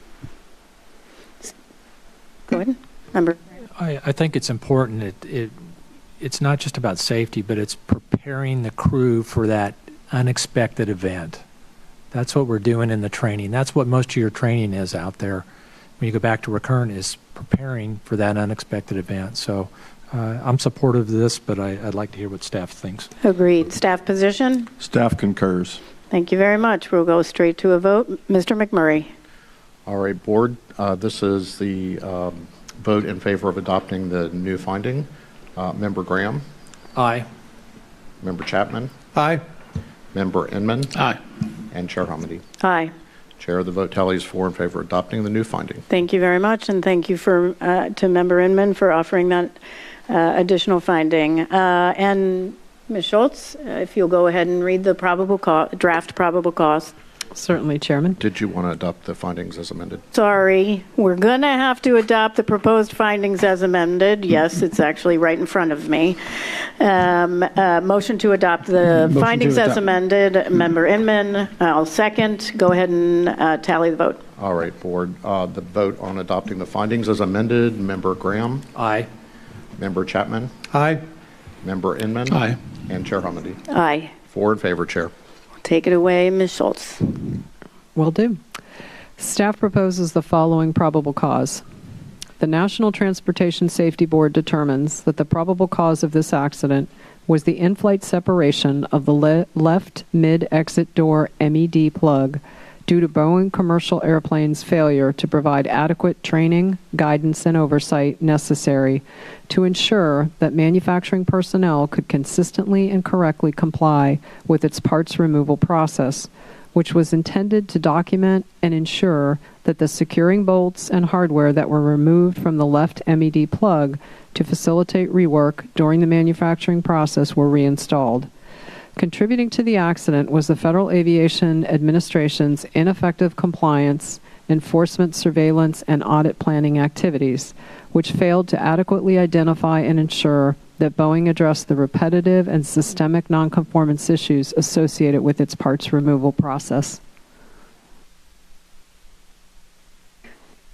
Thank you very much, Ms. Schultz. Is there any amendments to the probable cause? Hearing none, is there a motion to adopt the probable cause as presented? So moved. Second. Okay, great. Any further discussion? All right, council will tally the vote. All right, Board, this is a vote on the probable cause as presented. Member Graham? Aye. Member Chapman? Aye. Member Inman? Aye. And Chair Hamady? Aye. 4 in favor, Chair. Great. And Ms. Schultz, if you can go ahead and read the proposed safety recommendations. As a result of this investigation, staff proposes the following 19 new safety recommendations. 10 to the Federal Aviation Administration. Number 1, once you complete the certification of Boeing commercial airplanes design enhancement for ensuring the complete closure of Boeing 737 mid-exit door MED plugs following opening or removal, issue an airworthiness directive to require that all in-service MED plug-equipped airplanes be retrofitted with the design enhancement. Number 2, revise your compliance enforcement surveillance system to ensure that it provides the necessary functionality for Federal Aviation Administration managers and inspectors overseeing production approval holders to effectively identify, record, track, and resolve recurring and systemic discrepancies and nonconformance issues, including those related to specific manufacturing processes. Number 3, revise your audit planning activities to ensure that they provide the necessary functionality for Federal Aviation Administration managers and inspectors overseeing production approval holders to effectively identify, record, track, and resolve recurring and systemic discrepancies and nonconformance issues, including those related to specific manufacturing processes. Number 4, revise your record systems to ensure that they provide the necessary records for Federal Aviation Administration managers and inspectors overseeing production approval holders to effectively identify, record, track, and resolve recurring and systemic discrepancies and nonconformance issues, including those related to specific manufacturing processes. Number 5, once the actions in Safety Recommendation 2 through 4 are completed, develop guidance for Federal Aviation Administration managers and inspectors who provide oversight of production approval holders on how to identify, record, track, and effectively address repetitive and systemic discrepancies and nonconformance issues, to include strategies for assessing the effectiveness of corrective actions taken by the production approval holder during the previous year. During the previous year when developing next year's certificate management program plan. Number 6, Once the actions in Safety Recommendation 5 are completed, provide Federal Aviation Administration managers and inspectors who provide oversight of production approval holders with recurrent training on how to identify, record, track, and effectively address repetitive and systemic discrepancies and nonconformance issues, to include strategies for assessing the effectiveness of corrective actions taken by the production approval holder during the previous year when developing next year's certificate management plan. Number 7, retain historical compliance enforcement surveillance and audit records older than 5 years and provide Federal Aviation Administration managers and inspectors access to these records to enhance their oversight planning for production approval holders. Number 8, notify operators of the circumstances of the accident involving Alaska Airlines Flight 1282 and encourage them to review their flight crew training programs and ensure that they include hands-on aircraft-specific training and procedures for each type of oxygen system in the operator's fleet, to include establishing and maintaining communications when the oxygen masks are donned and removed while participating in realistic emergency procedures training. Number 9, review and revise as necessary the design standards that apply to portable oxygen bottle design to ensure that they adequately address ease of use and quick donning in an emergency situation, including considerations for the effort needed to remove the mask from its packaging. Number 10, require operators of airplanes equipped with a cockpit voice recorder, CVR, to incorporate guidance into company standard operating procedures, emergency protocols, and post-incident and post-accident checklists applicable to both flight crew and non-flight crew personnel, detailing actions to preserve CVR recordings as soon as practical after completion of a flight with a reportable event. 9 recommendations to the Boeing Company.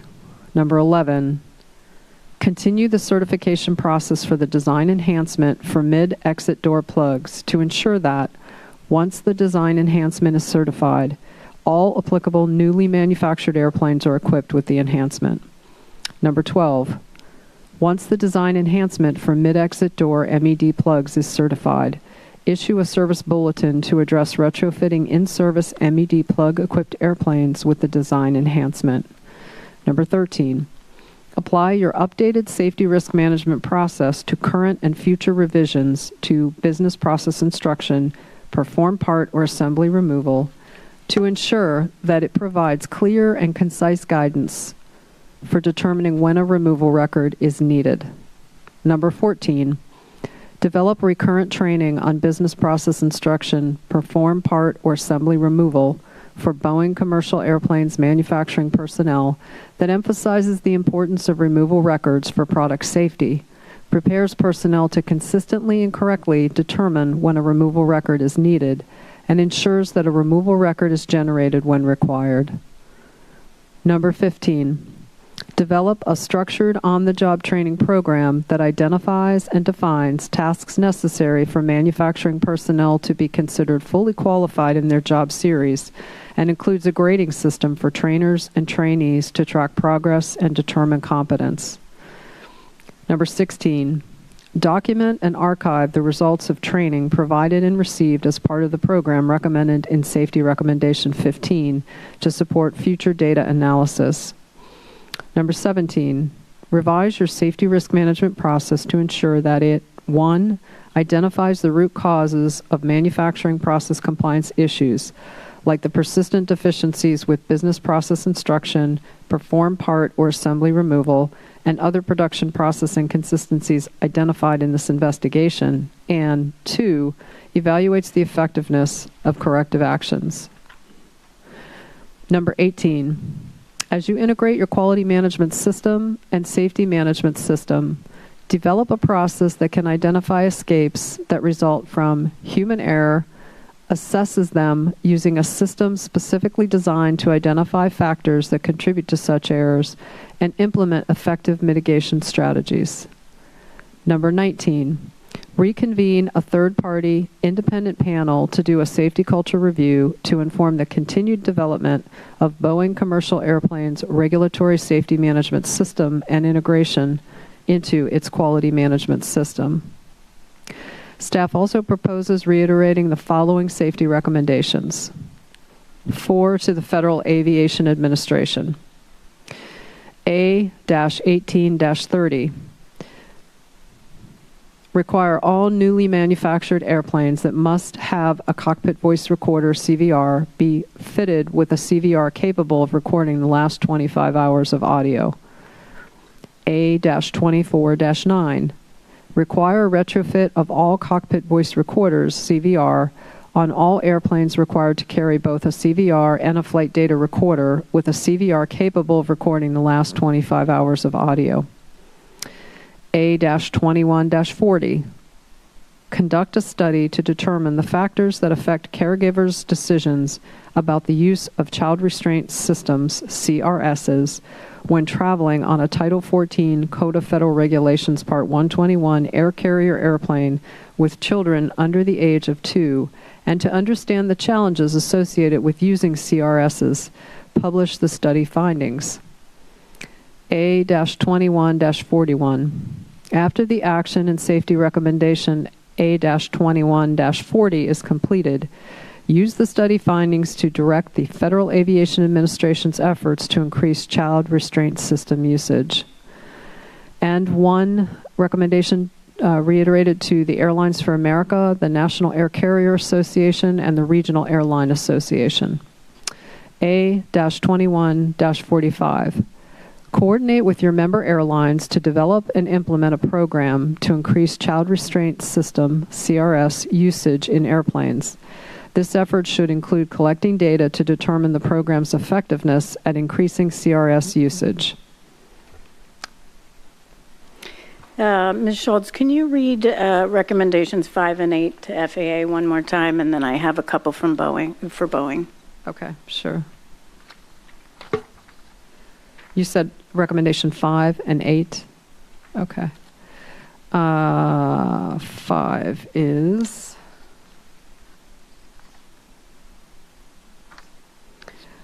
Once the actions and safety recommendations 2 through 4 are completed, develop guidance for Federal Aviation Administration managers and inspectors who provide oversight of production approval holders on how to identify, record, track, and effectively address repetitive and systemic discrepancies and nonconformance issues, to include strategies for assessing the effectiveness of corrective actions taken by the production approval holder during the previous year when developing next year's certificate management plan.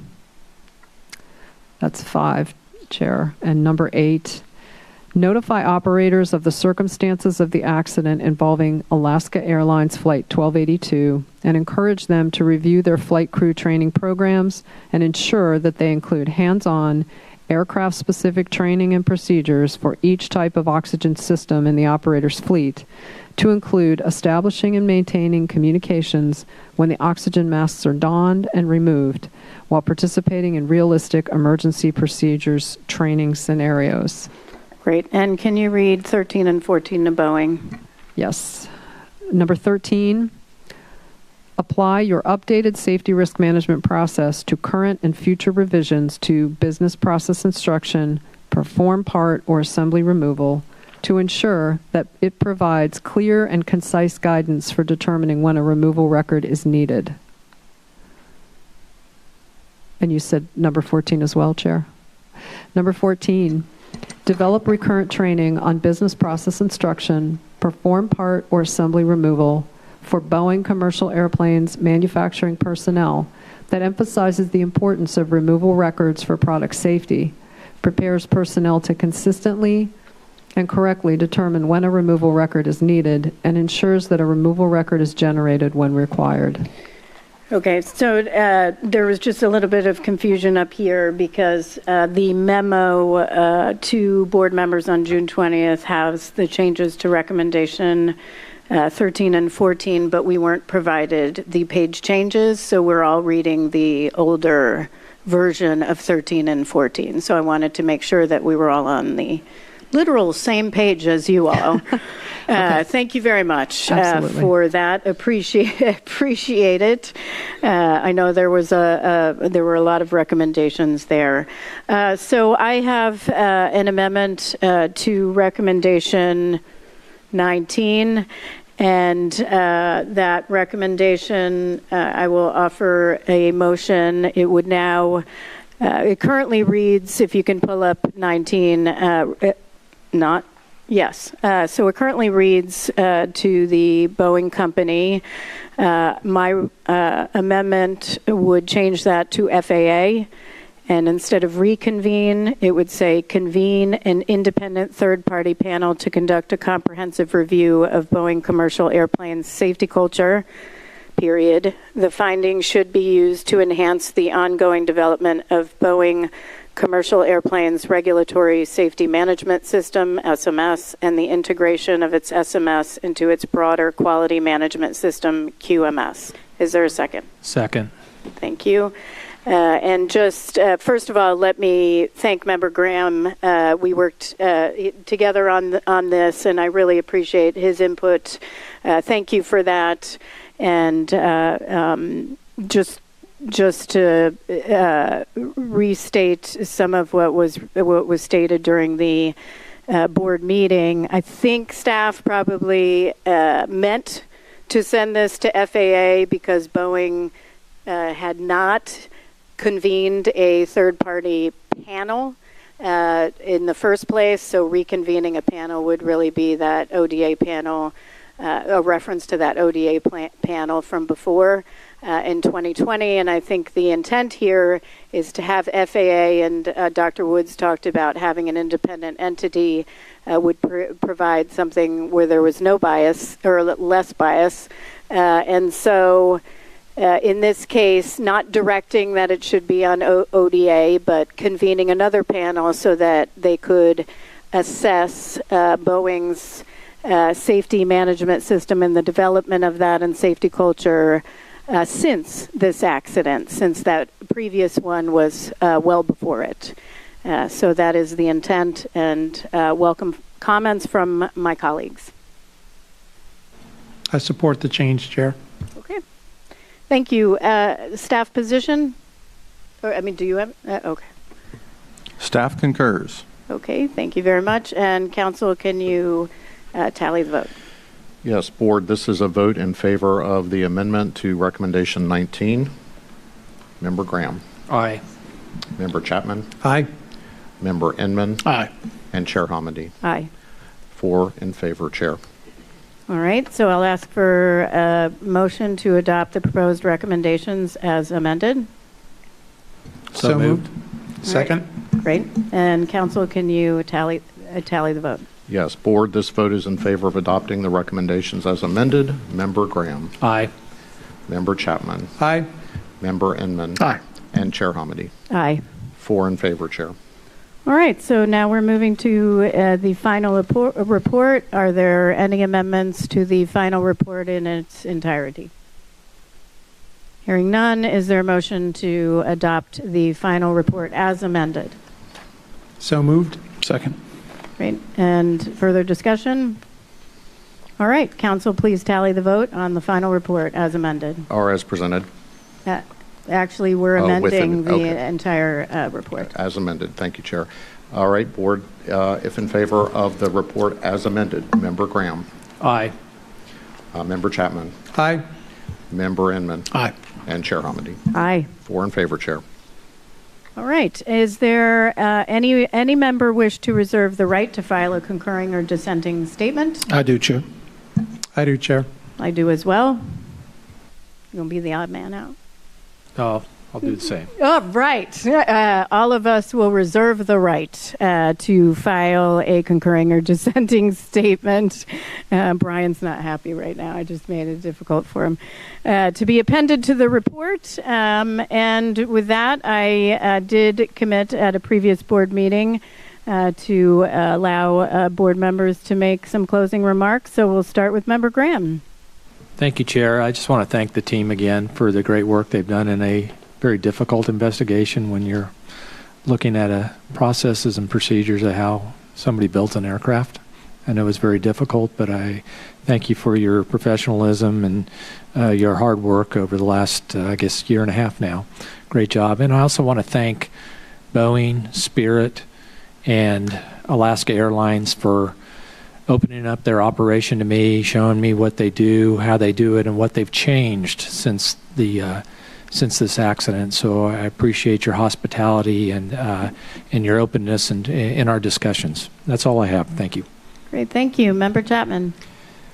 Thank you, Chair. I, too, want to thank our team for the outstanding work. I know this was a complicated investigation. It was very well done, the report. I'm very proud of the report. I think it's a great product. I am, Chair, going to step up on my soapbox one last time on lap children. That probably won't surprise you. Again, there were 3 small children on board Flight 1282 who were flying unrestrained and without a seat, and they're so-called lap children. Very thankfully, none of those children were seriously harmed, but it doesn't take much to imagine a more devastating outcome. Today, we're reiterating our 2021 recommendation calling on the leading airline industry trade associations to coordinate with their member airlines to develop and implement a program to increase usage of child restraint systems. I was an advocate for our 2021 recommendation, and I support today's action to reiterate that recommendation. Of course, the need for it stems from FAA's minimalist approach to encouraging the use of child restraint systems. FAA has long declined to require child restraint systems for young children. By regulation, in fact, the FAA says it's okay for young children under the age of 2 to travel by air while seated unsecured in an older passenger's lap. For parents lacking further information, FAA's explicit authority allowing lap children to fly unsecured implies the practice is safe because, after all, the agency responsible for regulating air safety says it's okay. The existing regulatory structure calls on parents or other caregivers to override FAA's implied safety judgment and substitute their own. Unfortunately, families can only make the safest choice if they know enough to understand the serious risk to which they are exposing their children. And FAA has made little effort to educate the public about the risk to lap children, a risk which FAA acknowledges but has declined to regulate. We need to keep after the folks at the FAA. They have it wrong when it comes to the safety of young children, and we should remind them at every opportunity.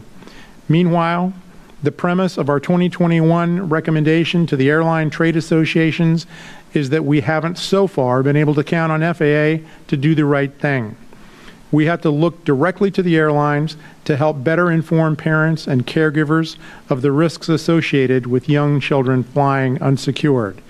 I urge the airlines to take our recommendation to heart and help to ensure that this dangerous gap in safety is addressed. Chair, thank you for your indulgence. Thank you, Member Chapman. Member Inman. Thank you. I'm actually going to try to take back 1 or 2 minutes. I think in the catch-all round, I wasn't able to ask a question. I've tried to ask at every board meeting. So if you'll indulge me, Managing Director, how many investigations do we currently have open across all modes of the NTSB right now? Let's see, Member Inman. We have a total of 1,047 investigations open across all modes.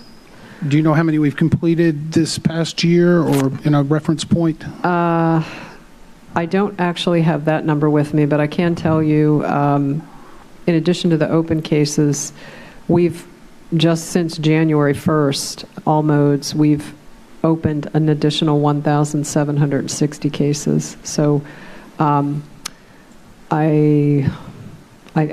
don't want to hazard to guess. I can get you that number for the closures. We've opened 1,760 this year. Since January 1st, yes. Okay. Tim, can you tell us in aviation alone how many you currently have open?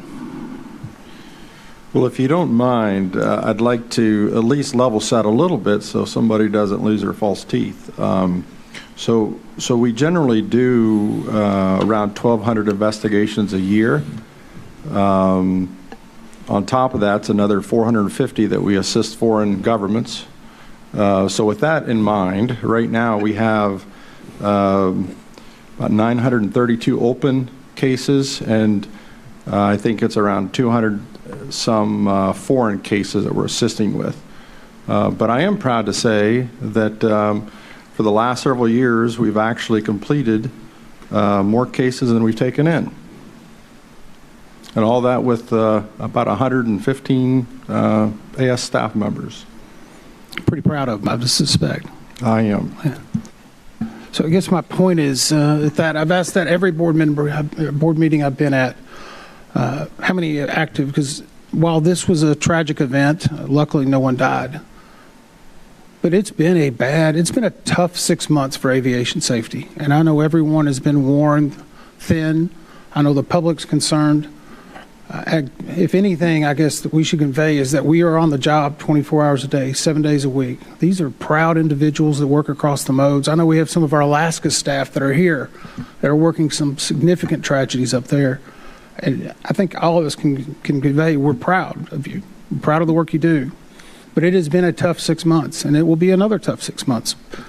But for 62 years, all we've done is advocate to make things a little safer. And so for that, I'm very proud of the work you do. And no matter whether your accident gets a board meeting, I know with the investigative hearing, we had 3,000 unique people watching from 42 countries. The DCA press conferences, millions watched, 120 plus countries. Next month, we'll be tackling another issue on aviation safety. All of them are important because you never can tell when it's going to be important to you in that accident. So for that, I'm proud of the work that the NTSB is doing for its members. I know it's been an acknowledgement of a tough 6 months, and it'll be another tough 6 months, but we will get better, and we will continue to advocate and try not to repeat the mistakes of the past. Thank you. Thank you very much. And I do want to extend my sincere appreciation to members Graham, Chapman, and Inman, and certainly their staff for all their collaboration and work in preparation for this board meeting and throughout the investigation. And I want to also add that I also extend my sincere thanks to you all. There's only a small portion of you here that worked on this investigation. So many others throughout the agency did.